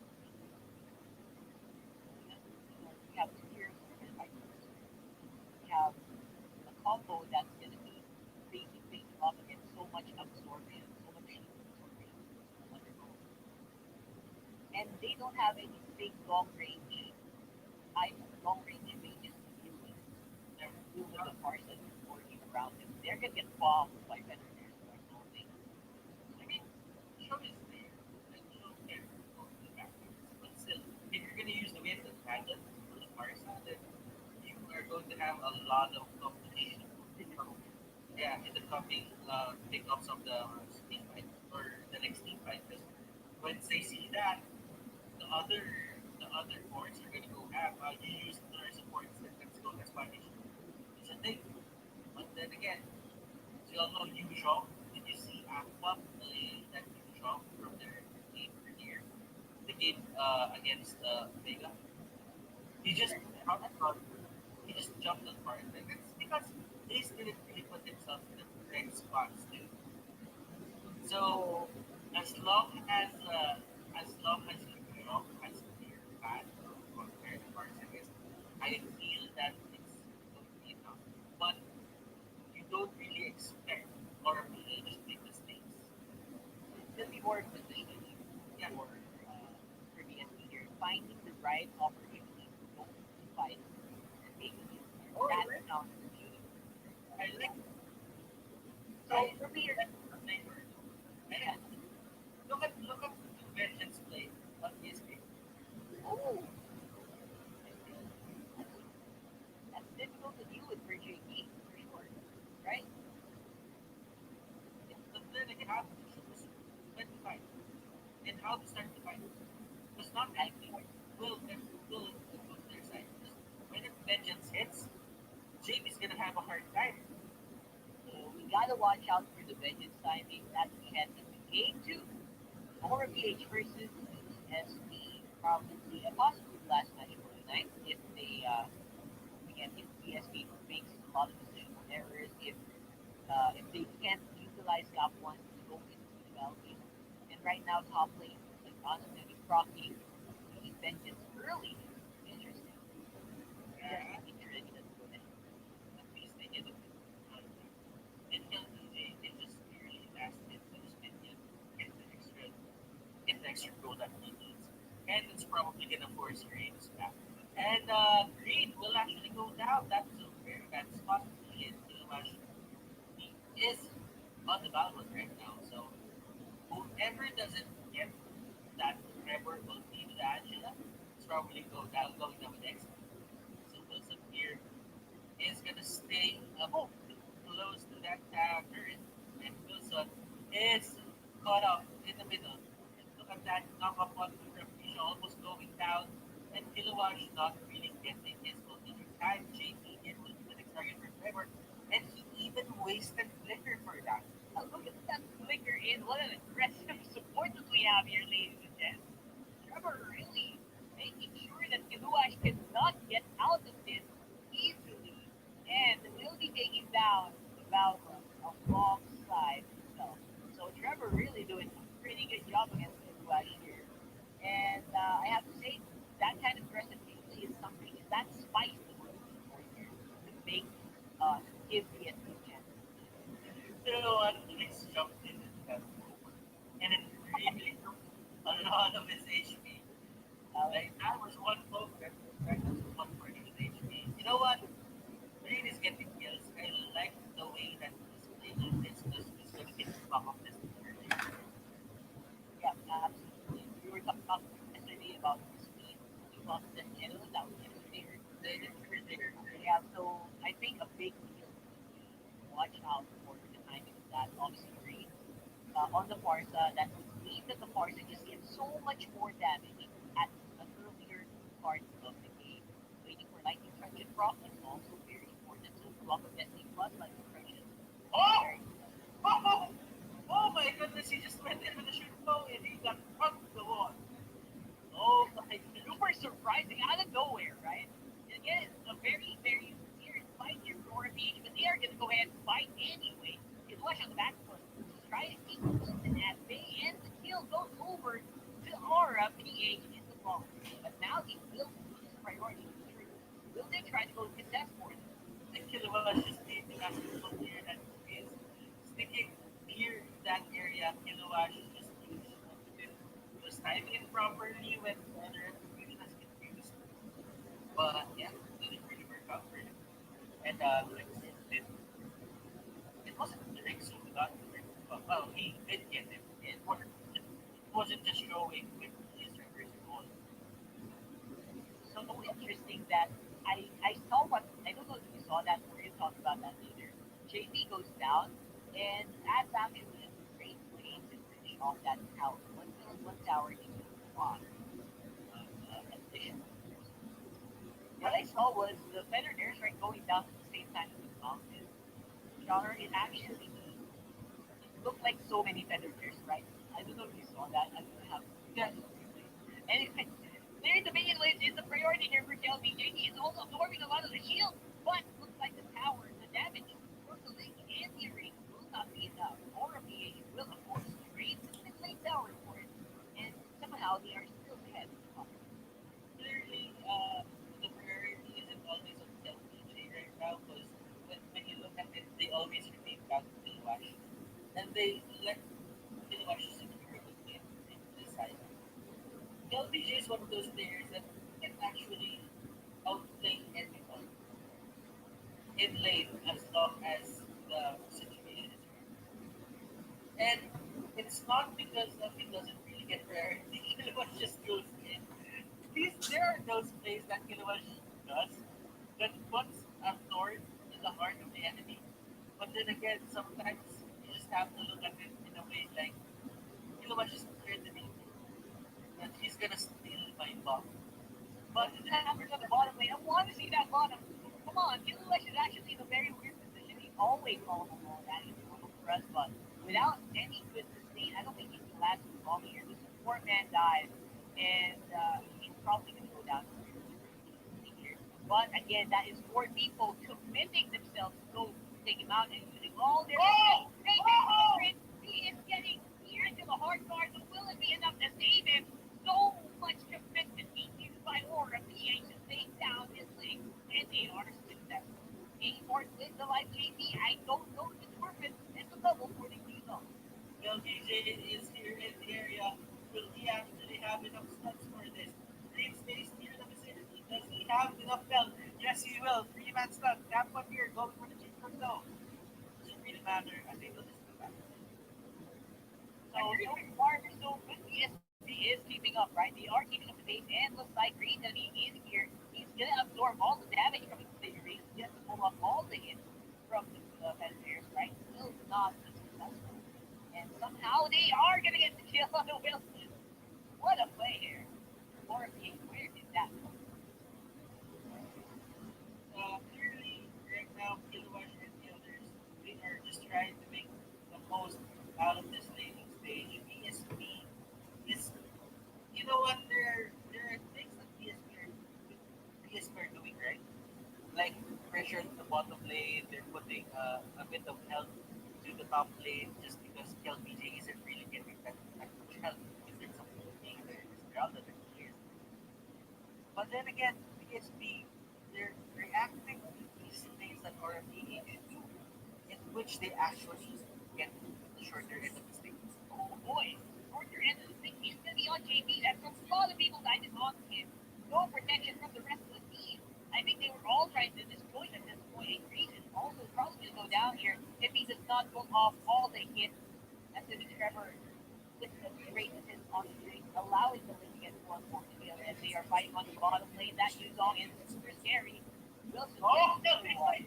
LBJ finally here on the back, but trying to pick up the pieces for his team. From Felicia Chase on the count one. Oh boy, that is going to hurt if he catches it, but here comes the cavalry here. Great kick on from Felicia. Gets the kill. And this Riggs is just playing well. I like how he plays. Like, seriously, this guy needs more hype on his name. He knows how to play high skill capture. Yeah, he does right? Of course, never forget. I think Trevor is thinking on his regular. Also, very, very on. I there's so many times where I thought maybe stuff, and I just don't see what all the time, all each and every word. It's serving a very, very big. And because of this, or PH, they can't make a big leap out of the PSP.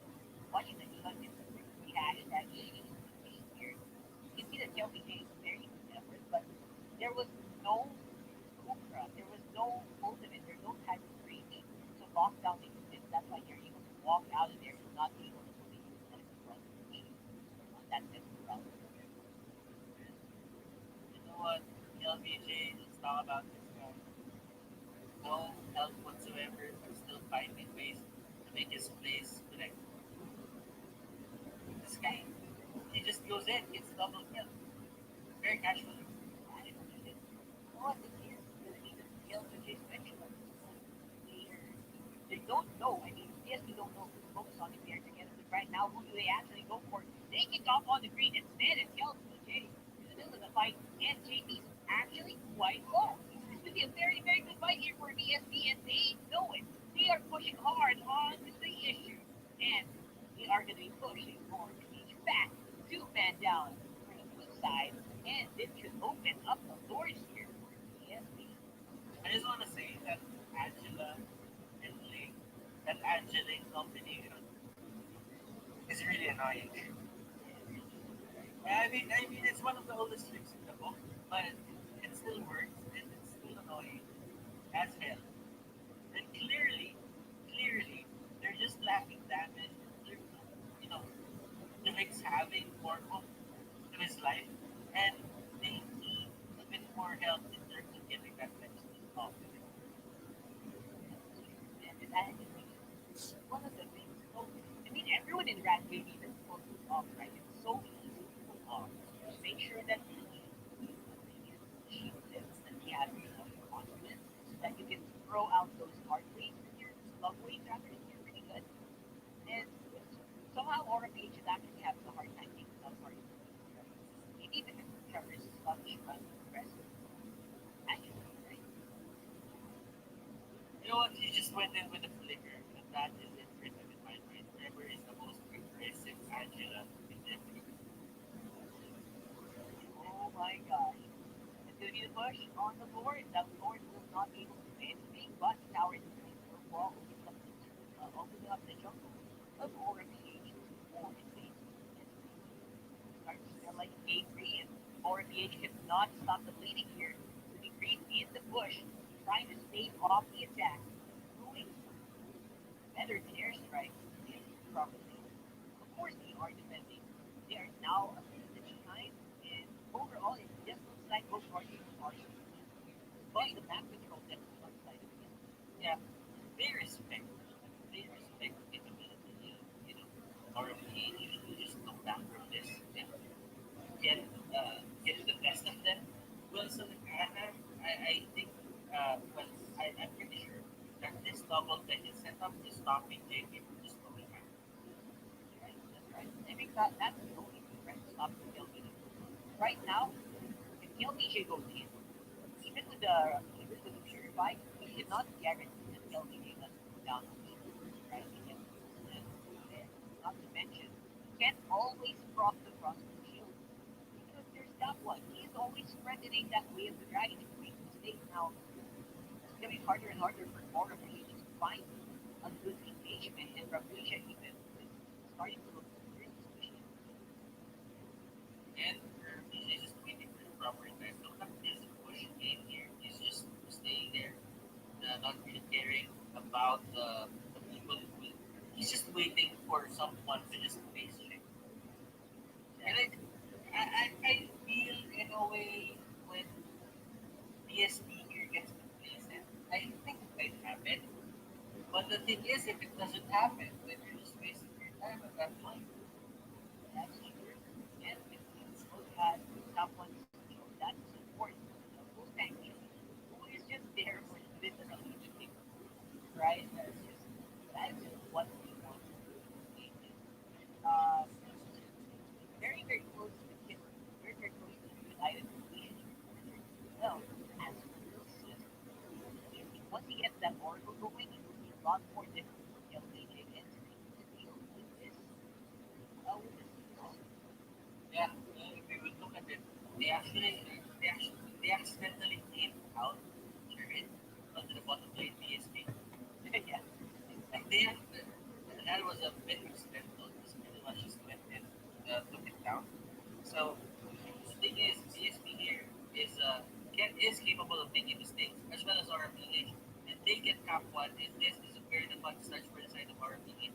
They lose one. Vengeance is out. Heartburn is here. This might be the perfect time to actually focus on tricks. yep, you gotta go for drinks now unless he's the one who is going for you. He takes down Green already, and Ano with the heart guard is really, really wreaking havoc here. Will be keeping it down here. And Drinks is still untouched. Does not have any more flow in his body, but will be charging up very, very soon. He wants to go in, but does not have it. There you go. He procs it. Will be going in as well. Trevor, no heart guard yet, but does not matter. LBJ is the team. not gonna be able to chase down Rick because this man, this is what you mentioned before, Rick. He definitely deserves a lot more hype in his game because this guy has been playing with that battle before.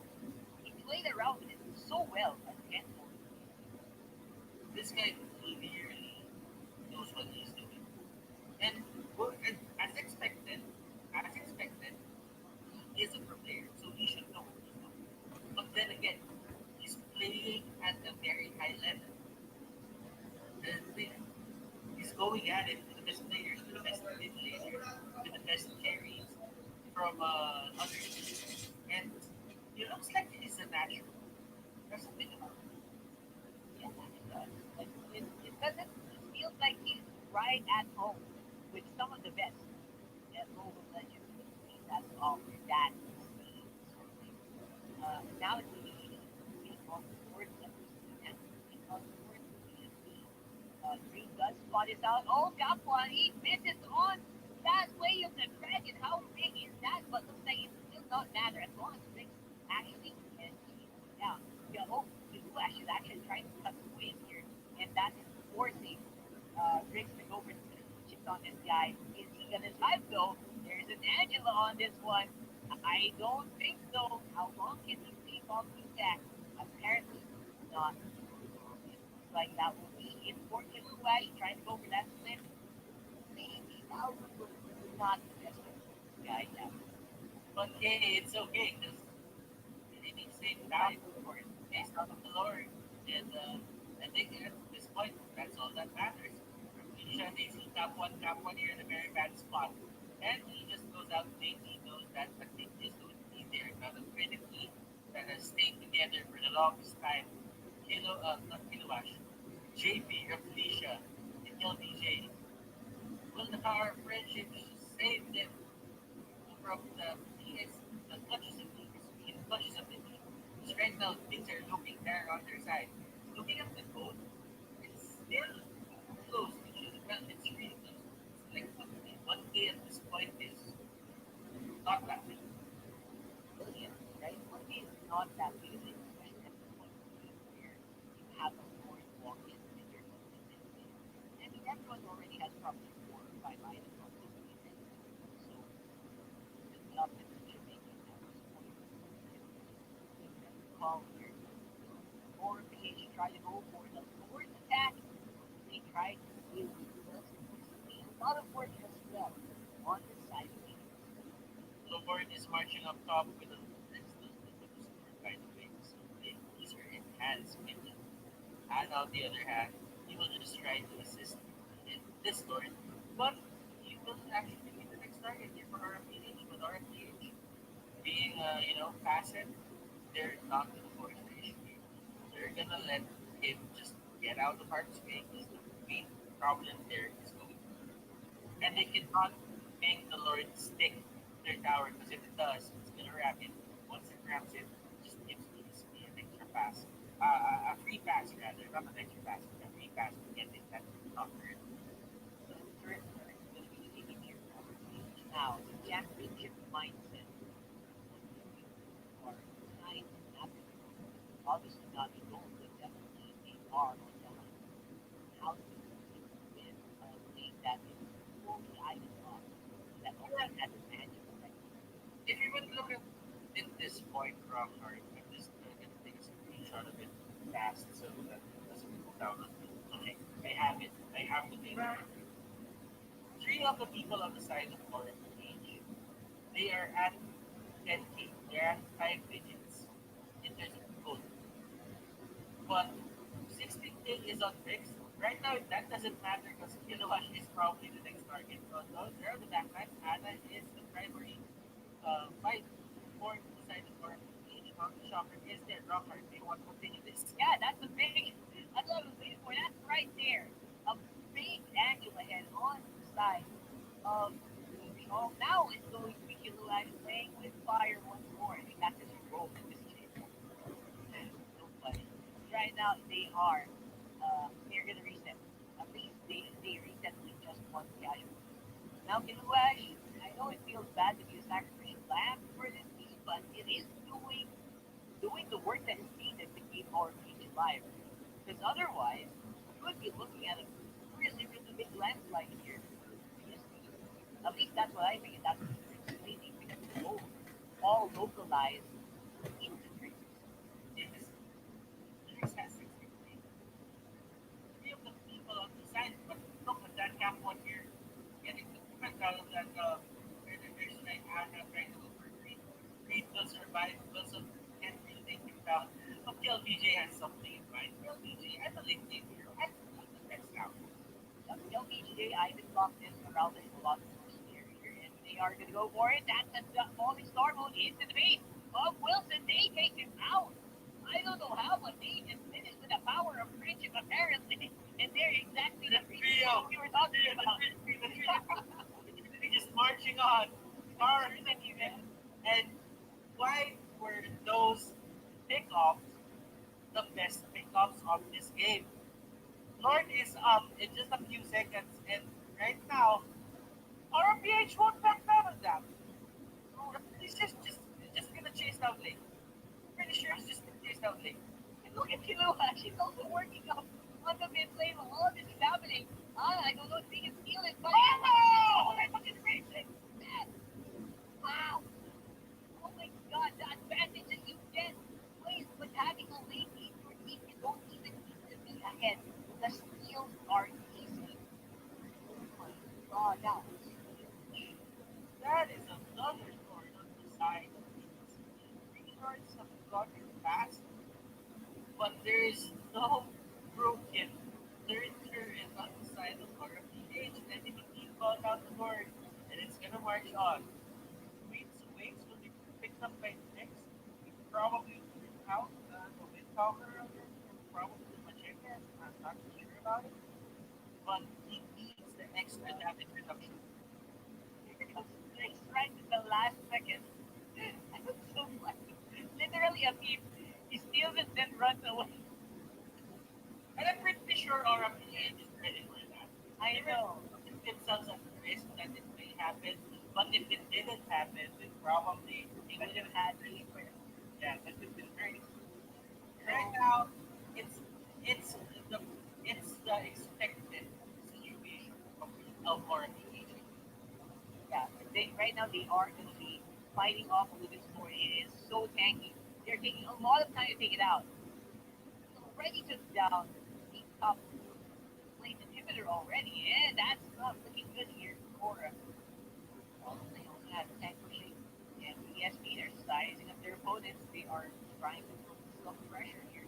And Kilua in the middle of everyone got in with Rakucha. Oh, that is going to be on Trevor, but doesn't take him down at all. LBJ with a falling star mode into Ana. That vengeance is going to take it, but only for a moment. And that's the monster kill for LBJ.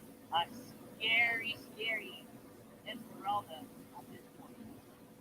Everyone has their items. It's only your Raiders that changes to enchanted talisman.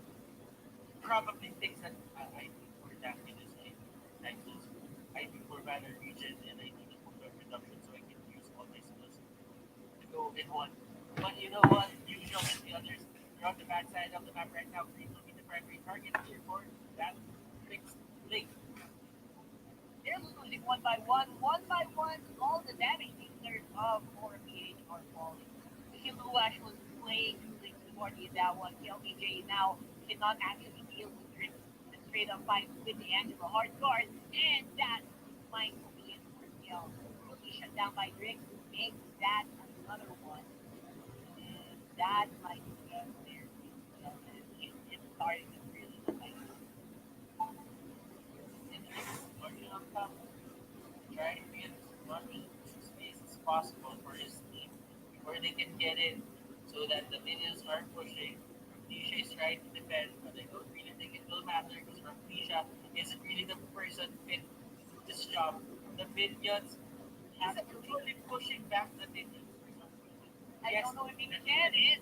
that's a good strategy, but you know what? It takes a lot of, it takes a lot of heroes to stop high push.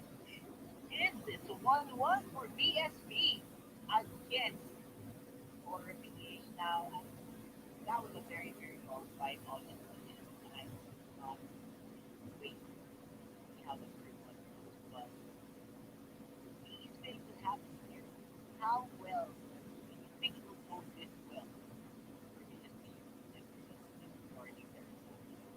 I did predict on PSP the team's video for one.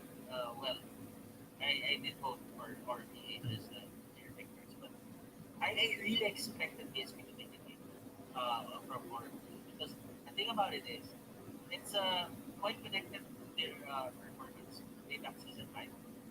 Last season 5. Uh, they really like to make things from these high profile.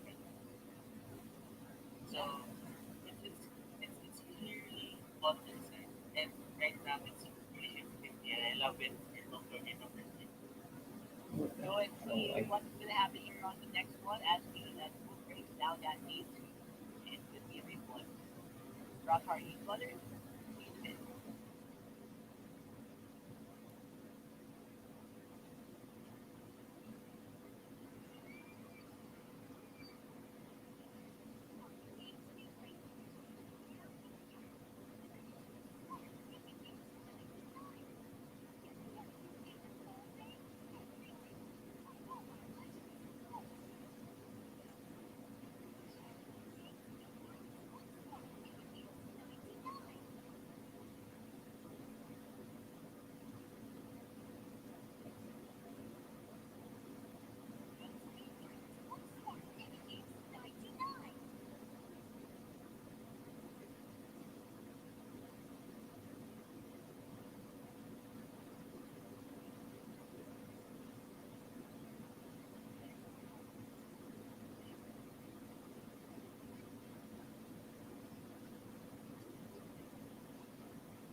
to say about that is back here for game three of BSB versus OPH. I'm Rockmart, your anchor, and alongside me is Butter. And so, what is going to be changing here? Are we really looking for really for this guys here like this is super difficult for OPH? It's okay, you know, for the enemy team to get the Angela, but I feel that Lane has more priority than keeping tonight for the enemy team. Now, not saying that Angela is, I'm not saying that Angela is a weak hero. Well, it, they've been through much from PSP. They had this strategy in the back of their pockets. They pulled it out against RPH. But you know what? The thing is, I don't really think that Angela deserves a bad start. A lot of heroes are 100% better than Angela. So what we do with this is we look at the other side of the Angela combination.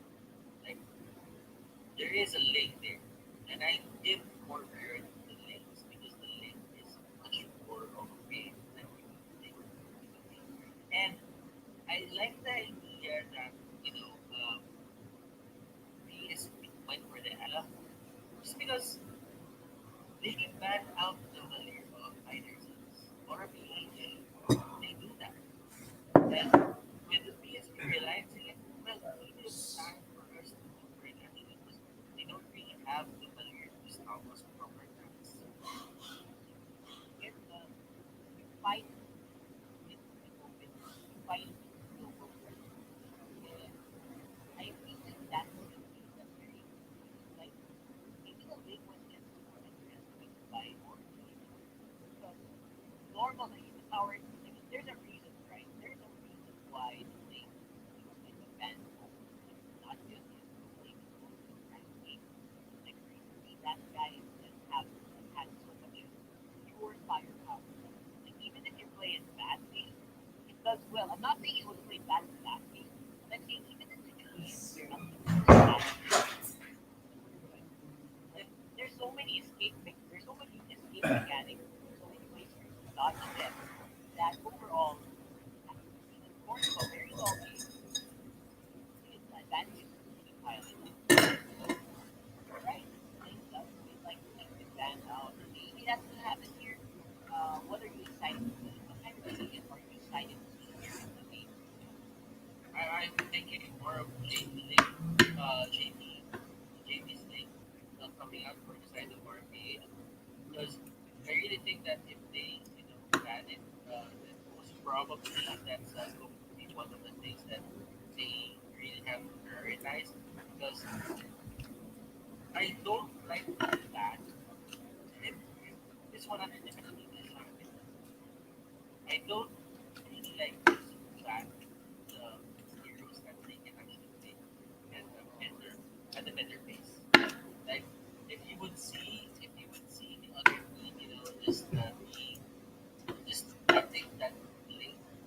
Actually, if you look at game number one, Jake played one hell of a link as well. So you can just secure that thing, let them get much life they want, but do not focus that much into banning up the animals. I don't really think that action is bad hero. It's just that it only Angela only depends on the hits. Example, small integration. Uh, but how do we see it this right? We have zero, very combination of skills today. So, and actually, it comes to like hello with the journey. There is actually, you know, you talk with the Angela allows you to talk and the link with Angela. Now, we are in the draft for game three here of Laura Beatty versus PSB. We will probably see lots of changes first of all in green, and then probably kind of hard to never that. I wonder if they're going to use the Laura Beatty with the flush on the spout.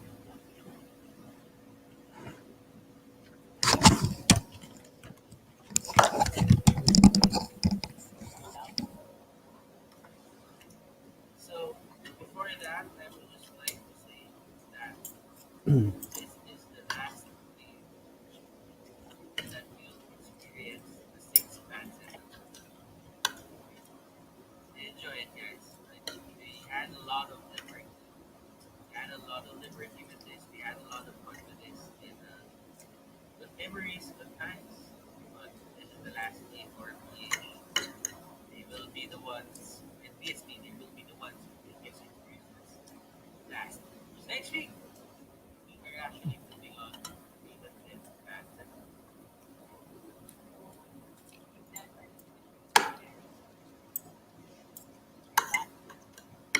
You know how some people want to watch it? I get from his last most of the upcoming obviously the MPL is in five, but all of the ranked teams have been very good. Right now, obviously, the lineup watching Matt.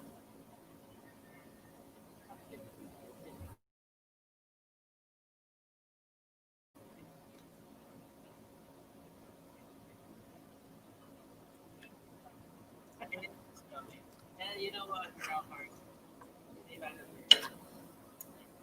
clearly right now for BSP. It seems to them that RMPH really had a hard time with the games. They weren't really looking at the late, to be honest. They're not even care about what they're not. I don't even know if more opinion on this. If they don't, then that's great. Fine, have a problem. If we could run the same call, right?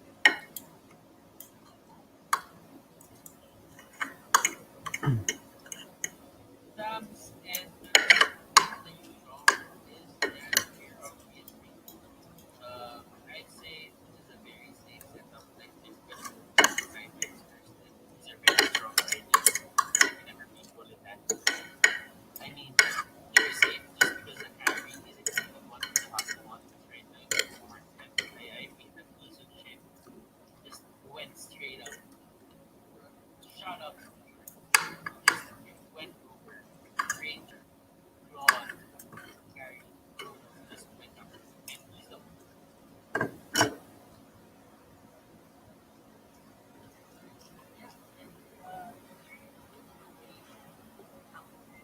Can Faith make more rewards?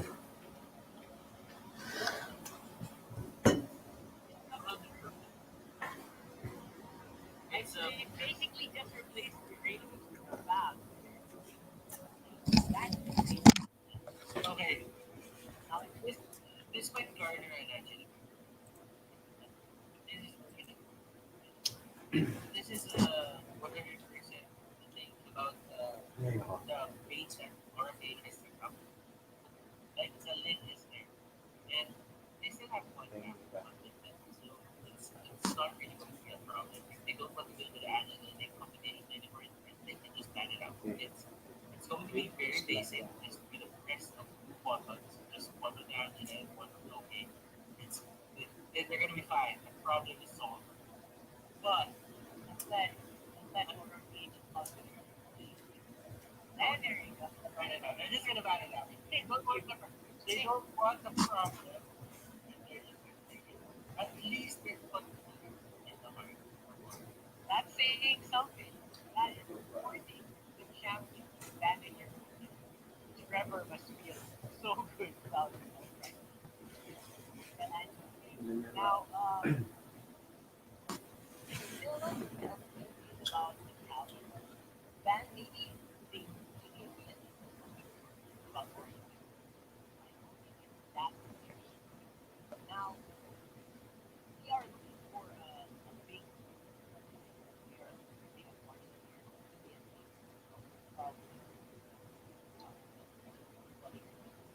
Oh, they can pick and obviously the support tank. It's important for them. And uh, right now, I'm just thinking that there may be a lot more, purifies inside of PSP rather than vendings. Well, vendings can still be a thing just because JP is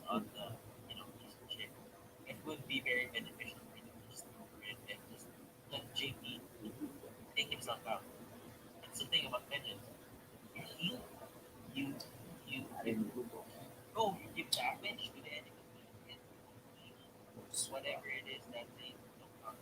So RPH, they go for their utilities. They go for the export. They go for the camera. They really like this combination. They really do. They think they can maneuver it making it further than that. That's all the combo is. That's all the rating only gets their equal share. That sounds like a big combo coming in there. They don't keep blocking that Forza, and obviously that's a best combo for PSP. And on one side for EA, this is a big combo combo. With the help of the processor. Like, I'm not sure what your thinking about this, but you're thinking about it. Just one point out that capper here is really level 4 before you can just go all out on this production. Well, level 3 is probably a minimum. Forza, I like it coming up from PSP. It's a little just it's a well logistic from their last draft, and I feel that Angela could have been a Forza in that situation as well. So this is very equal in my eyes. Like the export is an aura special. Even if you tell me that export isn't really the best one of the best heroes right now and nobody really goes for him, this is still an aura special. An aura really like the export. And nothing is scarier than a comfortable champion in his skin, just rooting or just campaigning or just rallying to win this best of the series. I think that happened yesterday, right? That happened and no doubt about it, he should be a comfort hero for Aura, and the damage is going to be real. The question is whether or not it's going to stick, whether or not the crowd is going to stick, whether or not yes, is going to come up to take this that monster hero. Now, I hope you guys are ready, and I know you guys might be very, but we are going into game three here of PSP or PH, whichever you want to watch. Let's get Okay, so Aura PH and PSP, they're pretty much equals right now. Both it's just with this 50-50. LBJ has his favorite export in his hands, and the dog is chasing the bird. And we, ladies and gentlemen, have a National Geographic setup right here at the first streets of the game. It happened. It happened. And I'm glad I called it. I know, right now it's such an energy in the virus is being by Anna. That's a big deny on the move. On the other side, Omar is also trying to go for a case himself. Despite going on for Wilson, he's rocking all that passive. The damage is real here. And they moved it out with Anna for the kill. Top one here, waiting for the top up, and they protect Princess of Purple Buff. That's good in a way because at least Lyrics won't really miss out on his potential by the time he hits level 4. But then again, there is some time that they really, if only, okay, only if only RMH just let it go, they could have cleared more waves, they could have cleared more jungle camps, that they could have just, you know, hit JP in the early level 4. Or Yeah, even the level 5 at this point. honestly, it really wasn't necessary for them to go for that fight, but they went for it either way, and they will pay for it with giving away a kill. And I think they look like they're playing without the radar. But now it's going to be a mid lane push here. LBJ very close to level 4. He should have that last stand to read. No ultimate, but he's doing pretty good damage here. Drake's also falling short here, getting pulled back by a fire escape. And the kill. He's giving over against that. I think they didn't really want to go for the dive. They just wanted to pick someone up. And they were able to do so with pretty good maneuvering here from Reed. Now it looks like he's going to be in danger. Getting chased by the Dragon Form here and plays around with it. Wilson gets the end one game here. Did you realize there was a backup? I don't think anything could happen. And I get the ankle breakers, breaking ankles, and they're just Green is just doing it. And clearly, Green here with 2-0 will get another top of Destiny early because Canberra is one of those that really benefit from a company. Do you think that it's possible to if you are sturdy enough to cast your opening, you don't die after you cast it, and that you get good damage out of it as well? Taking damage, though, LPJ not doing that much. That last insanity, this is something that PNP is or even Kaplan is fighting and scouting that trail very, very low. Will be taken off by Green instead. That's going to be the bait and switch. Silver going down. Or Drix is not able to utilize it fully. And Aura PH is collapsing. The number of PNP. What a fight. They didn't actually lose, but now they have a turtle and a push.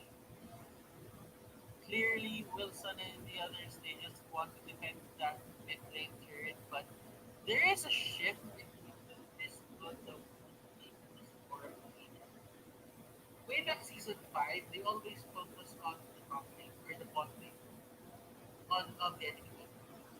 It's a mirror, so it's weak the top lane for them.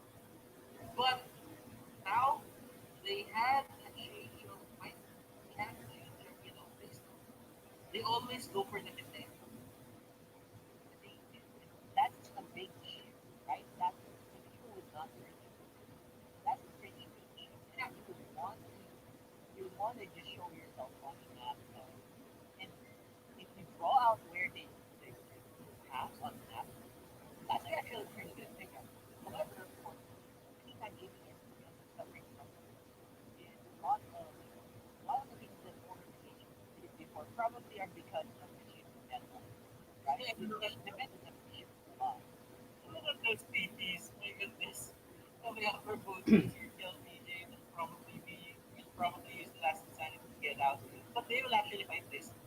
Oh my goodness, the energy strike is there. Raknisha just trying to get away from Flex, and I don't think there will be a casualty in this. JP has still has to dash out. Flex going in, doesn't really hit anyone, and he might just be punished for this. Oh, That's come on. going to be the punish going in for top one instead. Baiting Drake into that one. Drake is back one. He wants to go for Drake. That's one very juicy target. Misses on the flame shot, but will probably get hits done before also something damage himself. Coming. Oh! And Oh no! Okay. He actually missed. The Rex was fighting with Rex was playing with it, was toying with it. Right from time, Kilowash, Takfiel. Festival of normal Blood, attack. I think Big that's normal attack. Festival of Blood, three kills. He was really having it. Yes, that's a very good amount of damage and also given a lot of speed rather, or even life. Even like turret is doing even if like flash zero but the replay hashtag shade here. It looks like a chess game, right? They make a move, then Laura makes a move, then BSP again Delay. makes a move, but that's the checkmate in the main area. Now, I imagine Laura PH should suffer a little bit here. LBJ, on the other hand, they just stick with the plan. He gets the immortality fast. They like his chances here. As long as he's getting new Raga Armors in the Flash, I think it's a pretty good setup here for Cyber. 7-3 is a scoreline right now. JP is getting the most out of this. I mean, JP, he doesn't have the best ADA score or whatever, but as long as they're not really, giving out these easy pickups, there's no problem. Yeah, because he doesn't actually lose, right? He doesn't lose. He gets the kills as long as you are getting good we saw like he pick up great kills earlier. The goal is legitimately set 6,000, 7,000 points. As long as they're not giving away too much, they should be absolutely fine there. But of course, BSP is also doing a very good job in taking resources for themselves. Even friendly LPJ here. Oh my gosh, that's gonna be a kill. And Anna, so great, so scary here on the map, fighting for a long time before he eventually does the kill. Yeah, LBJ is always the one who's comfortable in their for his team, but JP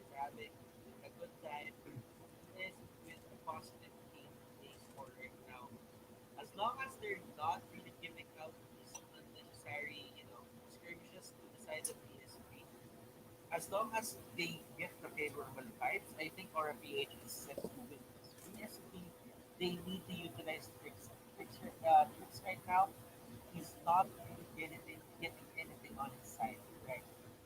Yeah, I mean, even if he does have a item, which at this point, he probably can't do much anymore because like everyone has a lot of space, everyone has a lot of cards or crowd control. So right now they're not utilizing tricks. They're throwing cards. And they kind of starved for gold. And I don't know, this is one we're gonna fight. This could be a big one for VSB. Are facing off against three. That's one down. Heavy and more. Felicia looks like a very juicy target, and it will be both there. Great. By great.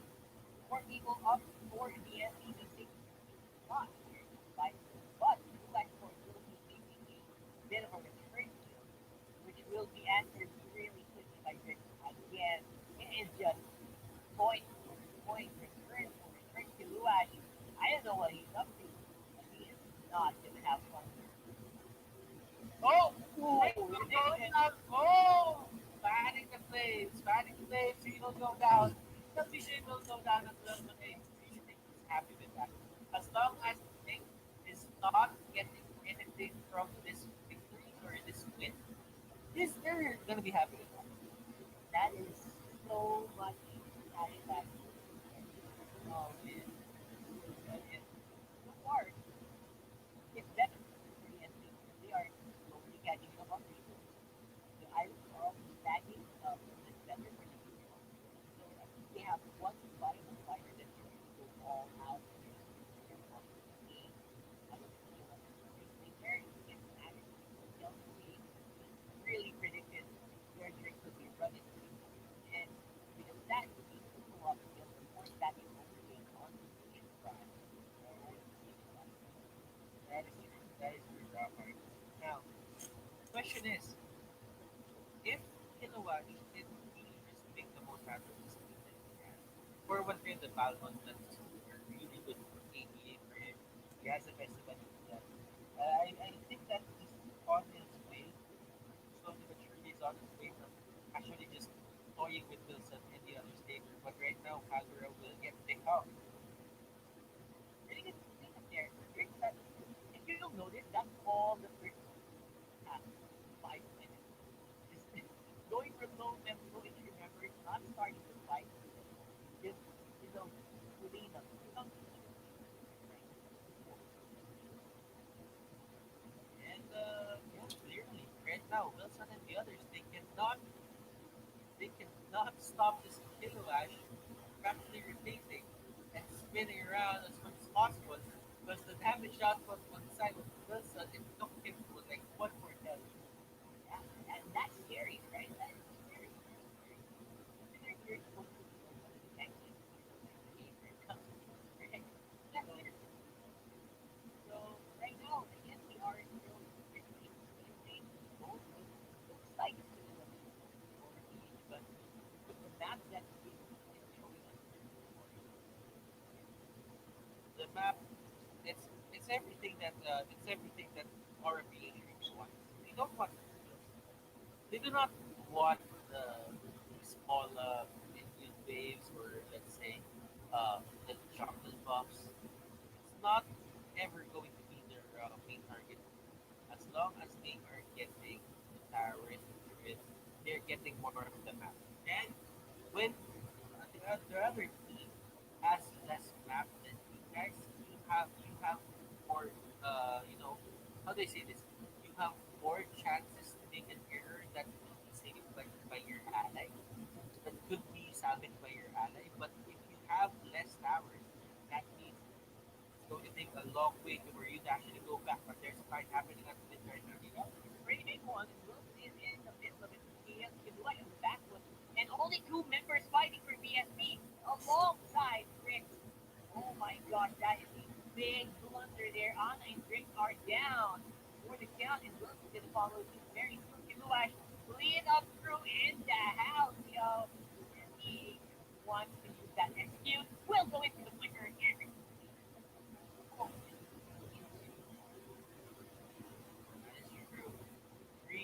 the others, they're just gonna go for the push. Actually, Cap One is on the other side of the map. Iluvash here just spins to win. And what a fitting way to end the game, spinning to win.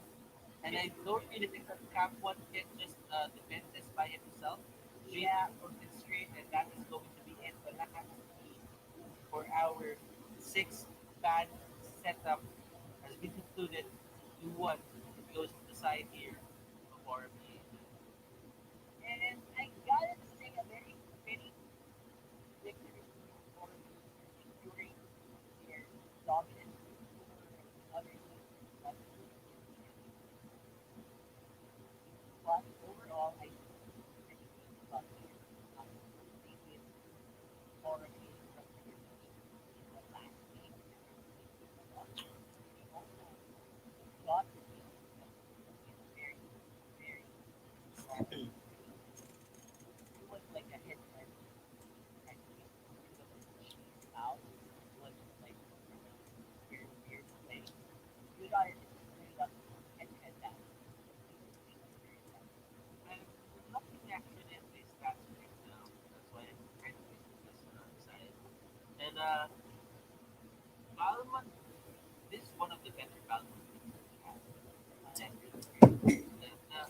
I mean, Balman was just to counter a few heroes, but right now it seems that RPH is some new understanding that I'm really looking forward to seeing them play another Balman game. Yeah, and they seem to be the team that is super happy and that looking forward to more from more.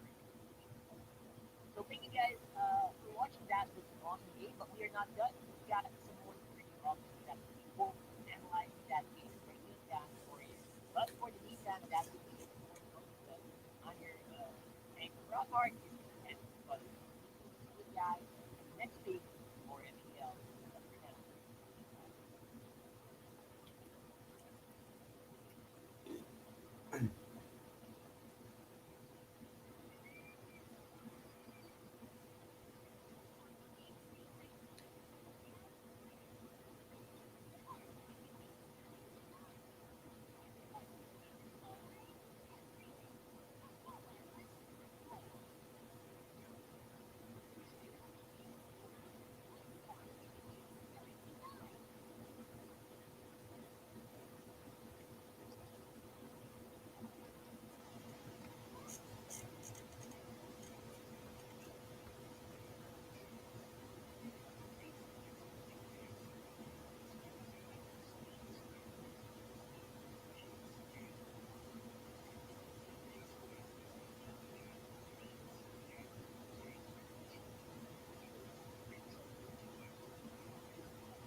Peace.